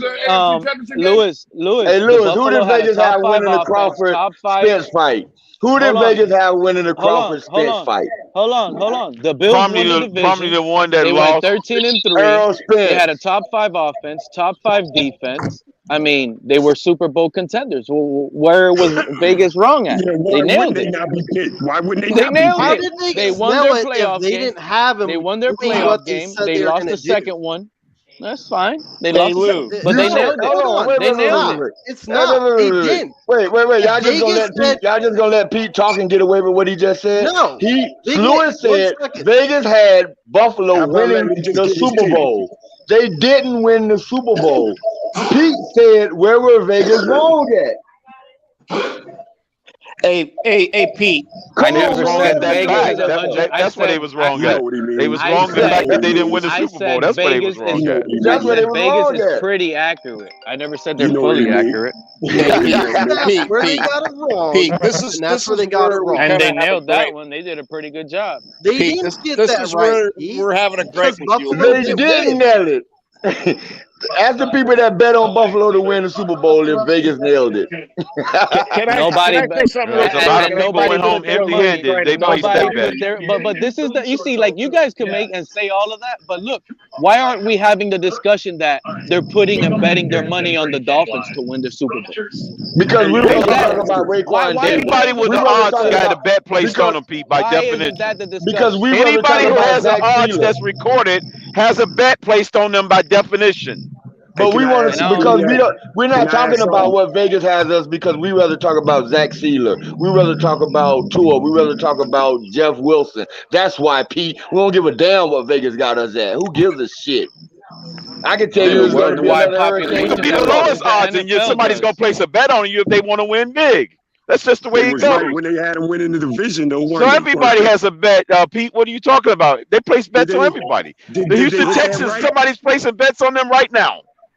Right now, somebody's placing a bet on the Texans. Did they have that right? Did they get that right? Or they wouldn't have it on the board. But he's making an argument if nobody placing a bet on you, that makes you trash. No, he don't. That's right. Yeah, they do. Yeah, even Houston got odds. Even Houston got odds. That's what I'm saying. Even Houston has odds. Yeah, they have bad odds. They shake color. Yeah, but it doesn't mean nobody don't place a bet on them. Horrible. Somebody gonna bet on. Why is it a horrible odd? Why is it a bad odd, Crypto? Why is it a bad gamble, Crypto? Ask Vegas that. I don't make the odds for Houston. AP, Vegas. You know the odd is. You know what the answer is. You're smarter than that. You know what the only bad odd is? The only bad odd is 1 in 32. That's a bad odd. That's a horrible odd. 1 in 32, Pete. That's the only odd that matters. Hold up real quick. Pete only cause Vegas is all over the place when it comes to the AFC East. So to act like the Dolphins are all of those teams in every site, and most sites the Dolphins are up. That's just in the AFC East. How about winning the conference? Hold up. I'm saying to you that that's what you do. You cherry pick shit to say which is best. Like you're saying, oh, Vegas has the Jets and the Bills higher. That's not true. Wait. Picking. Hey, Doc.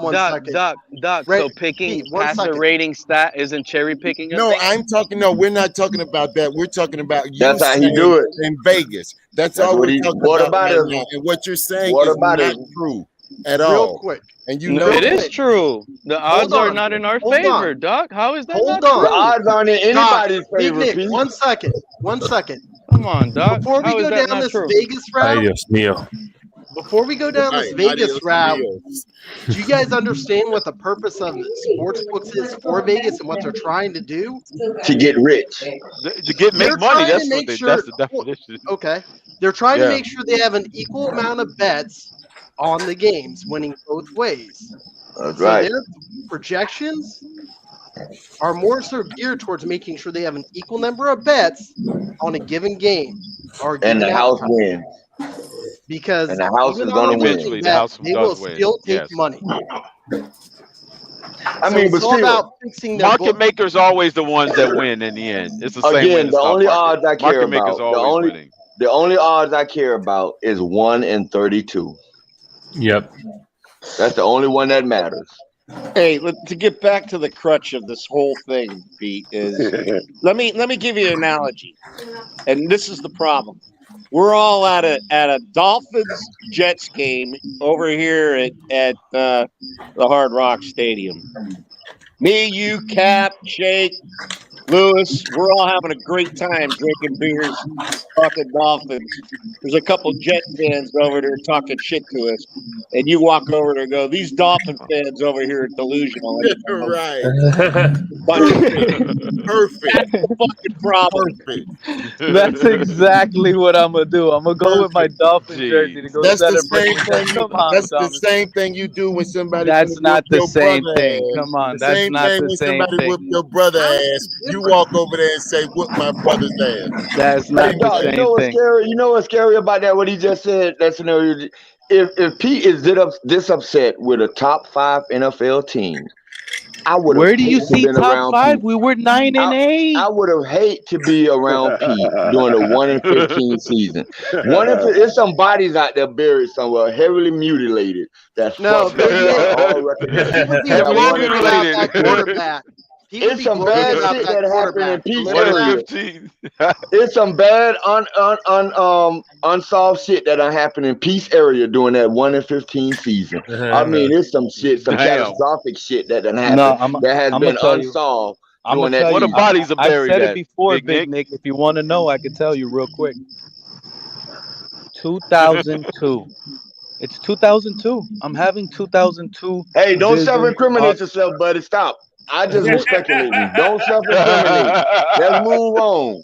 Don't self-incriminate. Let's move on. Because if you're this miserable about this roster, I can imagine how you was back then. Damn. I like to ask a question, man. I like to ask a question. All right, come Sunday's ball. Come Sunday ball game. And your voice is recognizable, Fred. You damn sure better not incriminate yourself. Hear me out, nigga. Hear me out. Okay, when oh, what the fuck? They starting that bullshit. All right, hear me out. Telling you to shut up. All right, come Sunday, we got a game against the Jets. Do you guys just say, "Oh shit, fuck that, we got this. Well, it's the Jets. We're gonna win this. Do you look at it? Do you look at it like that? Do you look at it like that? I'm gonna answer that for you. I'm so big of a Miami Dolphin fan that I'm not fucking ever going to the Miami Dolphin game with the Jets in my stadium. Period. Hey, never. I asked you, man. I'm just telling you, I wouldn't be in that situation. Do you just straight look at it like, oh, this is an easy game? I wouldn't be in that situation, Pete. You're not wearing a Jets jersey in my presence in my stadium. Man, I'm that dude. Just answer the damn question, bro. Just answer the question. I can't. He said the Jets got so much stinking filth on them that he's gonna keep a distance. Because I'm looking for a fight. I'm looking for. I know me. I'm looking for a fight. The thing that comes to mind with me. I'm never going to a Jets game in Miami. Never. I don't know if Pepe Le Pew has that kind of influence, Big Nick. I'm never going to a Jets game in my stadium ever. You would not. I would not be in my stadium and see a motherfucker in there with a Jets jersey on. I'm sorry, I can't do it. Hey, Fred, you just answer your question. The Jets fill up the stadium. You answer shit. Fred, to answer your question, every Sunday the Dolphins play, I say they're gonna whoop their ass. Absolutely. Who we playing. Okay. That's how I wake up every Sunday. I don't wake up saying, my team is gonna lose. Man, never. I wake up every Sunday saying, well, that's funny you said that, Doc, because it was. You can choose the fan of saying, waking up and saying, Carolina is gonna whoop our ass this week. And you can choose the fan and say the Houston Texans are gonna whoop our ass this week if that's how you fan. For me, I fan every single Sunday, no matter who we playing. And that man was checking on the Dolphins while he was playing in Houston. He was reading up on the Dolphins. They got you. Now when it's Sunday and I was see you doing that, Doc? Was you checking on the Dolphins while you were playing? You already know. I know you were. Of course, me being a Dolphins fan, of course I want to win. But I'm looking at it as like, oh shit, this is a tough game this week. That's how I take it, bro. That's all how I take it. Then say it that way. That's not how you present it. Say it that way. Every game hell no. in the Hey, NFL is a Fred, I'm tough already game. penciled us in to take that L week 1 against the Man, Chargers. you just We want can have that attention, Pete. You discussion just already. want You know what? attention, Pete. I'm You gonna tell just you want like this. attention. I have us On the penciled in road. taking the week 1 loss too. Tell you the truth. Okay, and I say we gonna make an example out of the Chargers. winning, and that don't mean I say gotta we gonna sit make here an and say, example I out gotta of the win Chargers. week I'm a one, Dolphins fan as opening much night. as I'm a Dolphins fan is not as much as if not more than anybody to fuck up here, bro. Hey, Fred, what made us lose in the playoff game, big dog? Skylar Thompson. Well, of course, man, you know, we down to the fucking second string. Probably third string was quarterback, was the third string of Skylar, if that's what he was. Third string quarterback. You know, I've seen drops in that game that were very important. You know what I mean? And like I said, man, catch here, catch there. We only lost by 3 points, man. We could have won that game. It was drops. And guess what we're hearing in camp? It was Let me ask you a drops. question. But guess If what Aaron we're hearing Rodgers in would have been camp, our Fred? quarterback, They're if Aaron Rodgers dropping would it have been our left and quarterback in right. that That's playoff all game, we we heard. would They have want to talk won. about camp. They're dropping everything in camp. Hey, Pete, if Aaron Rodgers would have been the quarterback for the Miami Dolphins in the playoff game last year, who would have won? 100%, we win that game. So Skylar was the problem. So Skylar was the problem. He would have not had communication. So Skylar was the problem? Skylar was not the problem. The problem was the coach with a little bit of Skylar. Yeah, 10 days wasn't enough. So wait a minute. You see, if you have Aaron Rodgers, Big Nick, he's there calling his own plays. There's no time to waste. There's no miscommunication. Pete, That's all a big I said difference. was, if Aaron Rodgers would have played in that game last year, the exact same game Skylar played in, there would have not had no okay, play if call that's the only communication errors. if that's the only person you're replacing, that's telling me that Skylar Thompson was the problem. No, Skylar Thompson was not the problem. The problem was the coach relaying the thing. He blamed it on the It'd have been the same coaching. It'd have been the same coaching.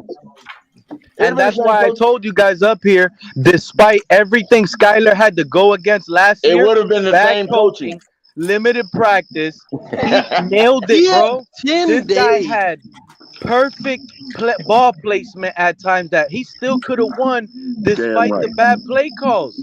No. He had 10 days, almost 2 weeks to get ready for a game. He had enough time.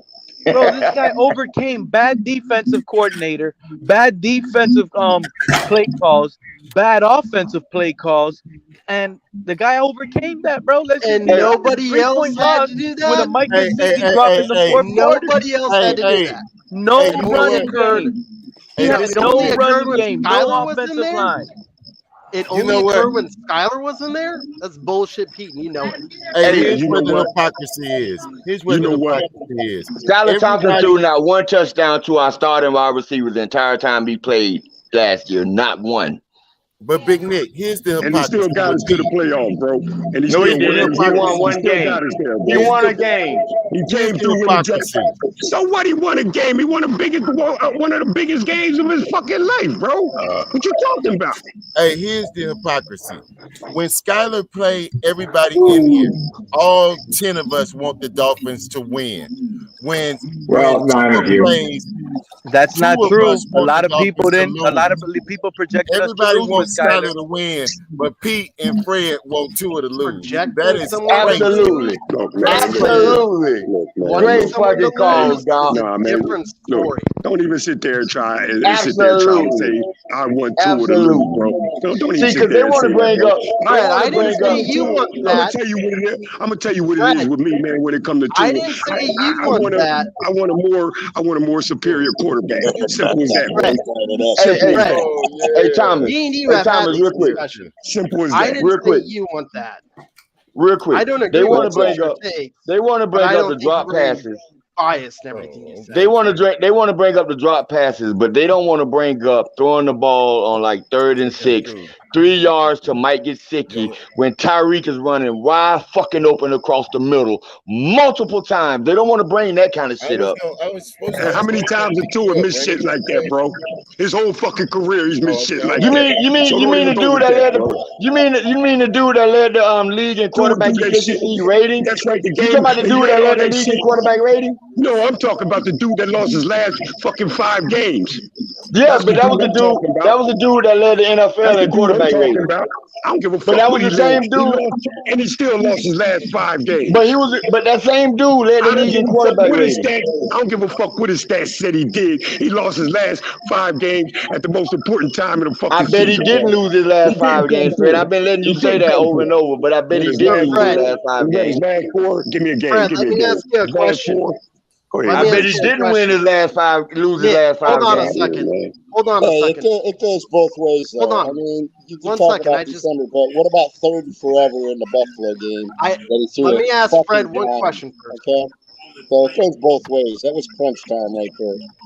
So, Fred, how many And points? everybody up here, when that game was close, that playoff game was close, everybody up here was saying, Skyler about to pull this shit the fuck off. Every one of you said that. Yeah, because we're Dolphins fans, Fred. We're Dolphins fans. Of course, that's Doc's argument. That's Doc's argument. That's his argument. That's Doc's argument. Because we root for Skyler. Skyler talk about Skyler lost the goddamn game. We root for Skyler. You don't root for Tua. No, you don't root for Skyler, bro. You don't root for Skyler, bro. All you see is Tua, bro. That's all you see. That's what the fuck I don't get. That's all you see is Tua. Everybody wanted Skyler to win that game. If you're a Dolphin fan, Dog, don't say everybody.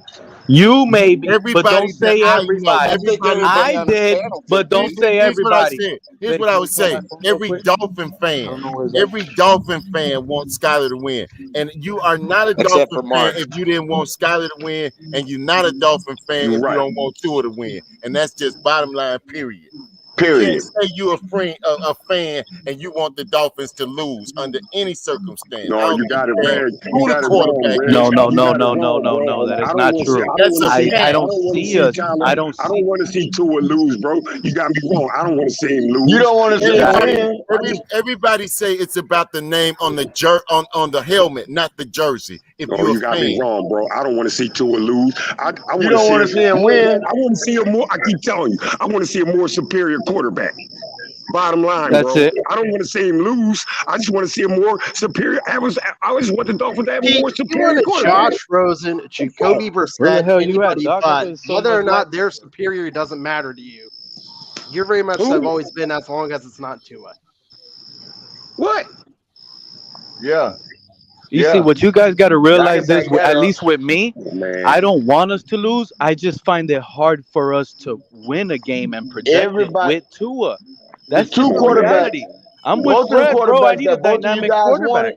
You know what's crazy? The quarterback that both of you guys wanted, one wanted Watson and one wanted Jackson. What's crazy about it? And they both of them dudes. Listen, Jackson and Watson, both of them quit on their team. Both of them. Your quarterback on your team, they had to take the helmet away so he don't come back into the next week. He wanted to quit. He wanted to quit. I say he pulled himself out of the Green Bay. Watson and Jackson both quit on their team. He pulled himself out the Green Bay game, bro. So did Tua. So you saying the Ravens are stupid for paying a quitter a guaranteed contract north of $200 million? So did Tua, Big Nick. Hey, quit, Crypto. It don't matter what they paid him. He quit, Crypto. He quit. I'm saying if that means that would make the Ravens very, very stupid for giving a man $200 million for quitting on them. He quit prior to them giving it to him. The man quit, Crypto. His teammates are saying he could have played. But you're alleging that he quit, but they gave him the money afterwards. Hey, he's the best. Make that make sense. The best option. Who they gonna replace him with? Man, Nick just talking out his ass, man. Nick talking out his ass. Who they gonna replace him with? I don't know. There was a lot of people available, wasn't it? Hey, Crypto. Did Deshaun Watson quit on his team and wasn't they just gave him a $300 million contract? Or how much it was? He didn't quit on Cleveland. No, but he quit on Houston. Yeah, he probably did quit on Houston. They had a race to over. He had a right to. And Cleveland knew that and still gave him a guaranteed contract. Well, he had a right to quit on Houston. Yeah, he had a right, man. You don't think Lamar Jackson, a former MVP, a game altering quarterback, had the right to quit on Baltimore? They didn't want to pay him. They made this man play on the. And you know what? Since you guys are already mad at me, and since you guys are already mad at me, maybe you know what? I'll get you guys a little mad. I have the Browns projected to end their season higher than us. By the way, play on a 5th-year option. I seriously do. I have the Browns So being that's what better you're than us, saying. guys. He should have quit because of the 50 option they made him play on. Hey, I'm not saying whether he should or he should. I'm just pointing out that he did. Yeah, but they decided you guys think to you guys give in think to we're better him. Is than what the I'm Browns? saying. Because You he's guys a think we're better than the game-changing Browns? quarterback. Yeah, Hey, I'll give us a leg up on him. I'll give us But he still quit, Crypto. He I'll still give us a quit. leg up. Whoever asked about the Browns, whoever asked the Browns question, yeah, I give us a leg up on the Browns. Shit, I give us 2 legs up on the Browns because of We're Watson. beating the Browns? I believe Watson is still out of rhythm, bro. Yes, I What do. I team? give us 2 What legs team up in the on the AFC? Browns. Playoffs. What teams in the AFC you don't give us a leg up over? What Can teams you in the imagine? AFC you don't give us a leg up over?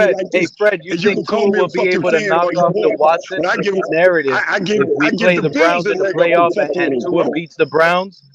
Well, maybe not now because the Bills are going through some shit right now. Fred, give me all the so teams. much as a leg up. Fred, Come on, man. give me all the teams in the AFC, Fred, that you give a leg up over the Dolphins. All the teams in the AFC. Where in the AFC? Yeah. Okay. First of all, Kansas City. Okay. Super Bowl Chargers. Hold on. Let me make sure I get the question right. You said the teams that. And I'm only have a asking leg up Fred. on us, Nick. That's what you're asking me, right? That are better than us, pretty much. What, the team that completely choked in the playoffs? Up. I can't hear right. No, the teams that you said you give us a leg up over Cleveland. Okay, so I'm asking you, which teams do you give a leg up over the Dolphins in the AFC? I can name about 9 of them. Wait a minute. Well, I'm asking Fred. So thank you. You don't want to ask about to do. He's gonna be Mark. What's up, Mark? Hi, Pete. Hear how Pete is with the Buffalo fan? Go ahead, Fred. I just said Buffalo because that was. Oh, you waiting on me now? Okay, I said Buffalo simply Okay, because a team that beat us by 6 points. A team that beat us by 6 points with backup quarterbacks. Okay. Hey, how many times have they beat our ass over the years, bro? No, I'm giving them a fucking Pete, leg you up. so cordial All right, with the Buffalo fans. You so cordial with the Buffalo fans. Y'all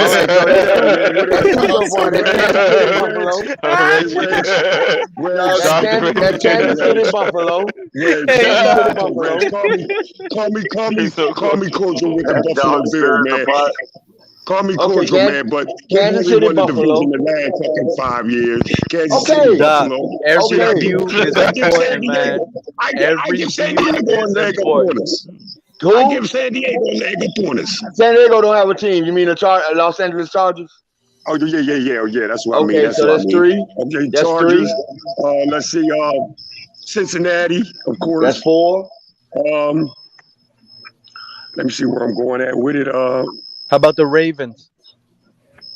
Oh yeah, there's one right there. That's You're 5. right. You're right. That's 5. How about the Bengals? Even though we kicked their ass 2 years in a row, that's 5. I said the Bengals. You got the Chargers up there? I had the Chargers up there. Yeah. Shit, I give them. You're gonna say the Chargers. You got to say Jaguars. Okay, because they beat our ass already. This is some nasty work. Jacksonville give us a fucking game, bro. Okay, that's Yeah, it. they got it. Thomas, it's your fault, Thomas. Fuck, man. Okay, that's 6. I mean, that's 6. Not the way it should be going right now. That's 6. Okay, and It's your fault, Thomas. and I still have some. I still have some push with the Jets. Okay, so that's 7. Okay, Any more? There's some more, man, but There's only 16 teams. How about that? You're going to wait on me. He just said he had pull with the Jets. You think the Broncos are better, Fred, with Sean Payton now there? No, I don't think the Broncos are ready for us, man. No, I don't. You know, but I think the Broncos. You think Pittsburgh is better? I would expect us to handle the Broncos. Well, what about Pittsburgh? 3. You think Broncos are going to win? Pittsburgh, I'd expect us to handle Pittsburgh with no problem. With Garoppolo over there now, I'd say the Raiders. No, I expect us if we played them. I'd expect us to handle the Raiders with no problem. What about New England? And, What about New England? New England, I expect us to handle New England. You know what team I think is better? What about You're Tennessee? gonna believe me, Fred? What about Tennessee? Now That's Tennessee. what I was gonna say. Tennessee. Tennessee is better than us, bro. They'll beat us with Tannehill. So what? I'm asking Fred. So Fred, Oh, he asking what me, about man. Tennessee? He asking me if the Tennessee has all their weapons and shit. Yeah, I have Tennessee over us, bro. So that's 8. Hell yeah, That's 8. Tennessee with That's Tannehill. 8 teams. That's That's so he 8 only teams. has 8 teams. There you go. That's 8 If teams. Tannehill's healthy, 100%, they're better. So than half the conference he's got ahead of the Dolphins. So what are we gonna end up like 3-14? I suppose, if not, unless we sweep everybody in the other conference. We only played them We're 4 not playing times. all of those teams. Do we play the Ravens this year? Did we No, lose to all I'm them talking teams? about Did we against lose? the NFC. All We're right, gonna have to go so 4-0 against the NFC for us to have a good record. Did we lose to half of them teams last year? Let's Did go we with lose the The NFC. How about Green NFC? Bay? They got No. those AFC teams? We only I've lost to the mentioned, Vikings. did we and lose to? That's it. Yeah, The Vikings. He Vikings, said Kirk AFC, Cousins. bro. He said AFC, bro. What the, oh, We lost to Green Bay and San Francisco. okay. So we lost to 3 teams in other I conference. said the Okay. AFC. Did we lose to half of those teams last year? Let's see. We beat Baltimore. We beat Buffalo. We beat the We Jets. lost to Buffalo. We beat We Buffalo. split in our division. We were 3-3. Lost to Buffalo twice. No, we were 4-2 in the regular season. We were 3-3. I forgot New England. I forgot New England. Yeah. Let's see. We beat Cleveland. We beat Cleveland. With Jacoby Brissett starting, nobody cares about that win. Had Cleveland. I didn't have Cleveland in my top 8, bro. I don't even care about Hold that. on, Those games whoa, last guys, year. whoa, guys. The Texans game, nobody cares about the Texans. We're just counting AFC. We're just counting. You don't the care about Jacoby AFC Brissett, but right. Thank you, Color. Thank you, Color. He We asked just me called about AFC teams. He asked me Oh, about don't the forget teams. Houston. Don't forget Houston. Yeah. So wait. Hey, Color. Hold on. So we beat Cleveland because of Jacoby Brissett, but when we lost with Skyler, it wasn't because of Skyler. I don't even get that fucking question. So it don't count. It don't count that we beat. It don't count that we beat Jacoby because he's a backup. Well, because Skyler's better than But Jacoby. It doesn't count. It doesn't count. Okay. I agree with you, Talk to me Color. about playoff teams, bro. So whoever we Yes, beat with, big, so whoever Papa beat Paul, us, Skyler's so whoever better beat than us, Jacoby. so whoever beat us with Skyler, it don't count. No, because It Skyler don't is count. better than Who Jacoby. cares, bro? The reason Skyler played and we saw Skyler is because of little Tua. That's his fault. Nobody would know who So Skyler we lost is. to the Chargers, so that's 4 losses in the AFC. Yeah. We lost to the Chargers. Lost to New England. I think we lost 5 games in the conference, and we lost 5 in the other. Well, we covered the 3 division in the losses. conference. We're right. We covered the division losses. That's 3. We Then lost we 5 lost to games. the We lost to Chargers. Cincinnati. We lost to the Chargers. That's 4 Right. in the We AFC. lost to the Bengals. Right, we And just the lost Bengals, 5 right. conference games. That's it. We beat Pittsburgh. We beat Houston. We beat Cleveland, Pittsburgh, Houston, Buffalo, the Jets, Cleveland. and New England once. our division opponents all once, right? And we got lucky Deshaun Right, Watson and our didn't division. start against us. And But I what think about we the beat teams Houston. Deshaun We beat Watson Houston started and against? Houston. What about I the think teams we beat Deshaun Houston. Watson started against? Who else did we forget? Somebody else? No. I think Deshaun Watson record was 3-2. Yeah. What Deshaun about the Watson teams? played like a We beat Baltimore too. We beat Baltimore too. 2 You years in lost a to the row, 3 out of Vikings. the You last also 4 lost to the years. Packers in the Right, NFC. 2 years in a won- row, 3 out of the last 4 we won years. 5 And you games lost in the to San conference. Francisco. You lost, We lost 5 3 games in the outside the conference in the conference. regular season, Yeah, but and you Keller lost only 1 wanted in to the know we playoffs. won about the like AFC, Mark. Crypto, we won like 8, Right. You almost lost 8 5. games in the You, conference. Hey Nick, you Right. talking about we Now, beat in the conference, we Ravens. only won You're 5. talking In the No, regular bro. season. No, Nick, you're crypto. talking Listen, about crypto. An Hold idiot. on. Hold on. Hold Color. on. Hold on. you're Hold on, you're Fred. talking Hold about on, Fred. Go Hold ahead, on, Color. Fred. We got the 3 division opponents. Okay, that's 3. Cleveland 4. We lost Pittsburgh 5. 5. 6 then. 6 Baltimore games in the 6. conference. Baltimore 6. God, stop, you guys. You were And 7-5 in the Houston, AFC hold and on. 1-3, and you were Damn, 2 bro, and 3 in shut the up, NFC. bro. Mark. This is like the fifth time we tried to count this shit, bro. Hey, you don't know what you're talking about, Mark. Shut We up. wasn't 1-3 in the NFC. We beat Chicago and Detroit. Hey, You don't know what you're talking about, I Mark. said you were 2 and 3 in the NFC, you stupid fuck. It's like talking to my sister's kids, man. Yeah, You call me a stupid fuck, Mark? Go ahead, Hey, Color. Color. Hey, Color. Go ahead. We tried to We were count nine. this like Yeah, 5 I started times talking now. about your Y'all daughter. keep interrupting. Mark, don't interrupt me this time, I'm please. slimy, bitch. I talk about your daughter. We got the 3 divisional wins, okay? Then we got Cleveland 4, Pittsburgh 5, Houston 6, Baltimore 7. Then you got Detroit. Remember, we only won 9 total games. Just We're go by the talking total about games. the AFC. Oh, We're talking about the AFC. That's it. That's it, in the Color. AFC. So 7 wins in the AFC last year, right? That don't add up because we lost 3 games No, in the NFC. We're talking about the AFC, Kirko. Man, y'all stay stuck on this damn pass so long. Bro, And then the other hey, 2 Fred, you wins think we're was going to beat Detroit. the Well, Jets we this only upcoming year stuck by on it any because chance? nobody would let us finish, bro. Go ahead. The other 2 wins was Detroit and Chicago. Hey, Fred, you think we're going to beat the Jets this year? Because you already confirmed that we're going to lose the Chargers week 1 with me. So how do you feel about the Jets? I think we split with the Jets, bro. At least split. So they beat us at their house. We beat them at our house. Yeah, I'm gonna go with that. Hey, Yeah. I'm out, man. This shit crazy to me. Papa Paul, I hear you. I see you when you go live, man. I'm out.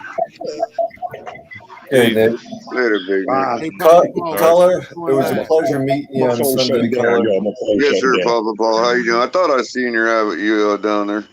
Yeah, Hey, Papa I'm Paul, just what sitting time here you going listening. live? Tomorrow night, 8:45 p.m. Cool. I've been at training camp all week. Trying to pick sign for you guys. And I'll be at training camp this whole weekend, Thursday, Friday, and Saturday. Another helmet. Maybe I get Yeah, man. What's going on, Papa Paul? How you doing, my brother? Good, Shake. How are you, brother? Another beautiful day in Zamunda. Got rained out the last bit today, but I did end up getting Nat Moore's signature on my flag. Worn helmet, right? So Damn, that's what's up. Man, you guys got autographs today? Damn, good stuff. No, I Y'all only lucky, man. No, I got autographs Sunday and Monday. The only ones who got autographs today was us in the VIP tent from Nat Moore, because right before they were ready to go sign, they had a lightning call. So. Oh damn. I'm not gonna lie. If I was over there, I'll be begging for Skylar Thompson's autograph. I got his on the flag. Nice. So get this, right? Supposedly the bleachers of the place, the whole facility is not grounded, so that's why everybody had to leave when it was raining, right? Yeah. And I'm thinking, so they got lightning detectors, right? That automatically sound that horn when the atmosphere gets charged a certain amount, right?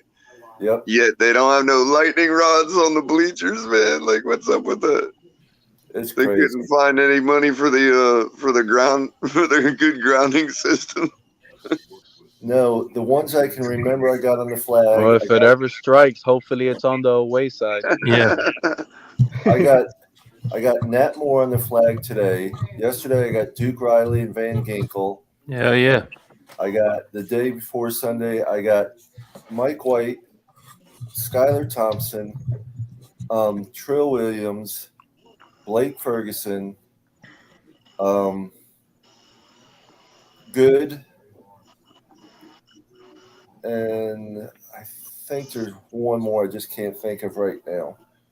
You know what? Nobody hasn't mentioned anything. Has there been any bad snaps by Blake Ferguson or by the center or anything?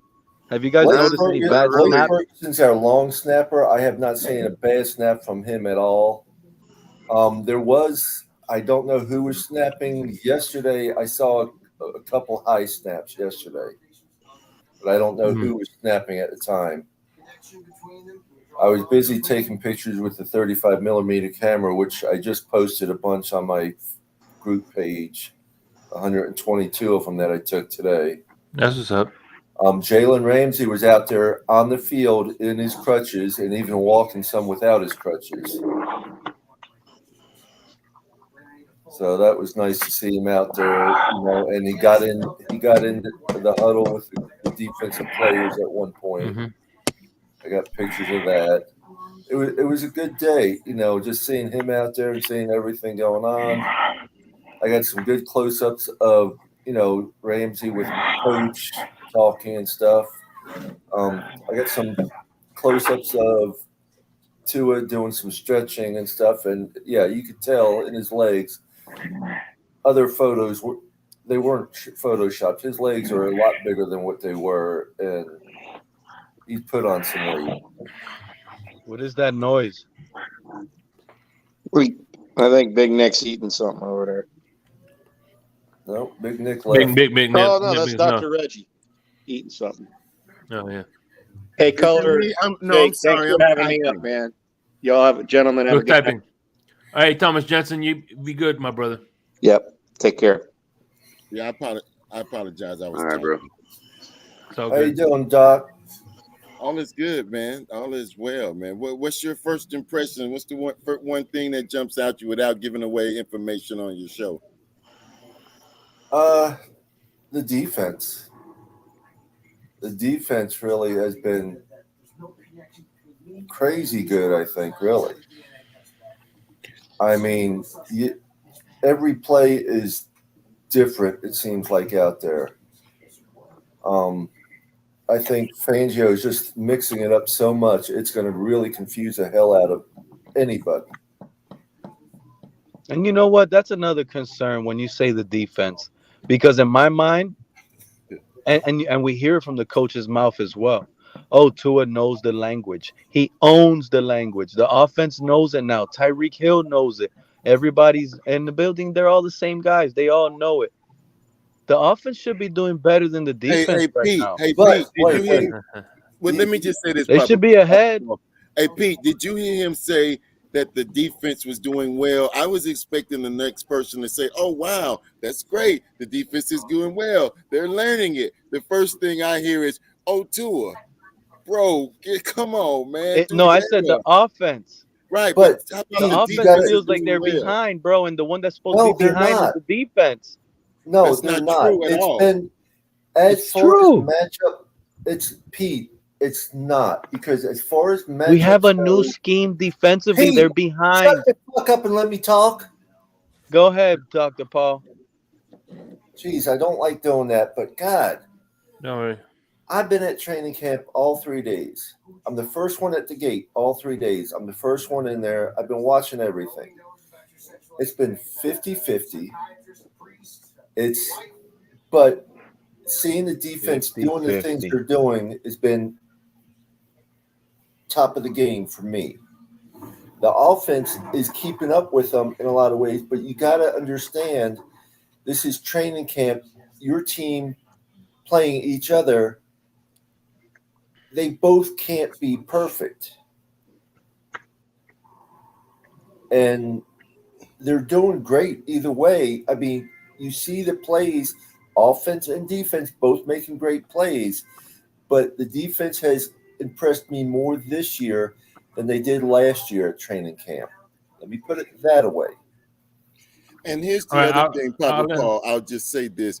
Pete, I'm going to just help you out, and very rarely do I pull this card. Every year and on every level, the defense starts out ahead of the offense at the beginning of training camp. That is just how it is. That's just the way it goes, whether it's a new offense, a new defense. You don't hear in Buffalo that they have a new defensive coordinator with McDermott, but you don't hear them saying the offense is dominating the defense. Yes, you do, Mark, right? The offense is dominating the defense. That's all I've heard. No, that's not today. Today the defense totally kicked their ass. Bills had a bunch of offensive line problems today. Thank you. The offense dominated Monday, but the defense dominated today. Football, bro. Come on, bro. You can't be ignorant and stupid. You got to be one or the other, bro. Come on. But all I'm saying is, you see how Dr. Paul said 50-50? I'm not sitting here asking for 90-10. That's what it's supposed to be. It literally should be 65-35 in my eyes. It The should be offense should be winning by 65-35 that much more, defense. If the 15% defense, more. if the offense is tied with the defense at this point, that is a win for the offense. You ask anybody who knows football, they will tell you that the defense should be ahead, whether new You or know old. what? Because on defense, all you got to do is react. Offense is about thinking and learning and making the adjustments. That's why it's so hard every year. That's why you go through this process. On defense, they're just reacting. No, Come on, you bro. know what? Act like you know a Maybe little bit of maybe it football. I would know they be at taught you 60. something at Madison. You know what, Papa Paul? You know what? God Maybe, damn. hey, Papa Paul, you think it'll be even higher if these guys caught all the passes in camp that they've been dropping lately? If all of those been caught, you think the offense will be a little bit more ahead and it'll be like 60-40 in your eyes right now? Possibly, yes, but you got to also understand that a lot of the balls they aren't catching are because of the defense. There were some great plays by Javon Holland I saw today, and Kodu. I mean, it was killer out there. It was fabulous, and just seeing them, the defense being able to gel this quickly together was impressive for me.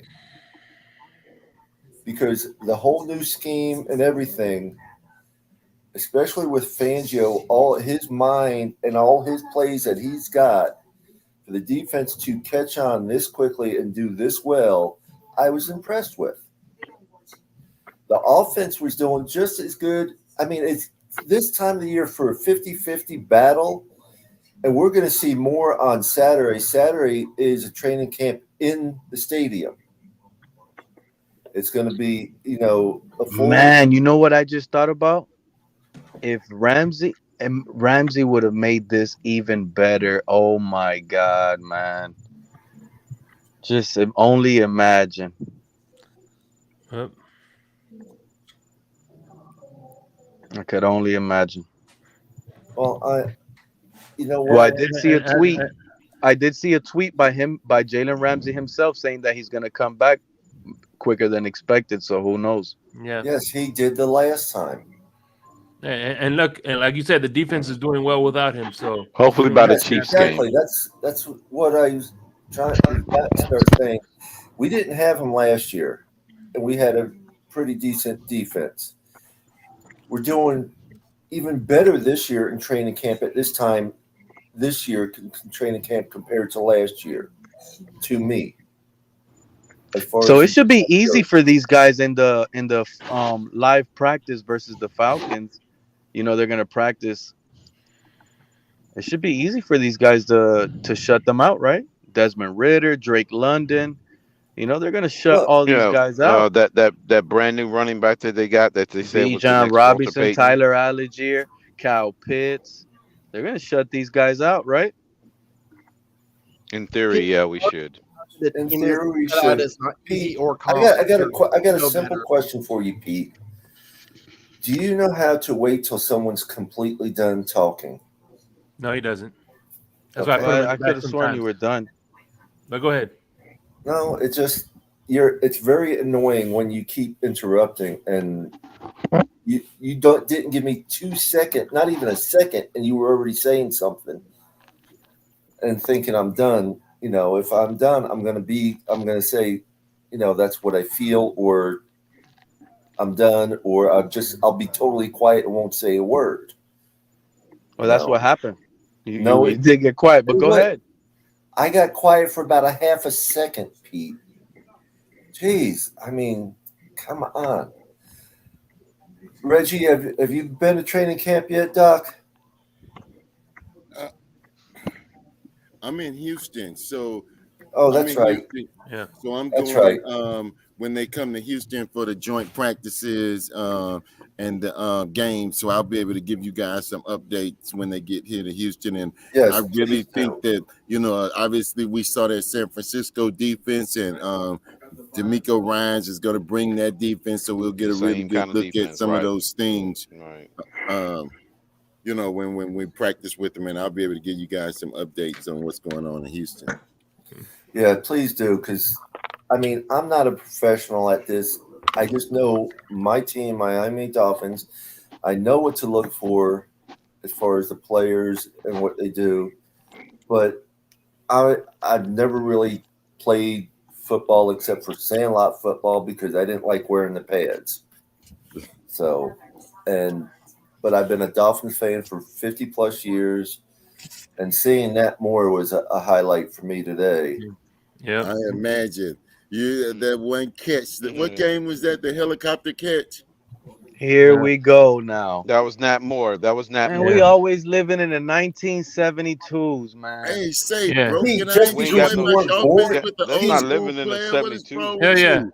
just because you weren't born yet, Pete, that doesn't mean shit to us. I mean, we enjoy. But we gotta let that go because once you Why? let that, Yeah, I could let this go. Let Yeah, fucking people talk, bro. Why do we gotta let things go? It's memories are what keeps us alive. Listen, you have a channel. It's called Pete's Takes. If you don't like the 72 talk, start a panel there. But fuck, don't try to dictate what people are talking about. I don't do that to you. I don't expect you to do the same thing.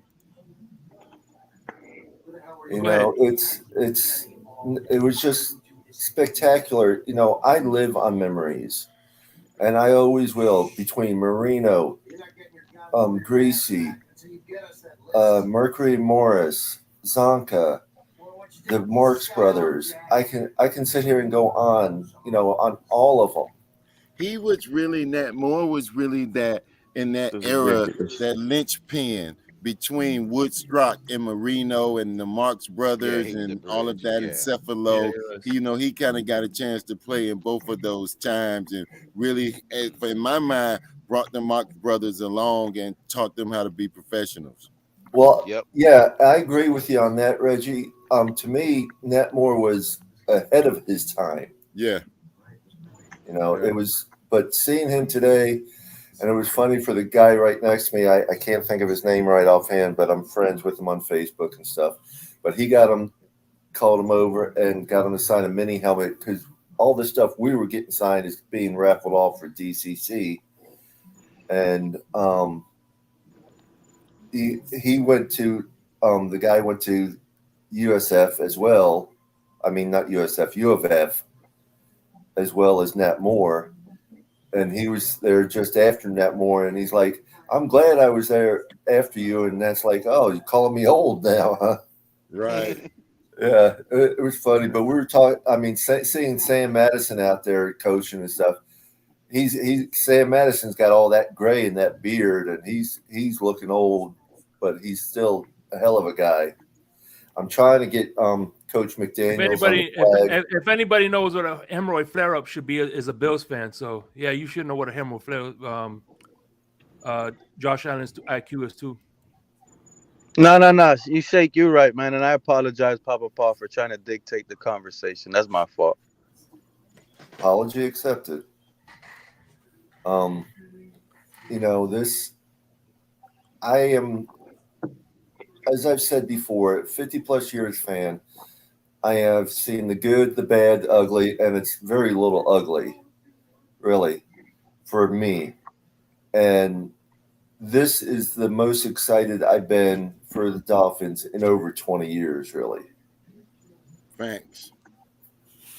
So I'm really looking forward. I'm sticking with my quote of 12-5 for our record. We're going to have at least 2 playoff wins. Mm-hmm.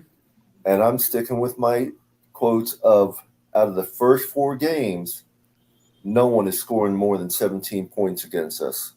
That is a lock, especially with what I've been seeing. Hot take. That's a volcano take. That's hotter than lava right now. That sounds like there's no way. That sounds like a winning formula, Papa Paul. You may say there's no way, but anything is possible. I mean, you're right. Anything's possible. It's win, lose, or draw. You know, you got to know what I've seen in the past, what I'm seeing now. It's just. Okay, well, this is the thing. This is how I can see maybe what you said the first 3 games, right? First 4 games. You say the first 4. That's now it gets tougher with the first 4 because I could have seen the first 3. The Chargers would have put up 30, but maybe we would have held the Patriots and Broncos to low scores to average it out to 17. I would have seen that. But now we have to add the Bills week 4. Now I don't see that, and I don't see your average being averaged out. That's the same thing you said last year about the first 4 games. I remind you. 100%, Doc. But at the end of the day, it happened in his last 4 games. You were wrong last year. You'll be wrong. I was only wrong by a hair. No, Pete. I'm not saying average. I'm saying each game. No game will have more than 17 points scored against us. Oh, that's even bolder. I thought you said average. No, average never came out my mouth because I'm loving what I'm seeing. The Chargers and Patriots and the Broncos are not getting past 17. That would be a winning formula only if our offense can score more than 16. I agree with you on that, Crypto, but our offense is going to – it's just like I say, we're going to have an average score of 24 points a game. There's going to be a couple games where we're going to be over 30 points in those first 4. That's all my prediction. And as I say, it's my prediction. It's my feelings, my opinion. I feel you. Okay. I feel you. No, it's just odd to me, and the reason why I always have to. Did I interrupt you, Paul? I'm sorry. No, not this time. Okay. So I'm just making sure. So I'm sorry, dude, and everybody else up here. Like, I'm not with you there. Like, it's been so bad since the 2020. Like, I just don't see it there. I don't think we're going to keep up point-wise with the Chargers week 1. That's not going to happen. Last year, what happened, Justin Herbert could have easily thrown 5 touchdowns. It was just bad play calls in the red zone. We stuffed them on a 4th down. They went for it on another one. Like, he could have easily scored those into touchdowns, and we got blown out. That's just something maybe they correct this year. They take advantage of our secondary. If Eli Apple's out there starting, oh, you guys are going to say, yeah, he's great. But let's be honest, he's toast out there. And we're just going to have a situation on the corner. Like, basically, our problems from last year on the corners, it's the same problems this year. We thought we were going to get help with Ramsey, but it's no longer there. We're in trouble, guys. That's what I see. No one expects Eli Apple to be starting. We expect Kader Kohu or Cam. Where do you just automatically say Eli? Where does that come from? It's all I'm saying is he feels like we're gonna win, and I feel like we're gonna lose. But we love the same team, but we're just on different. Like, it's like a battery, a positive and a negative. Like, I don't see how he can see it. But again, it's just my opinion. And the Chargers are going to be fully healthy. Remember, they missed like 9 guys last year. You see what I'm saying? Well, how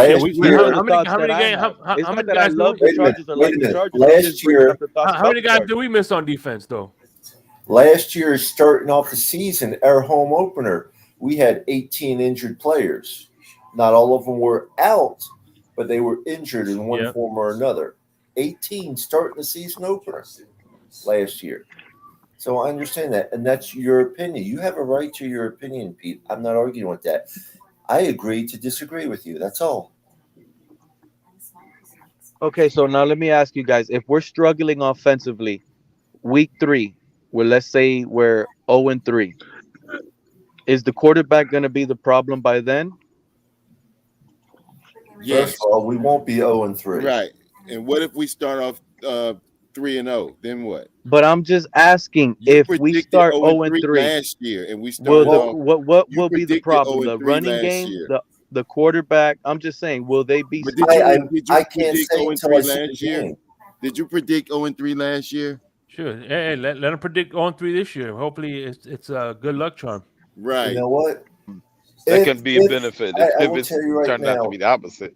Mm-hmm. If we lose a game out of the first 6 games, if we lose any game out of the first 6 games, it would be against the Chargers. But we're going to be at least 5-1 out of the first 6 games. Really? Oh my God, Paul! If we lose to the Chargers week 1, That means if and we're win 5 in a winning the row. next 5 if we lose to the Chargers. I don't know what my brain will be at. Hey, listen, because man. if we lose week 1, I'm gonna be It's so my down. opinion. Look, it's my opinion, my feelings. Why Apparel, argue about it? We're all allowed to have our own opinions. So, Go ahead, Shake. So you think they're the toughest opponent, Papa Paul, out of the first 5? You think they're the toughest? So I get it now. See, Pete is Hispanic, so he bets against us, so we don't get cursed by the evil eye. That's what it is. In my ojo. I like that, Shake. Yeah. Crypto, from what little I know, from what I've been studying and what I've been seeing right now this year, yes, I think the Chargers are going to be out of the first 6 games, are going to be our toughest opponent. Okay. Papa Paul, can I ask you a quick question, please? Okay. Can I do that? Yeah, I just want to ask a question. I really respect the fact that you're at training camp and you've been a long-term Dolphin fan. I'm a long-term Bills fan. So I totally respect the commitment and the dedication. So that's absolutely fantastic. And I assume you do suffer and do autographs for charities, which is above and beyond exceptional. And thank you. But my question to you is, how closely do you follow the opposition? I come to, the Dolphins channels, and I go to the Jets channels and the Patriots channels and other teams that the Bills are playing that particular week. And I try to study and learn as much as I can about the things that team is doing. How much time do you spend on looking at opposing teams? It's hard to say. I read bits and pieces here and there through whether it's NFL or Twitter or other places. Nowhere near as much as you. I'll be honest with you. I just know it's like I said, it's also my opinion and my feelings, and I support my team no matter what. I completely respect that. As you said, we agree to disagree. So and I think it's great what you do, and carrying on the conversation. I'm enjoying it. Thank you. It's just like I said, I've seen the good, the bad, and ugly. This is the most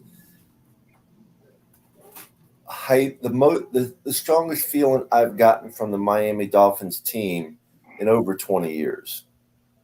I tend to agree. I think this is the best team the Dolphins have put on the field since back 2 decades ago.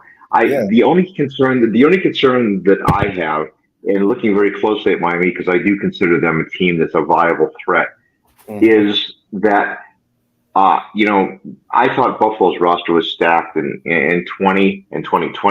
We went to Kansas City, got dog whipped. We lost the game in Kansas City because of whatever. In 2021 and last year, we got smoked by the Bengals.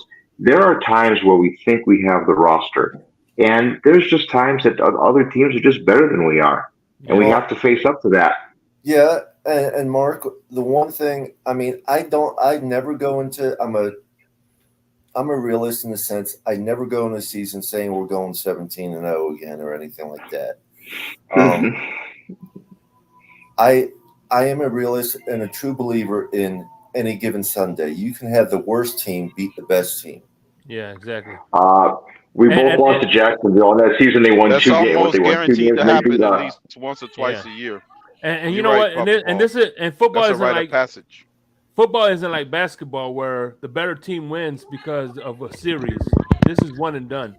Yeah, exactly. Yeah, I mean, we look at that Bills Dolphins series last year, and it could have gone 3 games to the Dolphins. It could have gone 3 games to Buffalo. They were all that close. Yes, they were. Right. Crypto, that is right, because the bad team is any given Sunday could beat a good team, right? But you could be the good team that loses to the bad team. Yes, and it happens all the time. It happens every single season. It's it does. That one you could place a bet in Vegas, Pete, and be certain to win money on. I do want to convey one. That a bad team will beat a good team at least once next year. How many times have, like, for instance, the Cincinnati when they played San Francisco, not Cincinnati, the Chargers when they played San Francisco in Hard Rock, might I add, they shouldn't have been the team that played. They got their asses whooped in the Super Bowl. Right. Chargers shouldn't. Well, Exactly. I think didn't they? I think they lost 49-26 to the 49ers at was it at Hard Rock or was that at the old Orange Bowl? No, Yeah, it was just Hard a Rock. different It was name Hard at Rock, that point. just a different name. Yeah, it was Hard Rock, but it was Okay. just a different name. I think One thing I wanted Shark to at that point or something like that. Yeah. One thing one message I wanted to convey from a lot of Bills fans that I speak with, for the most part, and not everyone says this, and it's unfortunate that they don't, but we are all wishing the best for Jalen Ramsey and as quick a recovery as possible. Of course. Thank you. So, Hey, what happened with Hamlin? I hear Hamlin is in the news. What's going on with Hamlin? Hamlin came back to a really rousing, bit of applause. But is he playing great football? No. But Buffalo's actually caught in kind of a sticky situation.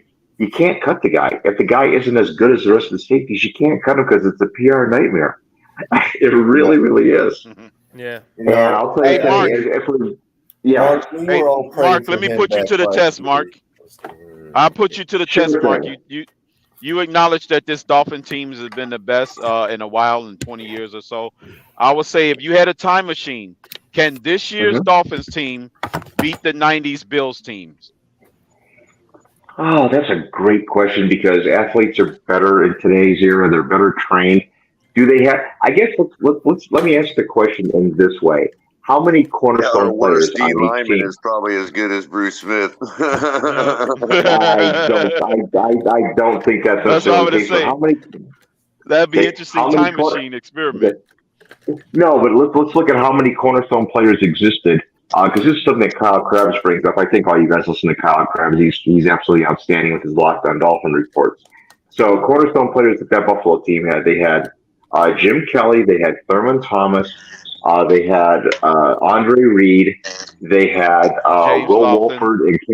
Now James Lawson is not he wasn't a cornerstone player. He was older and not as good as he used to be. But he was key in that offense, though. He was good, but the Bills had Ken Hustle. That's 5 on offense. Then they had Bruce Smith on defense. They had Cornelius Bennett on defense. They had Shane Connell on defense. So I would say the Bills had 8 cornerstone players, and Tasker, that's 9. So how many? Let's take a look at the Dolphins. Well, this is what Kyle Krabs considered cornerstone players. By the way, this is not from me. This is from him. He has Hill. He has Waddle. He has Armstead, even 3/4 of the season healthy, because I think he is a cornerstone player, injuries notwithstanding. I also think Wilkins is obviously a cornerstone player. I think Phillips is a cornerstone player. I think Ramsey is a cornerstone player. And I kind of put, for example, Xavier Howard and Trey White as, to me, they can be cornerstone players, but they're proven players because they both had White wasn't as good as he was in the past, and Howard was injured last year. So I look at the Dolphins as having 6 cornerstone players. Maybe Tua, if he continues to ascend, that's 7. So that's my opinion. We're getting a little feedback there, folks. That 90s Buffalo team had something that we ain't got, and that is their offensive line running that counter trap was so good under Marv Levy that Kenneth Davis would go in there and follow up behind Thurman and wouldn't even miss a beat, bro. And he just gashed our defense just like Thurman would, man. Right. You realize, that if the Dolphins, factor. That's right. If Buffalo didn't have Thurman Thomas, then Miami was a better football team in that era. Thurman Thomas was the difference. It wasn't Kelly was better than Marino, because that's certainly not the case. I mean, his backup wasn't going to do it for 3 downs, like he would. But for that 1 or 2 downs that he'd come in relief for Thurman, he'd gash our defense just the same, man. Yeah, Kenneth it was Davis the was offensive a line. true backup. I mean, he was the right guy you needed for a backup at that point. So anyway, I think the Dolphins have 6, maybe 7 keystone players. Yeah, the problem with those era Dolphins is the fact that you had some really bad drafts. You had, you guys got Kumaro and the wrong Bosa. Mark, and you just didn't quite have enough. Mark, I got to be honest with you. I think the Bills trio of wide receivers right now is really underrated. I'm in love with those 3 guys. And these are the 3 guys I think that are going to be your starters. And let me know if you think this is the case. Which 3 peaks? I'm really interested in hearing what I'm you going to tell you say. right now. When it's 3 receiver set, Sherfield is going to be a guy that you're going to be super Do we happy really about. have to listen to this? Really, because seriously? who was the Sherfield, bro? Sherfield is way better That than was the Cole guy that dropped the Beasley. pass in the end zone, Color. Way better than Cole Beasley. This is That all guy. I'm saying. Like right now, the upgrade Now that I'll give you Shakir, man, but he's no man. Actually, he's not been that good in camp. I'm He's gonna be been honest doing, with he's you. got into the Shakir is drop actually these. y'all really number 2. Okay. That's a hot take. Actually, Davis.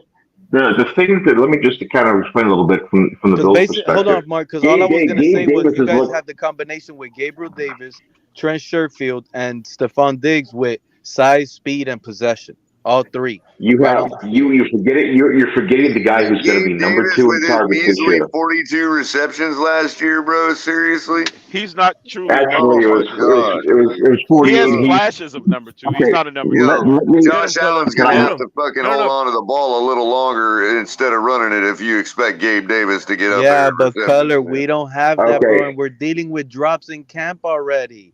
It's a concern, dude. Pete and Cole, let me land, please. Well, all I'm trying to Davis point out is is the balance that the Bills are going to have, and they have an upgrade, which you guys need to realize. one guy that you're forgetting that's going to get the second most targets in that football team. Who is Kincaid? Kincaid has been incredible during training camp. No, I saw it. It's amazing to me. The guy runs like a big old wide receiver. Pete, are you at training camp this year? No, I'm watching all the clips on Twitter. And you can't believe everything you see on Twitter. What do you mean? You see everything. You see clips, just like we see Dolphin clips. You see other teams' clips. The reporters report everything. You can't just be stuck on the Dolphins and just say the Dolphins are the best. You got to look around the league.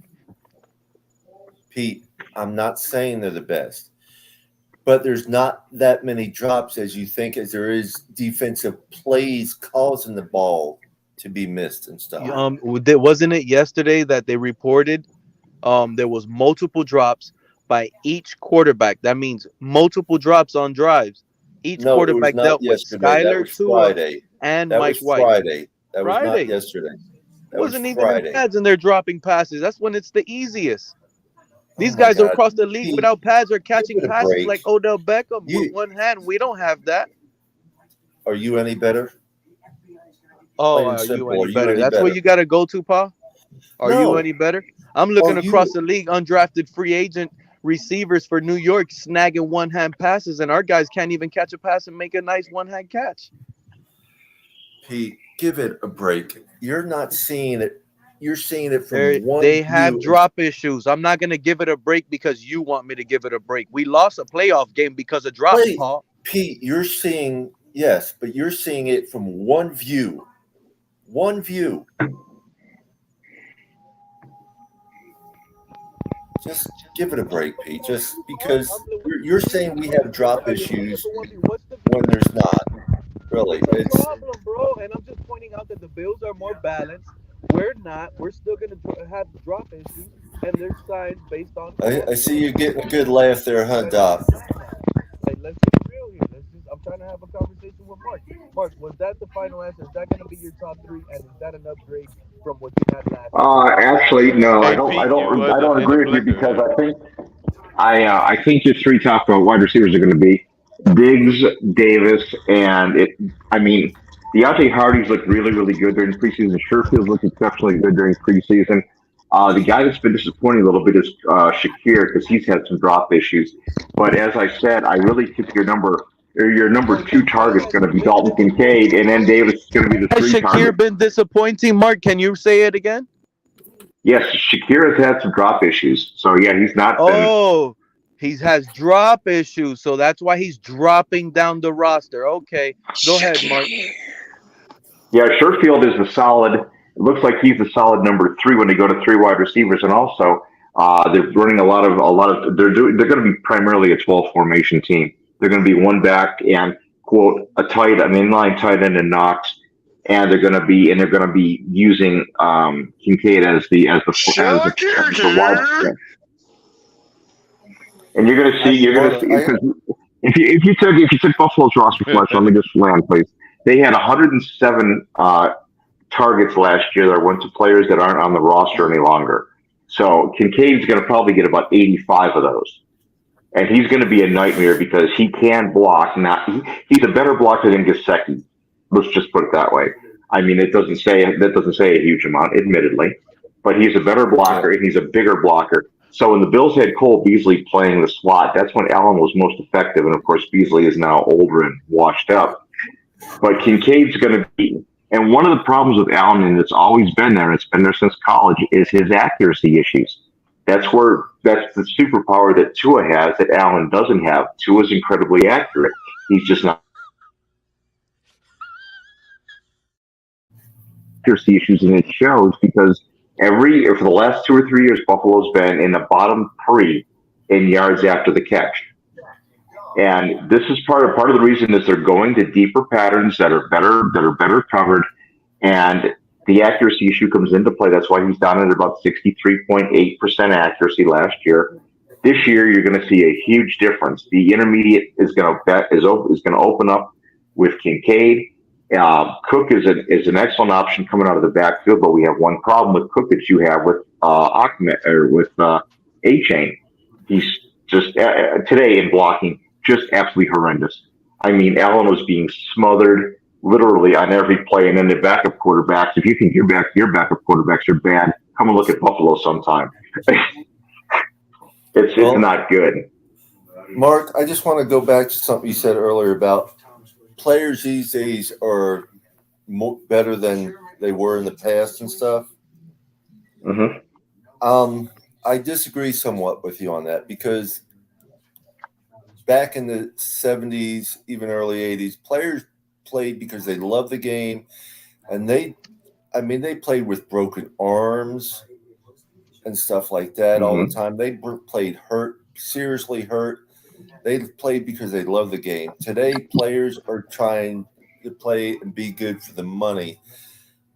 They get hurt a little bit, and not all of them, but some of them are like, I'm done, I'm out for the season, or things like that, Oh, I agree. And that's one of the things that I loved about the 2 or the 3 consecutive year Dolphins Super Bowl teams, because I was old enough to watch them because I was in my early teens then. At that era, those guys played hurt, they played hard, and every game, they gutted it up and they played. And I think the thing that happened to the Dolphins in '74, which was the year before everybody left to go to the WFL, is you take the amount of playoff games that a team plays, to win a Super Bowl, and you have to win a playoff game. Then you have to win the conference championship game.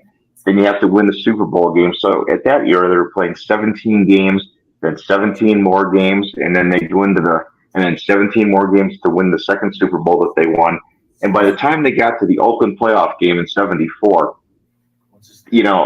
Oakland hadn't had those amount of games. Those games are more telling on your body than a regular season game. Yeah. And I think they just kind of ran out of gas at that point. But those were some of the best football games I've ever seen. Of course, I'm a guy who likes the running game. I like defense, and those teams had it. They were superb. They had more heart. Very well could be. Yeah, but they played because they loved the game. I'm not saying they don't love the game these days, but they love the money more than they love the game these days. One thing, Papa Paul, one of the things that's never considered, and this is just the last thing I'm going to say here, but did you ever notice that the Dolphins, obviously the temperature's the same in Florida as it was 50 years ago, but the Dolphins were the least penalized team in the league. That's discipline. That's character. Yes. We weren't the least penalized team. We were a top 5 penalized team last year. No, Pete. Last year, I'm saying in the era under Shula, you played an intense Shula. Yeah, absolutely. Y'all can have it. Y'all talking 72 talk. Y'all can have it. No, and I'm just saying that Shula was the coach for over 30 years, Pete. What are you talking about? I wasn't just a 7. Yeah. No, I know what Pete's Pete's like saying. 3 decades. What Pete's saying is that it's a beautiful thing to remember the good old days, but fuck the good old days in some ways, dog. I need good days tomorrow, and I understand that, and because that Pete's coming from a cynical point, but Yeah, I get the nostalgia. I love the nostalgia. Don't get me wrong. I love going down memory lane, but what have you done for me lately? Think about it financially. Imagine being broke right now. Imagine It's done a being lot broke for right me. now, Keeps me having alive. no money, but always living the past. Oh, remember I had that million? Oh, it was so great. You still broke talking about the past. Like that's just the way it feels right now with my Dolphins. Like You know what, Pete? I feel sorry for you because it's memories in the past that keeps me going. Well, that's the thing, Papa Paul. You got a memory. We don't. Oh, that's a good point. Remember, Papa, you said I didn't see that. I never seen a winning season. It doesn't. Yeah, Pete grew up in the It's era not. where we had Jay Fiedler as our quarterback. I agree with you on that. I mean, but at the same time, Paul, hold on real quick. I have to do one thing. Pete, you're incorrect. You have technically. I'm afraid they're going to be calling me Papa Pete. Last year. They're going to be calling me Papa Pete, and we haven't won anything by the time they call me Papa Pete. Papa Pete, tell us about the good old days with Papa Pete. God. Pete, what do you even remember the last time we won the AFC East? Say that again, Papa. I was laughing. Go ahead. Do you remember the last time we won the AFC East? 2008, right? 2011. I'm not mistaken. What year was that? It was 2008. He said 8. When 2008. 2008. was over. Yeah. And we beat him. We had a tying record of 11. Yeah, exactly. That was like a fluke season. I went into that season like, look at this. Bill Belichick won 11. They tied with us. We got the upper hand. But my thought that year was, what if they had Brady? We won't be here. You see, it's been bad like that. That's what you fail to realize. And then the answers were answered in the playoffs when we got mollywopped. Go ahead, Paul. But you're Doc, negative you're on about a mute. winning season. Doc, you're on mute. You're on mute, Doc. Dolphins. Doc, you're on mute. Doc, you were on mute. I just took you back off. I don't know how you got on it. Hey, I just want to ask this question for Pete. What year was it that you were like an optimistic fan? When we like my team, the Dolphins, we're gonna do it. Was it 2 years old, 3 years old, or ever? No, it was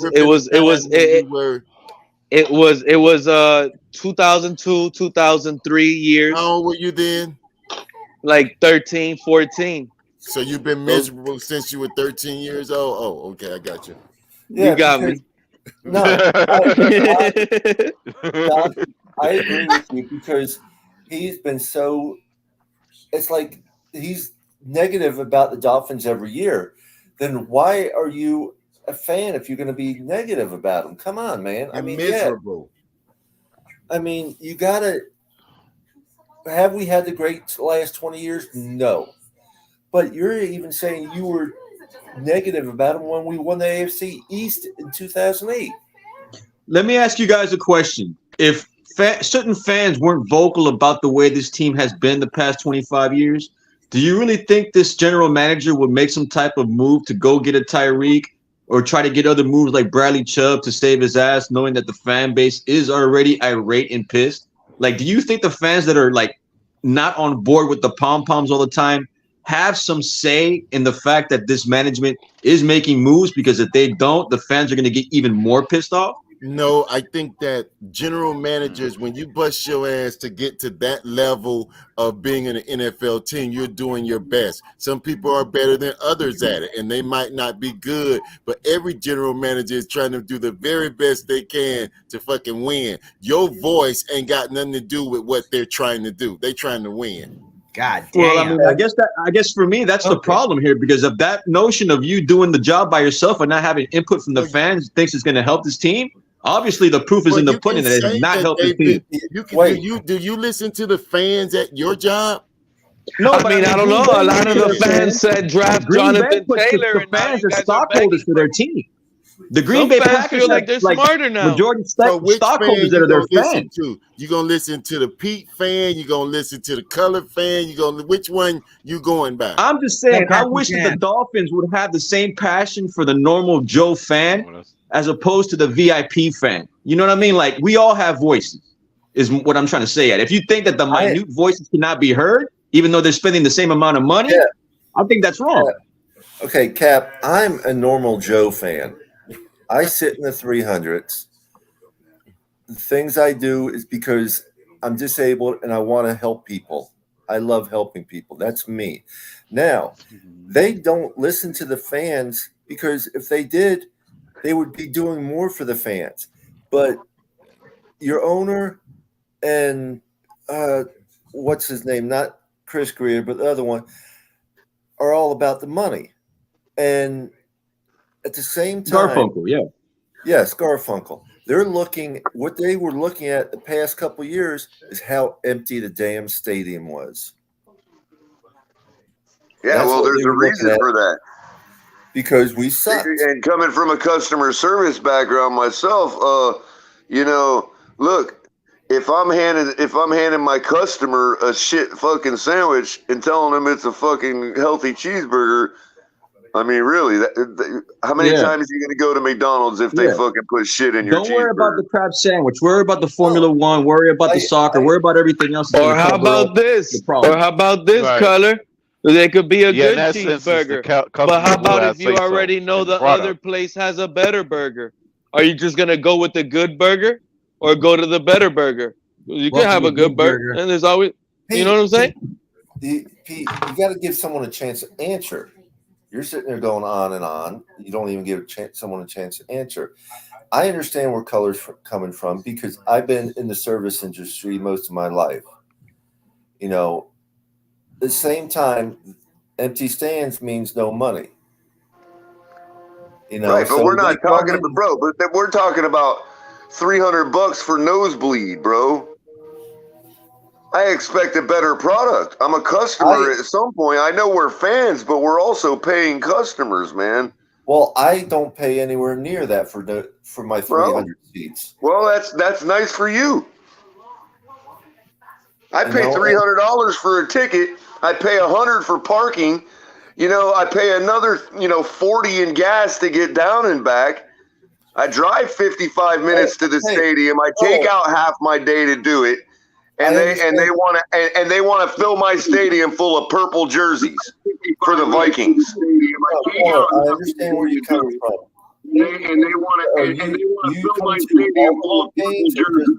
Buy tickets for Meanwhile, the fans that are telling me I should be positive are all talking about MetLife takeover. We can't even take over our own stadium because nobody cares about the Vikings.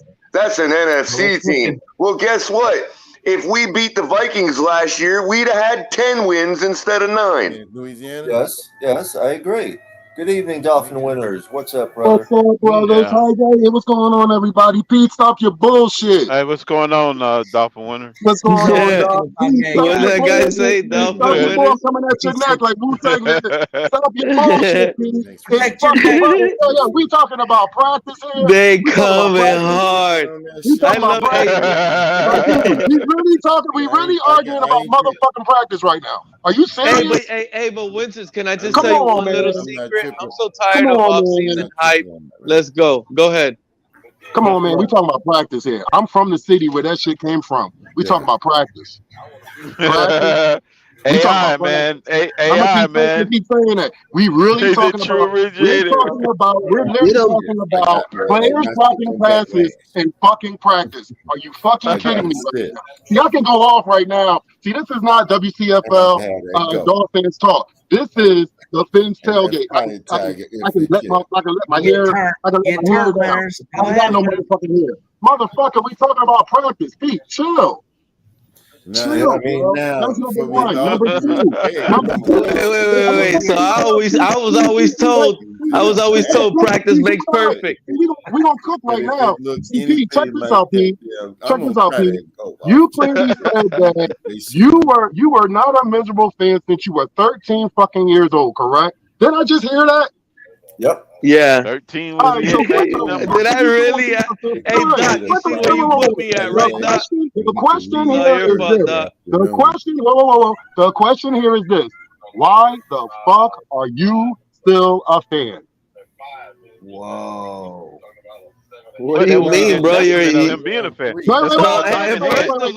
Everybody, please, respectfully, everybody. First of all, that's what I'm saying. I want to hear this clearly because all I'm hearing is already misery, already negativity, already the bullshit that I just talked about on this motherfucking platform a couple months ago. Where you said you were I'll bring it to your crib and set it up.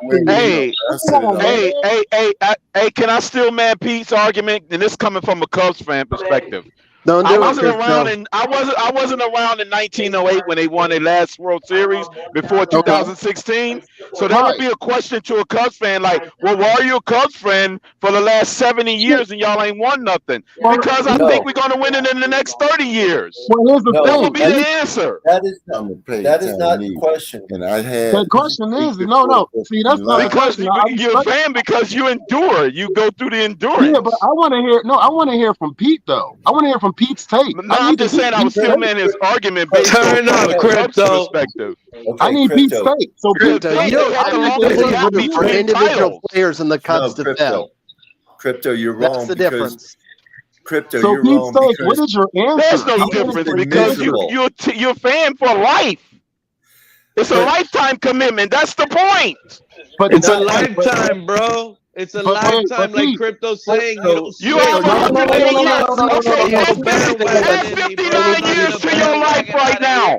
How old will you be in 59 years? Year now, and I trust. That would put us at bandwagon 2.0. I trust my team. That would make us the Chicago Cubs 2.0. I don't want to speak for nobody. And you know what? Winters to your current age right now. Do that experiment right now. Do it right now. Winters, it might hurt me a little more than others. Being a fan is a lifetime commitment. It might hurt me a little bit more than others because I was born and raised there. I drove by the stadium every single day until 2021. 7 years to their life. 2021. There's a difference when you become a fan after 20 years. If we do not win a Super Bowl until 2080, we are officially the Chicago Cubs 2.0. Are you willing to wait that long?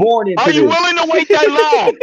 Are you willing to wait till 2080 to win another title? Didn't say that. Are you willing to wait till 2080 to win another title? I'm doing answer the question. Whatever it takes, Crypto. I don't care. I'm not switching. Are you willing to wait till 2080? 2080. How old will you be in the year 2080? Because that would make us the Chicago Cubs 2.0 between two titles. It'll be Papa Pete. It'll be Papa Pete. It's a lifetime. It ain't how old will you be in the year 2080? It's a feeling. Papa Pete? What the fuck does that have to do with anything right now? It has a lot to do with it. That means you would be the Chicago Cubs 2.0. It's a lifetime. Being a fan is a lifetime commitment. So to question somebody and say, well, why are you still a fan? Because it's a fucking lifetime commitment. Exactly. I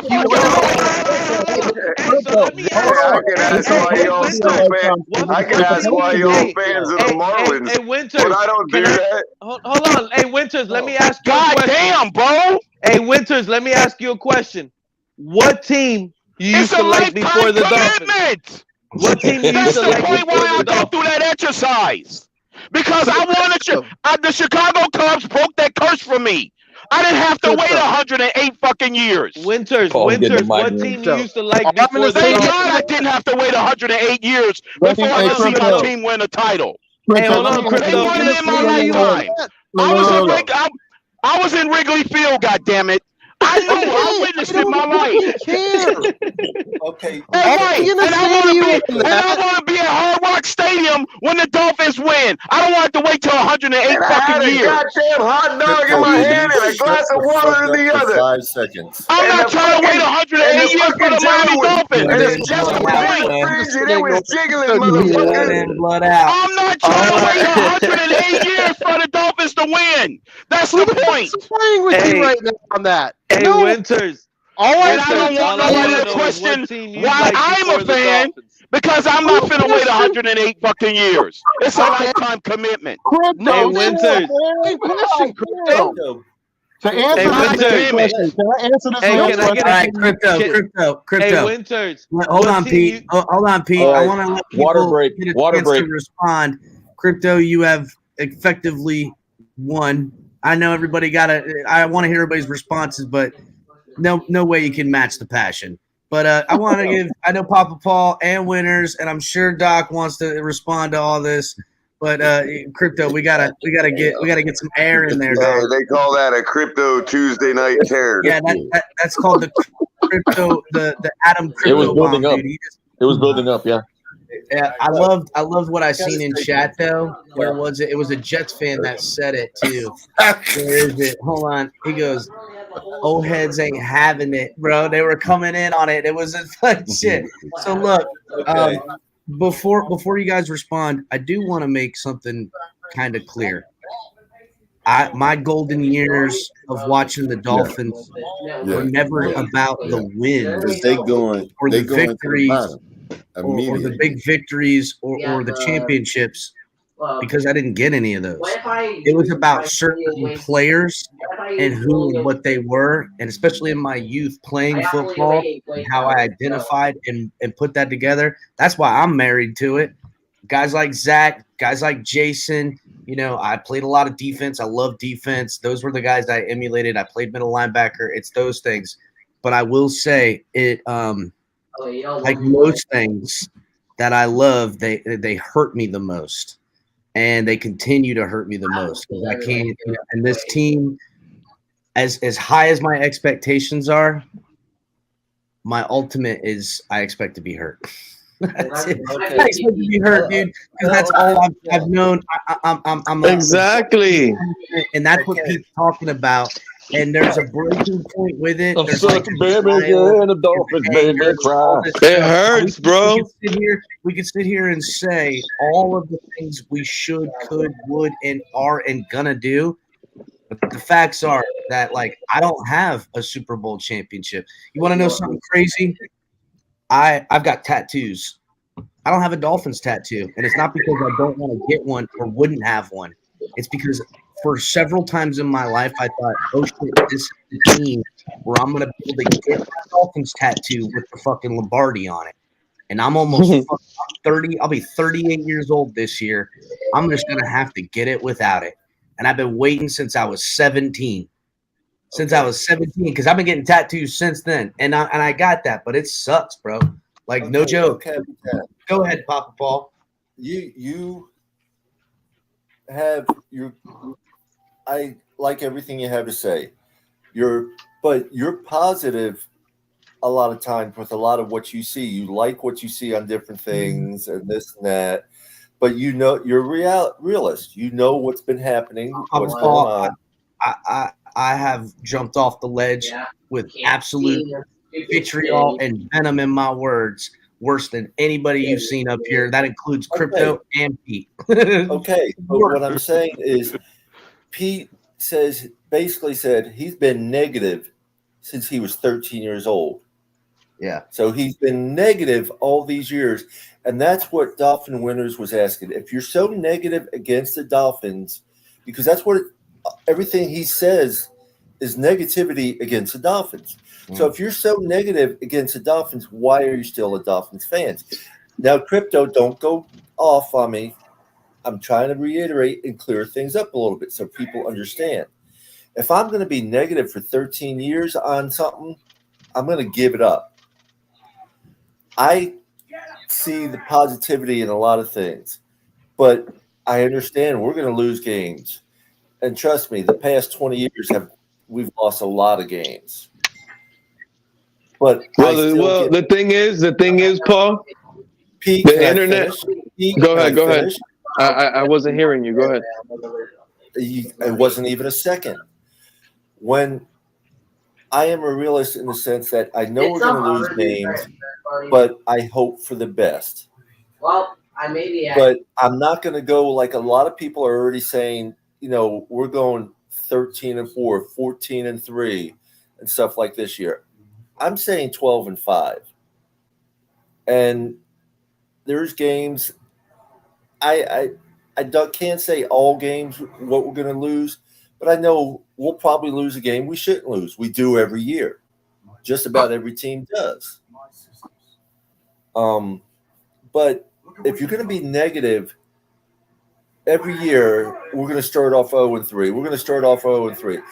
Maybe it's reverse psychology for you, but I mean, why do you still support a team if you're just going to be talk negative about Well, I only said 0-4 or 0-3 one time last year. That was just it. So it's not like this is a recurring thing that I say every year or I just come up with. It's based on the team every year.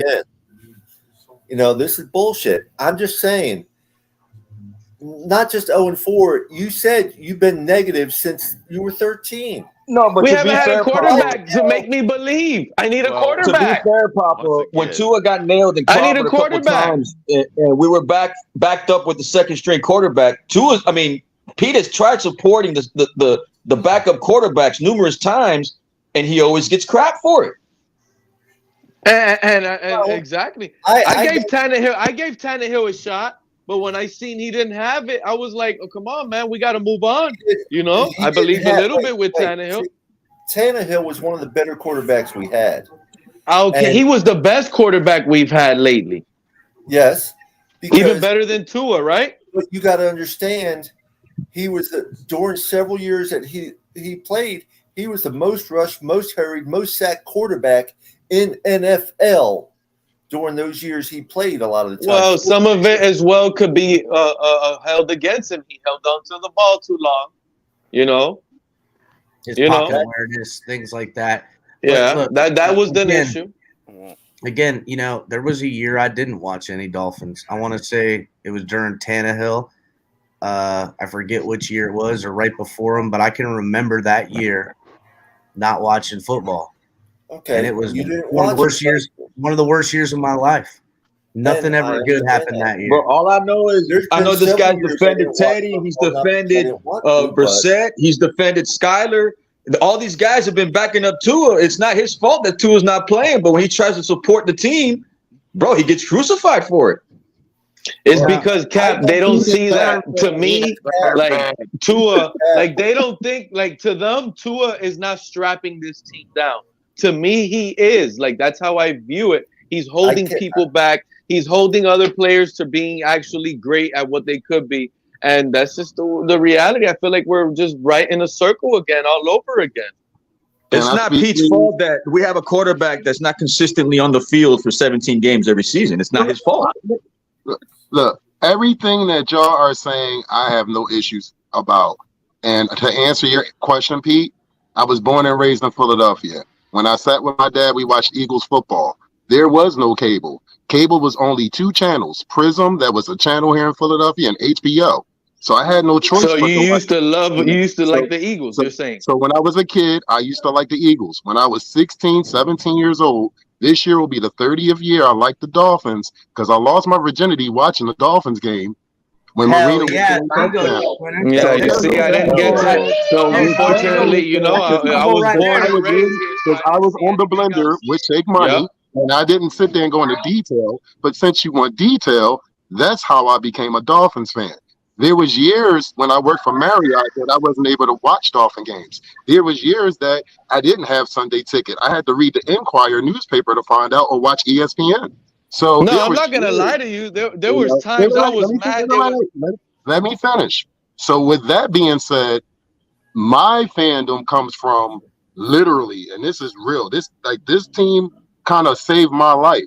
You guys literally mean a lot to me. Y'all don't realize that y'all help me out on an everyday basis dealing with the crazy shit with society. So with y'all are kind of my outlet. So I appreciate every single person on this panel and watching. So with that being said, I'll be honest with you, Pete. I don't mind your takes. I like fucking with you and shit. But when it becomes like every point becomes like negative. Now, don't get me wrong. We're talking 2023 season right now, 6th day of practice. And I do like Jason Sanders. I'm gonna be honest with you. Everybody gets a free pass right now. Even the player I don't like, which they're saying is eating it up in camp right now, which is Noah. He's getting a pass from me right now. Everybody is starting off with a clean slate. He's I am eating not it in taking camp. any What the mental anguish Dolphins from trying? You last see, y'all season and fall for going that to this one. season. I'm Eating not. it in camp. I just want to say something real quick. Cap, I agree with Pete, though, on things. And you're saying everyone argues with him. I agree with Pete on Skylar Thompson. I love Skylar Thompson. Yeah. I think he's going to be QB2, to be honest with you. And I told him that myself yesterday. Why can't y'all just say it, man? Don't be afraid, man. The best quarterback on this team right now is Skylar, man. Right now, just because of the playoff, just because of the playoff appearance. Just because of the playoff appearance. Just because of the playoff, I'm going to argue that. I'm going to argue that. Just because of the playoff appearance. The only quarterback going on with playoff experience. I dig that. I would so say my this, whole though. thing is, we all know if Tua goes down, God forbid, because the sky will literally fall in Dolphin land. I will tell you this: if Skylar is our quarterback, he's getting 100% backing from me. I don't know about everybody else, because this is where the fan base goes left. Everybody wants, because we were in this position in about a few weeks. It'll be a year from the Eagles game that everybody wanted to say, put Skylar in. It's going to be great. He'll be fine. I said, if y'all stop smoking crack, because seriously, a lot of our fans was smoking crack when they were saying that after a game where they was playing the third and fourth stringers, people that wasn't even on fucking team anymore. And it made me sick. It made me sick to my stomach to read the comments, to look at the shit that people were saying, and everybody was like, Skylar's going to be the quarterback. He's going to take over Tua, and we're going to go to the Super Bowl. Hold the fuck on. Tua, if you like it or not, is the number one QB. Dude, it was gonna happen. I will agree with you on this. If he don't show improve this year, he don't deserve shit. He don't deserve no contract. He don't deserve none of that. Period. Bro. But you get the irony though. Like he's saying that he hopes Skylar does well, but winners, you have to say that we needed every bit of Skylar not collapsing against the Jets for us to even sniff the playoffs. Right, dude. That deep. Listen. I can't stand giving credit where credit is due, but the Jets have a great defensive-minded fucking coach, just like how we the fuck had. So with that being said, that Jets defense is not to be fucked with. I don't like admitting that, but that's for fact. That's just what it is. And that defense is going to be better, guys. Doesn't matter. Bro, Robert Saleh, did you guys not a defense while they use those Jets games to throw shade on Skylar? That's a defense that Tua did not face last year. Absolutely. Yeah, but Skylar didn't do that bad, considering how deadly that defense is. But to be honest, that defense played, I want to say, 8 backup quarterbacks last year. So that may be true, but I don't think it's fair. I don't think it's fair for them to hold Skylar accountable for games when they're comparing him to Tua, and they bring up games that against the team that Tua didn't even face last year. Well, not only that, but against a team that has a formidable defense, and when Tua went against a formidable defense, the San Francisco 49ers, he didn't look that great in that game. Okay, he did not. He looked terrible in that game. Yeah, well, the only thing I can say, if you compare common opponents, that would be Buffalo, and Tua got the win at Hard Rock. But if you're talking about in Buffalo, one was a playoff game, the other wasn't. But the end result for both games was almost identical. Pete, I think the point Papa it's Paul a 3-point margin. and Dolphin winners are trying to make to you is that they're going to be how they're going to be with their players at this point. Now, it could change. Come, halfway through the season, I could be off somebody and ready to throw them in the wood chipper. You know what I'm saying? But at this point, they're going to keep that same energy as anyone. And what that means, too, is that they're willing to keep that energy with Skylar. They just don't want anyone shitting at it. At this point, there's no productivity in it. I understand your concerns with Tua. Yeah, I know. I get it. And again, at the same time, let me land, Culler. Let me land, Pete. Sure, go ahead.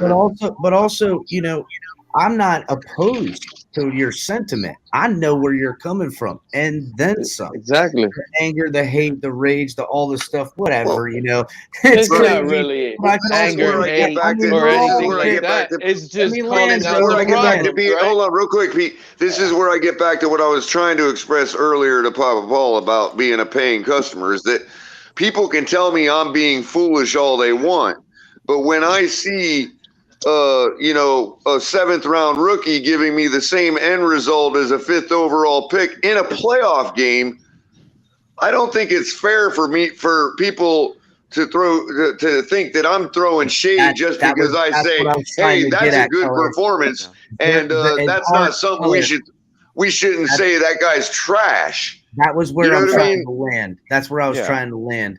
Is that that was a playoff? Just like they're coming at you to not shit on anyone, they're equally going at people shitting on Skyler in lieu of protecting Tua in some weird.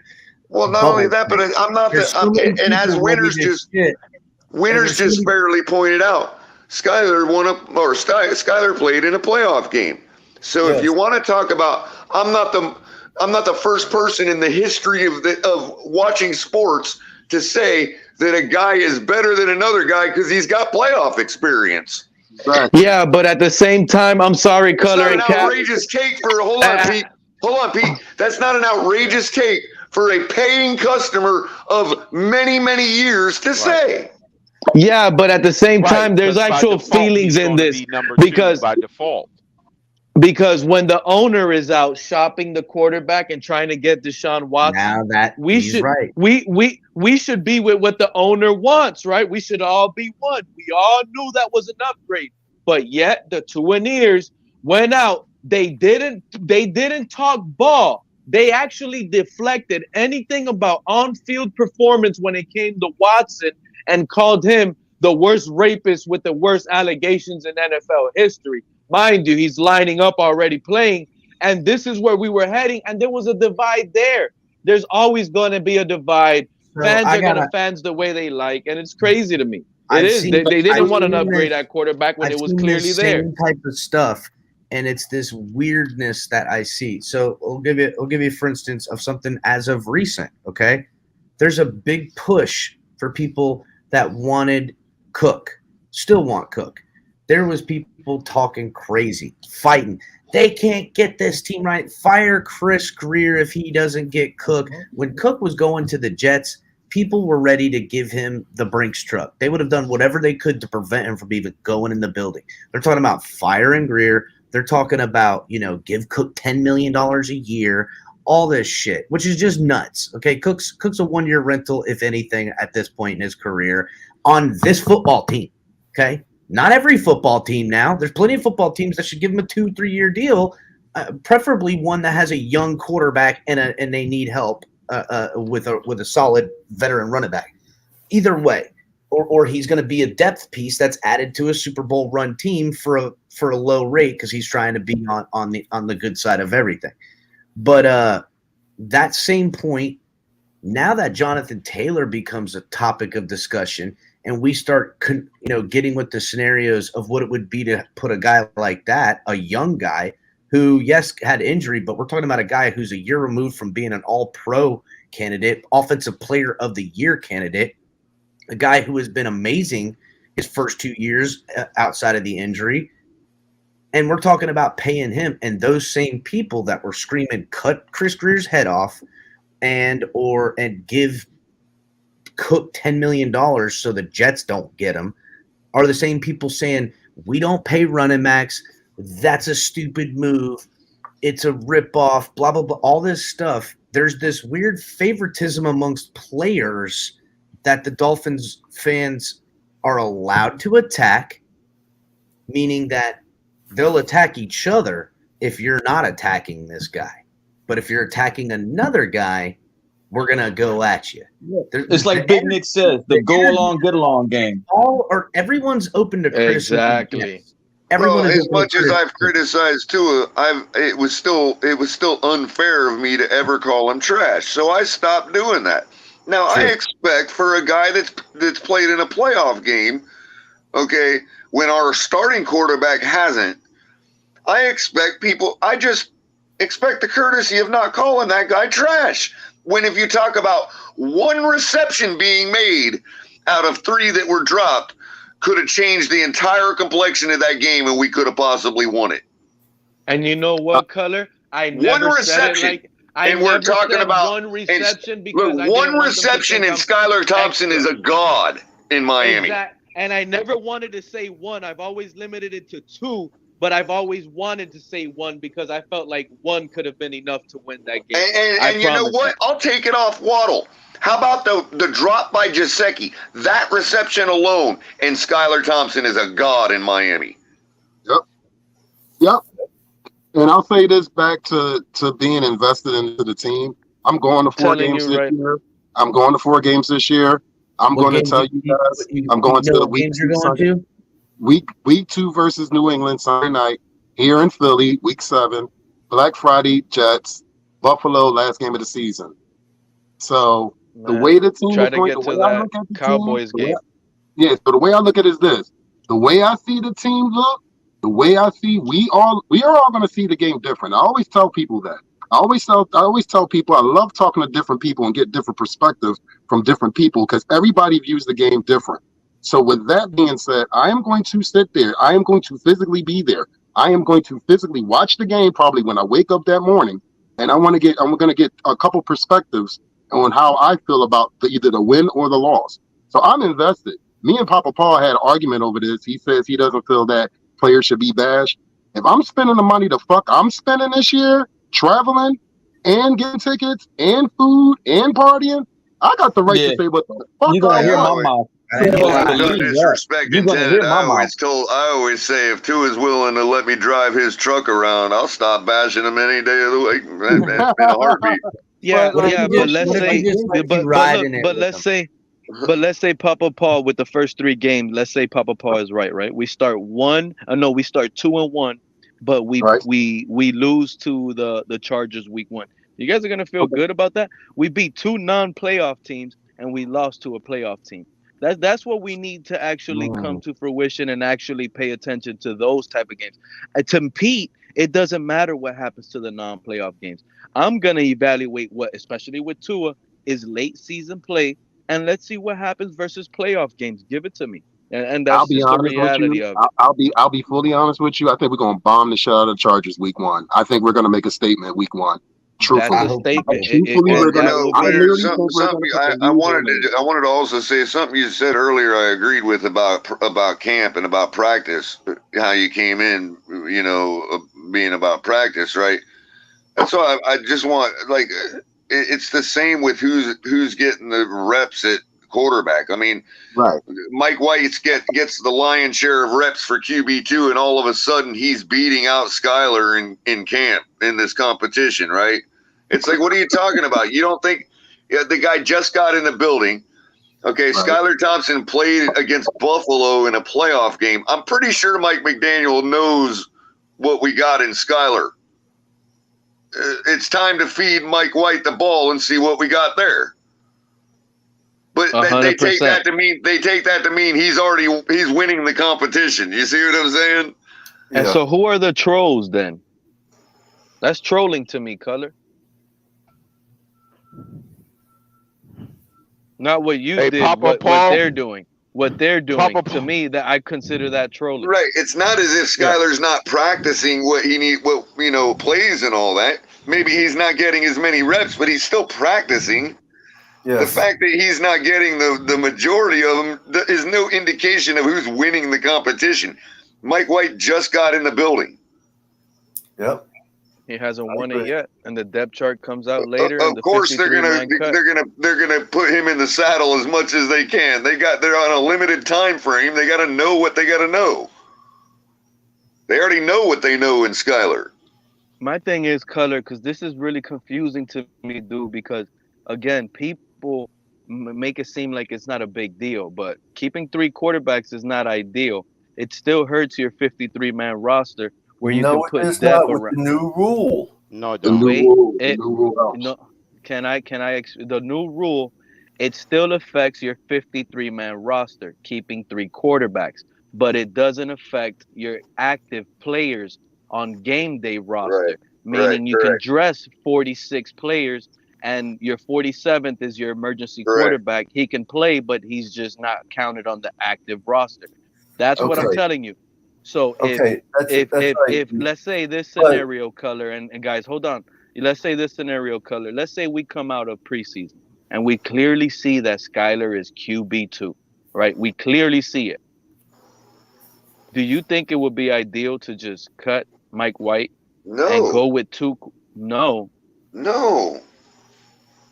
No, it's called an insurance policy. You need 3 with this roster. Bro, listen to your own self with what you preach every day. You think we're not going to go with 3 quarterbacks? Are you serious? But we can have James Blackman on the practice squad, or probably pick up another guy that. I'm sorry, Pete. No, Pete. You have to go to camp to say that, bro. If you go to camp and you come back to me and say that, bro. Well, Color, I'm gonna tell you right now, he's really skinny. He's really skinny. No, right? bro, you don't understand, bro. No. You're wrong. But Pete, listen to me. What I also that only works for other teams that don't have an injury concern at QB1. Yeah, with our history, we're not the Chiefs. Yeah, or a free agent. We're not the Kansas City Chiefs, bro. No, yeah, we're not any of those teams. We need the third quarterback no matter what. I got a Color. I just want to ask you real quick. Are you a season ticket holder, or are you buying your tickets whenever you come down? I buy them whenever I can, however I can. No, I haven't bought season tickets yet. No, I'm throwing this out there to you. I don't know what games exactly, but there's going to be some games I'm going to be sitting down low, and I'm going to have both my seats available, which are in ADA seating, 3 in the third level, right in front of the bar, the corner of the southeast in the shade the whole time. I will give you my 2 tickets. Once I figure out exactly which ones, my 2 tickets and a yellow parking pass for $150. Right. I'll be in contact with you on that. Just let me know whatever games are available. Yeah, no problem. That's much appreciated. Color, I'll split them with you, dog. Because and that money I actually get on selling any of my tickets goes straight to DCC. So. All right. That's awesome. Shout out to Papa Paul, man. You're amazing. Papa Paul, keeping the fan base alive. Oh, I just, like I've always said, I just like helping people where I can, when I can. I've been disabled for 5 years now, and I hate it. But doing my own fan club, doing the Helping Hands Incorporated, doing my talk show has gotten me out of my funk. You know what's crazy, Winter? And there's other things too, though. Like I get it. I'm big on capitalism. Make no mistake. Yeah, she was. But this idea that we have to go so far as in a town where the average mean temperature is probably 95 degrees, and you're talking about you can't put water fountains in the stadium because we got to sell $6 waters. Yeah, you know what I mean? It's ridiculous. I gotta be honest with you, Winters. What you said to me, dude, makes no sense, because you're talking to a fan that's already looking forward to a new regime. Can you imagine how way far off of just even leaving this team I am with that? No, Pete. I'm just saying, I'm excited for a new regime. I'm not even thinking about switching teams. That's all. I'm glad to hear that from you, topic. Pete. That's it. I'm glad to hear that from you, Pete, because that's the first true positivity about the team I've heard. I'm just saying, like the turnover, like I'm like a lot of no, but this is the reality, right? When let's say, I'm gonna give you guys a perfect example. God forbid I'm wrong. Let's hope I'm wrong. But let's say Tua flops out and he busts, and we're over this guy and we don't make playoffs. Can you guys admit we're gonna lose a lot of fans? Yeah. I mean, they weren't true fans in the first place if they were going to lose fans. He makes a point. Well, about, I mean, bro, I'll be honest with you. I went to follow your team. Listen. I went through 115 like everybody else. I went through the 61-7 like everybody else. I went through the laughter in Philadelphia. You know how hard it was about a few years ago watching them win the Super Bowl? The only joyous thing about the Eagles winning the Super Bowl was my stepfather able to watch the Eagles win the Super Bowl, because he's been a lifelong fan, and he was a cancer patient. And he was able to actually see the Eagles win the Super Bowl. That was the only thing I was happy about, and them beating the fucking Patriots. That was the only couple things that I liked and enjoyed about that Super Bowl. You know how I felt? Where you felt the energy in the air that these some bitches was going to win? You felt it. There was no ifs, ands, or buts about them winning in 2016. Yeah. There was no I ifs, got ands, or into a buts fist about fight it. with 3 None. Eagles fans. So I get it. But when you sit there, and I get that you're saying that you're a fan, but some of the stuff that you say, I don't know if you do it for shock value. I don't know if it's he does for a little real. bit of I don't know. No, But let me say this because people lose sight of the concept of what time means. In the 13-year period of negativity, of perceived negativity, 13 years is only a snapshot in time compared to 108 years of despair. It's not even that, Crypto. 13 years is a snapshot of time compared to 108 years of despair. Oh, here we go, man. I got one for you. No. I got one for you right now, brother. I got one for you right now. Wait. I'm only a Dolphins fan. I'm sorry. I'm only a Dolphins fan. So I am a Sixers fan. I was 6 years old when the Sixers won. That was 40 years ago. 40. I would like to see the Sixers win a damn championship. 40. And a Marlins fan. I like the Heat. I've watched the Marlins, but I'm only a Dolphins fan, dog. And I'm just saying 13 years is just a snapshot in time. That's all I'm saying. It doesn't fix anything when it comes to football. It doesn't mix. You get excited for basketball, hooray, but you get excited for baseball, but then once you go back to football, you're back to your football. That's just the reality. I'll be honest with you. I am you can't carry the emotions to another sport. I don't keep up with any other sports except for during playoffs. Yeah, I'm right there with you, Paul. I'm not the biggest other sports fan. I like the Heat. I've watched a lot of the Heat with me and my wife. We had a great time watching it. She doesn't really watch it no much anymore. I would watch it more if she did because it was kind of our thing together. But don't watch baseball. Baseball make me want to gouge my eyes out. I like watching and going to a baseball game. That's different. Yeah, that's facts. That's facts, Cap. Going to a game watching is better. it on TV. That's like watching golf on TV, and I don't like golf. I don't like it's much funner in person. Yeah, I'm not interested. Baseball is cool to watch on the highlights. That's what it is. You watch like 4 baseball games in 20 minutes. That's now they have the pitch. What's up, Cap? What up, Todd? But I'm a Heat and I'm a Marlins fan too, and I got to watch the championships. But it's gonna hit different when the Dolphins put one up. It's gonna hit so different. It's gonna be a blast. It's gonna be elation, and I more than not just more, but as much as I want it personally, and for the fans, I want to see the parade in Miami. That thing, like they're gonna have to shut down 95 from Port St. Lucie down. I thought about that. Southeast coast of Florida as a holiday. I mean, the jubilation amongst the fans. I mean, it'll probably look like damn near the LA riots when we're done with it because we got a lot of people who don't live around, like ain't from here and ain't Dolphins fans. And we gonna be on one. It's gonna be something else. Boy, we're gonna be on one. We're like, if we win, literally going in houses, taking Bills and Jets fans, and we're gonna be throwing them out of our state for crying out loud. It's gonna be it. Hey, for sure. Hey, what was Big Nick saying? What was Big Nick saying? You would have the same feeling of a 40-year-old virgin. That's what would happen, Cap. You have that same feeling of a 40-year-old virgin. Okay. What are you gonna say, Paul? I done forgot after that. Yeah, I know. People suck it right out of you, bro. Man, do y'all really picture? Do y'all really picture? Hold on. I got a question. Do y'all really picture all that happening? Like the confetti falling out of the sky on top of the head, on top of the head of Mike McDaniel. Okay, hey guys, I want you to picture something. Like, hold on, Todd, hold on. So, like, because I'm sitting out there watching it, and somebody was saying, "Oh, like we can't find anything wrong with camp today, right?" And all that. I found something wrong. When Mike McDaniel was walking around during warm-ups and all that, and everybody was doing their drills, and Mike McDaniel was walking around. Every time he turned his back, man, the players started cutting up and shit, man, and like goofing off and shit, man. It was crazy all over the place. You should have seen it today. Yeah. Hey, you. By the you want to way, know something? I'm just kidding, man. I'm just trying to stir trouble. Oh. It's what I Well, I was witnessed. going to say before, Cap, do you believe in history repeating itself?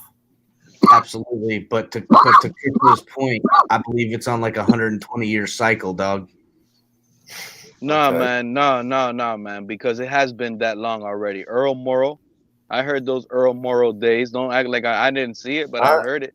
I'm telling you right now, Earl the Morrow. new Earl Morrow is Skylar Thompson. I don't care. Pete, I don't care.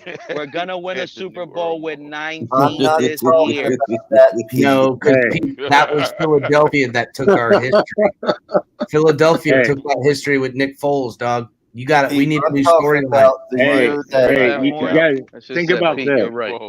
I'm talking about the year Brett Favre went to the Jets. Yeah, that was a stinker. Hey, yeah, I foresee it. I foresee it going a little differently.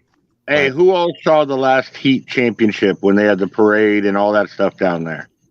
I wasn't down here for it. I saw it. I was down here. LeBron almost got decapitated on that bus.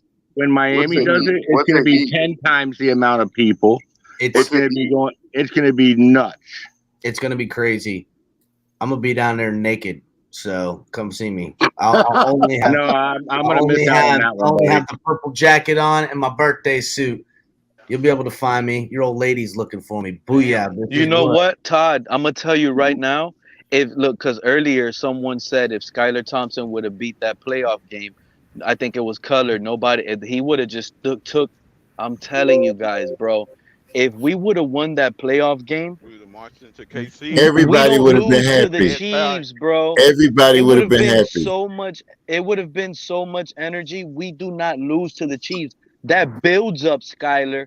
He plays even more amazing. And this year, we're not talking Tua because Skylar carried us to a Super Bowl. It should have happened last year, man. That's what hurt the most because I really seen it. I really seen Super Bowl. Hey, Cap, you wrong, bro. That's all right, bro. Right now, I seen it, bro. Hey, I'm sorry, bro. Hey, Pete, I'm sorry, Pete, bro. Y'all can have it. Hey, Pete, did you see the 5 heartbeats? Say that again, Doc. Have you seen the 5 heartbeats when Eddie Kane daddy said, you ain't shit because I ain't shit? That's how you feel about the damn Dolphins. Projection, Doc. It's classic projection, Doc. Is that what I'm hearing? That's exactly. You and the Dolphins ain't shit because Pete ain't shit. That's how it is. You know what irritates me? I was born the year after the Dolphins' last Super Bowl win. What does that matter? But Todd, you would have been too fucking young to remember it any damn time. I know, but it could have, man. It's like, damn. I'll tell you what, make us all happy and give it to me now. How about that? Make everybody happy except for all the babies. What are you doing, Todd? Exactly. I want to be happy now. I ain't gonna lie. Why haven't you switched, Todd? Big Philly. I need it. I need it in my life. I need it too, Big Philly. I can't take it no more. Dog, I can't. Well, no, Pete I don't know how can't old take y'all it no are. more. I don't know how old y'all are. I'm a young buck. I'm 31. And yes, Oh, I'm young. you ain't that young, dog. You 30 now, bro. Welcome to the club, bitch. Some days is gone, Philly. That. I give the young guy, I give the young fans more credit than I do a lot of the older ones. At least we have something we can hang our hat on. We were thinking about Super Bowls back then. I was listening. Every year with Dan, there was a chance, and then after Dan, we got this happen and that happened. And here's the deal: ever since Stephen Ross has come here, and I don't blame it on him, but to me, I don't know. I don't know. I don't want to say some crazy conspiratorial type shit, but he made a lot of money. I was just down there today. Is Stephen Ross on the Epstein list? He invested invested a shit ton of money too. He has, Stephen Ross but I mean, listen, he has built the Stephen Ross Disneyland right now down there. It's nice. It's great. He's got all that stuff. The team, everything's worth a lot of money too, boys. Don't act like this man ain't fucking a gajillionaire. So let's not play here. We got to find out if Stephen Ross is on the Epstein. But my point is that like don't do that, Cap. Don't do I feel like I feel like there's been a lot of did he say Epstein? propaganda Yeah, he said perpetrated Epstein. upon me over these years, Yeah, dog. you That's did. what You I'm did. saying. Bro. I feel like Let's I've been not go down that infiltrated with rabbit some. hole, bro. I bet, I yeah. I don't know, feel like man. I I've just been. feel weird feel when like I see feel like Formula One guys running around it with Formula One helmets throughout the training camp. It feels weird, man. What's that Roddy Piper movie? That They shit Live. I feel like I gotta go, yo, dog. What the No, fuck? like you know what it is, What bro. the Yo, like fuck? right. What the fuck's going on here? Like for real. I don't like. I'm gonna And, be and honest. I'm going to the stadium today, and I'm It's like a seeing bunch the of thing astronauts walking through camp. with the shit you ride the carts in the air. I go, what the Oh, fuck's dude, that that's to? fun And they go, too. oh, that's to the golf course. I wanted to burn the whole complex now when I heard that Nah, shit. to the Golf course, tennis bitch. I'm court. at the stadium. Fuck that. Not It golf course. goes. Tennis court. It goes over Tennis the tennis court. court. Tennis. Yeah. Fuck that tennis shit, boy. Like then That's they're funny like, though. oh yeah, this is Hey, the we got a racetrack couple of colors. tennis Like this the players got racetrack. stake This is in what our they do in team, Formula Cap. One. That's cool and all. Yeah, ooh la la. How about win the damn Super Bowl, then build your Formula One guitar mecca? Like, damn it, son. I feel They got had it. monster trucks. Listen, They I got love monster your trucks, enthusiasm. concerts, If like Pete says that carnivals, we got to racetracks. build a whole new regime again, I'm not happy. I'm No, pissed. we don't. No, we don't. I'm And you know saying what? if this ends up into a whole new I think regime, we fine. We fine. If anything, we need a new quarterback. Bare Listen, minimum, Well, we need a the quarterback. Ross No, family is hey, gonna own it. Capitan is up to something, man. Pay attention, bro. You I'm guys got to telling open you, up your if it's minds, build a man. whole new regime, Listen to this guy. and it's build a whole new like I agree. direction. I'm Capitan, serious, bro. Capitan, I agree. You know I'm why? so- You just opened up my head, bro. You hit me with something I never even thought of. What the fuck is Stephen Ross even doing thinking about opening up a racetrack when you haven't even won a fucking Super Bowl? Because you want to know why? You want to know why? You know how much money it costs to No, make. I don't want to know Hey, why, Big get the Philly. money, I don't but what want to the know why. fuck I gotta Win do me with a the Super Bowl? fucking if Super you're gonna Bowl, ask the and then you question, get racetracks if and you're gonna carnivals. I ask the get the question, money. I get the Racetrack money. and carnival. But Who what the walked fuck into the that money one? got to do with the Super Bowl? Give me the damn Super Bowl. because at the Enough end of the of day, this it's a bullshit. business. It's a There shouldn't business. even be another race allowed Hey, until we win a hey, Super Bowl. hey, it's What all what the about hell the you talking about money. carnivals? I'm dead ass. I'm right there with you, Pete. No more racing till we race into the championship. Dog, Fuck out of Fuck here. that bro, that ain't shit. gonna This happen. guy's Fuck he, that Yo, shit. it's all money Right. with Stephen Ross. it's You're right. You guys been bro. right. I'm about to Oh flip my on this guy. God. He's Oh pissing me God, off right now. why is he pissing you off, bro? Yo, Crypto. he made. They got Next, Circus of Listen, Soleil. They got listen, Circus of bro, why is Soleil. They this got Circle Soleil? Yeah, monster remember the trucks. little Circle Cap, Soleil? They got The Cap, little Cap, circus. Cap. Listen, let me. Oh my Cap, you from God. where we from, Cap? Cap for life. You from where we from? Before And our shit, they got like, bro, it's like he's hold making on, hand over fist hold money on, right now. hold Like on, the hold Dolphins on, right yeah, now. and you know what hold he's on. doing, Big Philly? He's Let me taking money land. from the community, bruh. He's Let me taking the land. community's money. Hold on. Give me a minute. Let me land, bro. Y'all ain't letting me land. Land Cap, away. you is from where we is from. Me and Cap are both raised in Carroll City, which is where the stadium is at, Miami Gardens. which is now called Miami Gardens, but it was Carroll City, bro. And the reason why they changed that shit was because Carroll City was notorious for the gang murders and all that shit. Anyways, that's a long story. So since him coming and owning that team and doing what he did to that stadium, my grandma's townhouse before all that shit was worth like $100,000. With him doing all that remodeling of the stadium, it caused the city to turn around and start upgrading all the roads, putting obviously they put a bunch of apartment complexes. Did what? They got him, bro. Property value. So even though Stephen Big Ross Philly. making his bread, we make it our Mic bread. check 1 2. I hear you. And Big Philly, I get that. You're not wrong. Money make money. I got that. Money We're good. make I money. understand what you're happy. saying. I get it. I understand. It's the And byproduct. I mean, that and ain't just because of Captain, that, dog. The whole stadium or the whole state got that kicking. Problem is, what the bloody hell does it have to do with Super Bowls? Because Green Bay has won plenty in the tenure of Green Bay. It has everything to do to Hey, host. you want to talk? Hey, hold on, Big Philly. I'm sorry, Capitan. Nah, fuck Hey, a Big hosting Philly. Super Bowl. Big I Philly, don't you care want to about us sit here and hosting say, the Super wait a Bowl. minute. Big It does Philly, not have Big everything Philly. to do What with happened, hosting the Pete? Super What Bowl. happened, Pete? Hold on. Let All me talking about I'm hometown, Carroll City. Oh, woola, great. That's good. But guess what? Miami-Dade didn't even want to mess with Stephen Ross. And you know what Stephen Ross did? When he begged for money to help upgrade the stadium, the city told him no. And in That's spite, not why though. hold That's on. not why. Okay, That you was can form because an of the exclusive. Marlins deal. Don't It lie. doesn't That was matter. It because of the doesn't Marlins matter. deal. He was That asking had for nothing money. to do with the He was Dolphins. asking for money, No, and the it does, city Big told him Philly. He no. tried to pull what the He Marlins asked did, for and the money, and the city taxpayers said told no. him We no voted because against he it, Okay, makes a so actually. what lot did of he money. do? What did He's a he Did rat. do? you And you say know what He he tried did to Stephen have around the the Ross way? taxpayers pay begged for Hold the on, for hold on. upgrade. money? I'm gonna tell you what he That's did. he The same begged for day that he money. got the He same didn't day he beg for begged. money. No, hold on.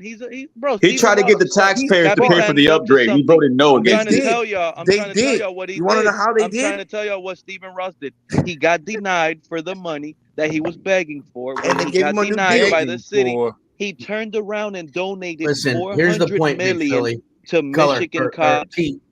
Dude, In Pete, he if I spite, may, banged the just stuff to let me rub it let anyway. in me their let me face. let me He let me banged knock it. out the park on the point. Okay, I'll tell you what the point is of all this. He didn't get the money. He He did. put in the money. Once he put in the $500+ million to do the stadium, buy the land, which is super expensive land. Okay, it's the whole deal. The turnpike literally taking you right there. Once he put in that money, he continued to put the money in. So you can't spend $1 billion and make nothing. So he's getting the money back. This is the investment. There's the byproduct of all the stuff. That's cool. He's also invested in Formula One. He's turned it all together. This is great for him. I don't give a fuck about him. Okay. I careth and notteth about him. I care about me and my championship. And But now I want to again, say something real but quick. again, Let me land. go ahead. Since this money, since buying the team, and since things, it's been perpetrated upon us with what team they were giving us and what product we were digesting. And it got to the point where people stopped showing up. And you know it. We all know it. The stadiums were empty. Other teams were able to get in because people were tired of showing up for a crap team that every offseason we were being sold all the propaganda of how things were bigger, better, and going to work better this time because of this coach, because of that GM. It was always, whose head are we putting on the chopping block? How are we turning this page to then repackage what little bit we have for us? And here you go. Teams, players Let would me come ask you a to this question. team. Players would come to this team and use the Dolphins as the destination spot to jack up the prices at the teams they were either on or on the open market. That happened to us for a long time. Only now, since Stephen Ross has been the owner, since letting go of, well, let's be real, he's let go of two coaches that wanted to run the show. Hey, let me And ask you not guys a wanted to question. not wanted to run the banking investment. When Brian did Wayne Flores was Heinze one of them. sell? Philly, let me land, dog. Brian Flores was one of them, and Sperano was the other. Both those guys were personalities. They ran the thing, and they told Stephen Ross, "Shut the hell up and let me win football." Both those guys lost their jobs. Now, I'm not saying we don't have guys right now that are going to get the job done. In fact, this team this year, up and down across the board, is by far the best team and chance I've seen put together since, and I'm not just saying propaganda put together, I'm talking really put together. But because of the entire tenure of this man being our owner, it has been like a push of just not, and it's no different than any of the other teams, but I'm just calling it for what it is. This guy has made his investment. Where's mine?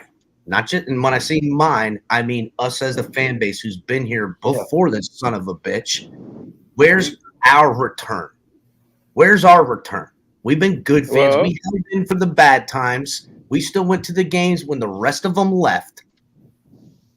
Where's my payola now? Now, this team should do it and should have it. But Pete has a major concern. And I think we all can agree. That's why we're talking about needing 3 quarterbacks. It starts with the health of this quarterback. They have sold lock, stock, and barrel for this to be it and to work now. And if it don't, it's only going to be because of that one reason, more than likely, unless some other crazy stuff happens. When are we going to hold this man accountable? That's the thing, Cap. We found a hidden gem. I'm sorry. Skylar Thompson is going to win it. and we're gonna just get over it. That's just the reality. But to be honest with you, Capitan, right there. Here I am. I'm on a full reality, and then you just fucking turn it on a freeze. No. But this is what I'm trying to say. He worked so hard to achieve right there. He destroyed the whole thing. Hey, with all due respect, you can't sell me on the fat girl, dog. Yeah, dog. She's I'm nice, saying, right? Like, nice. you gotta feed me some tequila before but that. you can't sell me on the dog. Well, She I'm good. sorry, She good Doc. though. She good people. I ain't talking bad about her, but you can't sell me on her, bro. You just can't do that, dog. It's called everyone is beautiful in their own beautiful ways. Never Yes, forget exactly. Exactly. I'm just not going to the prom with her, dog. 10 o'clock. 2 o'clock in the morning, like with Skylar, 2 o'clock in the morning, I'm gonna show up. You understand Doc, what I'm saying to you? Doc, Two will get hurt. Skylar's good to go. That's our guy. It's 2 o'clock, dog. I gotta have somebody, dog. Come on, bro. No, that's fine. Well, 2 o'clock in the morning, I gotta have somebody to lay on next to. Capitan is right on one thing. We were struggling to sell tickets here, and to be honest, Tua came in and changed the landscape. He sold a lot of tickets. Whatever he's doing, despite the wins and whatever the allegations and all of that, tickets. I mean, Tua's selling tickets. But why don't you sound thrilled? Why don't you sound thrilled saying that though? You sound so sad saying that. Like, it's not that I sound. I just think at this point, Stephen Ross. What sucks is, honestly, you really want to know why it sounds sad? Because I think Stephen Ross is like, me and Capitan just pointed out, and that's why it hit me. This guy's really pulling you guys' pockets right now. This is what he's gonna do it until the fan base revolts and becomes one and says, that's it, it's over. And he's just pulling your pockets. You guys were happy with Tua? You guys don't see a problem? Okay, another year. This is your fault. I like the team, You know man. I like the team. It's not just Tua. I like the whole team. Listen, I'll be honest with you. I have never seen the Dolphins be this good. Never. I think we have a great team. And I think when Ramsey comes back, I think it's just going to be the icing on the cake. And I still think we're going to make a move that probably nobody's talking about. So I have a funny feeling we might make another move. You never know that. So I'm excited for the season. I'm excited. I understand. Listen, I can't worry about the pros and cons, corporation and all that. We can be here until 5 a.m. talking about that shit. But at the end of the day, I'm a fan of this team, good, bad, or indifferent. So I'm gonna ride out with them. I'm gonna spend the thousands and thousands of dollars that I'm going to spend, and I'm gonna enjoy myself because these are going to be vacations to me. So I might as well see my team be either happy as shit or be mad as a motherfucker Monday. So it's either or. That's just what it is. On that note, I'm going to agree with you, Dolphin winners, but I'm calling it a night for myself. Yeah, me too. I'm a join. Yeah. Papa Paul. Matter of fact, I think why don't you start us off with the final thoughts because it's getting late. Well, I appreciate you having me on. I appreciate you guys, everything y'all do. And just join my show tomorrow night, 8:45 p.m. WCFL Dolphins Talk. Absolutely. Fins up, everybody. Appreciate you. Appreciate you, buddy. I mean, I'll sit there and say, man, appreciate it. Yeah, I'll piggyback off the same thing he said. Please watch the show. It's always a pleasure being on here. At the time, it's a pleasure to everybody on the panel. Doc, it's a pleasure to be on here finally with you. It's the first time I've been on here with Doc, so it's a pleasure being on here with you, brother. My pleasure, bro. Definitely. And I'm looking forward to definitely being on here again. It's always fun, guys. I got nothing but love for y'all. Always check us out tomorrow night. And as always, peace, love, fins up, y'all. See you later. All right, man. Appreciate you coming. Who wants to go next? Hey, I'll go next. Hey, Pete, I know you told a pretty girl at 8 o'clock you was gonna stop by and you didn't, but it's almost 11:30 in Miami and that big girl waiting on you, bro. Yeah. She been waiting by the phone, Pete. She been waiting by the phone. And she got a Skylar dress or a Skylar jersey on waiting on you, she bro. does. Just long You enough better to keep the believe it. imagination going too, You baby. better believe it. Yeah. All right, Doc. Fins up, fellas. Fins up, brother. Take it easy. Hey, Doc, have a good night. And I'll just jump off with you guys. I appreciate you guys having me up. I had a blast. Everybody's gonna have their. I have my thoughts. I have my decisions on this team, but I'm always gonna love them no matter what. That's the reality of it. And I got to be honest. Like, you guys think it's a joke. Like, I really, like, to me at this. No, Pete. I know it's not a joke, buddy. Like, seriously, I want y'all to really, really listen to me, and I'm gonna end this tonight. I do think we can win the Super Bowl with Skylar Thompson, and there's just some things I see there, and it could be funny, but watch and learn how this guy's gonna get playing time this year. It's just gonna happen. I don't think Tua is capable of picking up what he needs to pick up at this level. He's gonna continue to struggle, and I get it. He had a nice little run, but backups have good runs. And I think Skylar's going to pick up where he left off and be better than that. And what Jalen Ramsey said, the late season push is going to be legendary. I do feel it's going to be legendary, guys. It's just going to be another thing. It's just going to be something I just predicted, and you guys are going to be like, oh, yeah, Pete said that, remember? We'll at the parade. But it's just really what I really, when I tell you guys, hashtag Earl Morrow. I really feel this, guys. When Skylar, this is a quarterback. I feel like once he gets rolling, it's going to be hard to stop. When this guy's confident and he's on fire, nobody's going to stop Skylar. So if it's for the last 7 games of the season, he's going to do what Brock Purdy wish Brock Purdy could have done. Fins up. If we win the Super Bowl, we'll see you later, Pete. If we win the Super Bowl and it's Skylar Thompson at the helm through the playoffs or even at any point, as long as he wins the Super Bowl, not only will we have the parade, but we'll make the biggest and tallest of floats to have Pete on the top tier of that thing with a megaphone, just slowly going, holding up traffic on the interstate. And we'll all be just, Pete was right the whole time. That's what we'll do. Because if that's the prediction and you're on the money, Pete, you need to have all the accolades for that. Mountie, you there? I don't know if Mounty's there. Pete will literally be a god in this community if it does come to pass. I'll be taking Pete to the casino at the end of that float and parade. Oh, We're yeah, be burning up some money. He will have all my numbers. Yeah, I just want him with me. I just want him with me, when he's playing crap, so I can throw my money wherever he's going with it. You know what I'm saying? That's how I'm gonna do that. Crypto, give me some final thoughts. I would say this, El Capitan, because I see this get thrown out a lot. This is the greatest team since the history of civilization. Somewhere in between, right? Yeah. When it comes to the Dolphins. But nobody carries the burden of actually going out and pulling out the 2003 roster, man for man, all 53, and lining them up, and or the 1984 rosters, or whatever roster, right, within the last history of the franchise. Mm-hmm. But they just throw that out there and just leave it hanging without carrying a burden of proof and saying, this is why.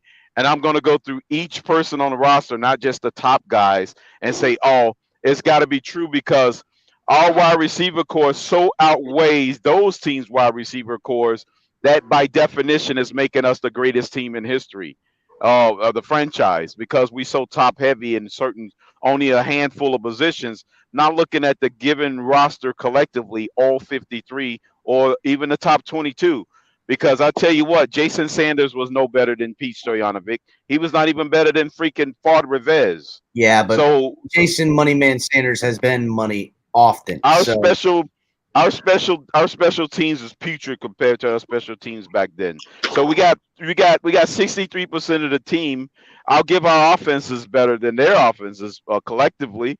But what about the other 2/3 of the team, special teams and defense? They just leave that by the wayside. I gotta say that I can't tell you until we're in game situation. But I would bet closer that Sanders will be decent enough, and the punting game will be decent enough to be coupled with a high-powered offense and a turnover-stingy defense any day of the week. Now, if it's coming down to a kick it and win it, you're right. I don't have. Can they surpass that Flores defense that turned over the ball, 23 straight games in a row with at least a turnover or more. If we I don't can't think eclipse so. that team, we can't even begin to come close to say this is the greatest team that we've ever assembled in the history of the I don't franchise. think it'll be so much in that stat, but I think when you take the collective numbers of effectiveness of what defense's job is, I think they will be on par, if not better. They have to come close in scoring as well. Absolutely. But turnovers win To Crypto's point, real quick, what records did we break last year? Defensively, did we break any team records? Good point. I don't think so. No. I'm sure there's some. I'm sure there's some. Probably some in isolation, yeah, but no. We have not even come sniff the 1984's offense. As far as our team on offense. It's all loud. Even though that team had a mediocre defense, but that team did reach the Super Bowl. We dominated the conference that year. But look, we can't say they're not either. So, but I appreciate you, Crypto. I'll see you, buddy. No, I'm just saying we need to pull out those collective rosters that we think that is better, and start truly measuring them up, and stop just assuming that because we may have a collective of star players that really. Shake Money brought up a good point. Two of our all pro guys that's on this team, even if you count Jalen Ramsey, came from who was an original Dolphins. But the ones that we have as all pros are not even Dolphins no more. That's right. So I agree with that, but I don't know if we need to do that because right now we're going to see if the proof is in the pudding because the season is upon us, bro. We're going to turn around and it's going to be every week. We're going over what happened on a win or a loss, and then we're preparing for the next one because we in the meat grinder now. And until we're in a situation where the season is won or lost, then we can look back and see what our shortcomings were or where things could have gone better because, maybe we didn't win it all, but there's reasons to be very, high or what happened. You know what I'm saying? We're closer to that scenario than the latter of what we've been. We need a couple of definitive answers come the end of this year. But all right, Crypto, I will see you later, brother. Take it easy. Pete, I let you back up here because I see you said you would accept a statue of Skylar rather than the float. Would you like the statue to have a little baby Pete holding it the whole time? I think we can make that happen. No, what I meant, that's not what I said. I said I don't even care about no statue or anybody saying, "Oh, Pete was right." I don't really care about that. What I was trying to tell you is, what if what if Skylar Thompson good? You'd got be better waiting this for a long time. You know what I'm saying? I don't care about that. I'm just telling you guys based on what I see. That's what I'm saying. That's all I say. What I saw from Skylar to me, and if he got better this offseason, right? Just because Tua guys can easily sit here and tell me Tua's gonna get better. Tua got better. Tua got a stronger velocity. So what if Skylar got better? So if Skylar got better, Skylar better than so last Pete, year, is that not better than you didn't what hear maybe this Tua could do? earlier because it was when your phone died, but I had touched on this. Tua looks better in the ways I was hoping to see. He's got a little bit stronger. Whatever he's doing with his body has gotten more velocity off the ball and stuff like that. And I see him practicing throws that I need him to make. And I also, out of Mike McDaniel, seen the running game, the blocking out of the O-line. I've seen these improvements.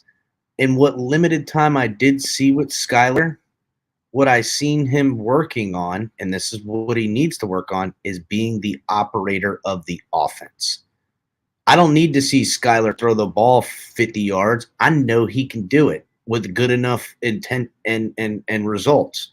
I need to see him try to emulate what Tua does in this scheme. That's the deal. If he can be more That's the thing, though.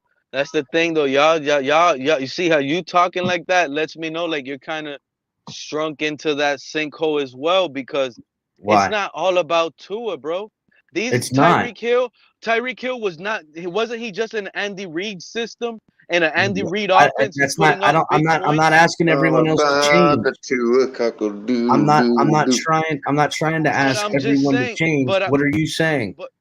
But I'm just saying, like, it's not all about Tua's system, bro. There's plenty other systems. It's not out Tua's there. system. Why it's does Mike it have to be? McDaniel's He system needs that I to want fit Skyler, Tua's who was system. drafted by Mike McDaniel. Bro, that's a bullshit system in reality. Ran it in college. He ran a very similar system in college with the type, along with some spread, pro style stuff. That I think if he can sharpen his game and get better, it would bode well for him to becoming the guy you think he can be. Not the latter. Listen, if you're talking about catching lightning in a bottle and something special on a one-off, I'm not willing to bet on that. I'm telling you what Skyler needs to work on. What I saw today, that's what he is working on. But and I'm gonna tell you something that's scary because Skyler masters that. There's no stopping that guy, bro. There's really no stopping that guy once he gets that down pat. If he does master that, that's it. He's going to be an elite quarterback. If he gets on the field, you won't be able to take him off. But that's what he's got to do. Because let me tell you the difference. Skyler he's learning the anticipation based on, because he already said that last year in the preseason game and post game off of the Tampa Bay game. That's literally what came out his mouth. I'm practicing and I'm getting good at. He didn't say he said I'm already good at anticipating and throwing those anticipatory throws. So he's practicing at that. He manages that. Plus what he already can do more than Tua off script throws. He can run, give you more, break a tackle, all of that added up to the mix with a stronger arm. There's no way you're not going to play that guy. It's going to show. You know what they call that? I mean, if the guy can run and he can throw, well, you know what they call that, right? What do they call it, Color? Mr. Football. I agree. Hey, Pete, I just came up here. I just came Go up ahead, here, Pete, because you've been talking a lot tonight, Pete. So I know you're probably tired. So I just wanted to wish all the quarterbacks and the teams you love the most a very good night. Like Baker Mayfield and the Tampa Bay Buccaneers, you were right on that. Jacoby Brissett led Cleveland Browns, you were right on that. So salute to them. Didn't he play Ryan good? Tannehill and the Tennessee Titans that are better. Tua in that Salute Cleveland to them. offense. You Bro, think what are he you wins talking as many about, games? Pete?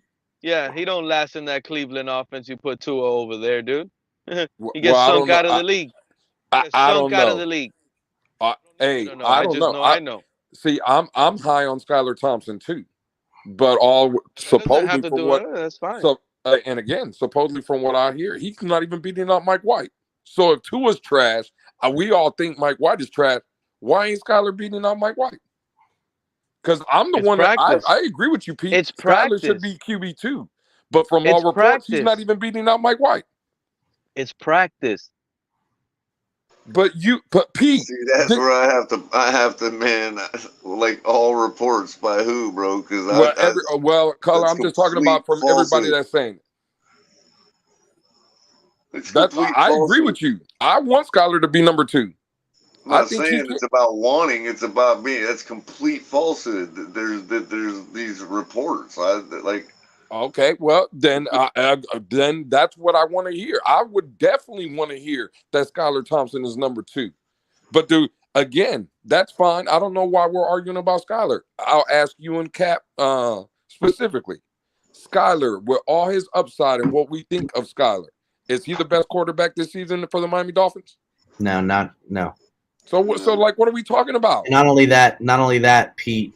To be honest, it's not the best for you or Skylar either. Just listen, Pete. No, it's not.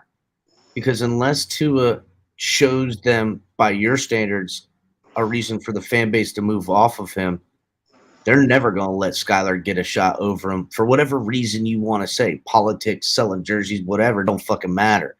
You need to let Tua take this team and put it behind. Either this team finds a way to win with him and that this is the team because he's changed to become a full guy, or we all fall flat on our face and move on to something else. Absolutely. Oh, no. You see, that's where you're either going to win with him or you're going to lose with him. But, I'm going to tell you right now, I'm telling you right now, that's not what's going to happen. I just really believe it. I just really believe we're not going to win with Tua. they're not going to strap him down. They're not going to make him go through a long losing streak and have him fall out. That's just not what's going to happen. If they're winning with him, fine.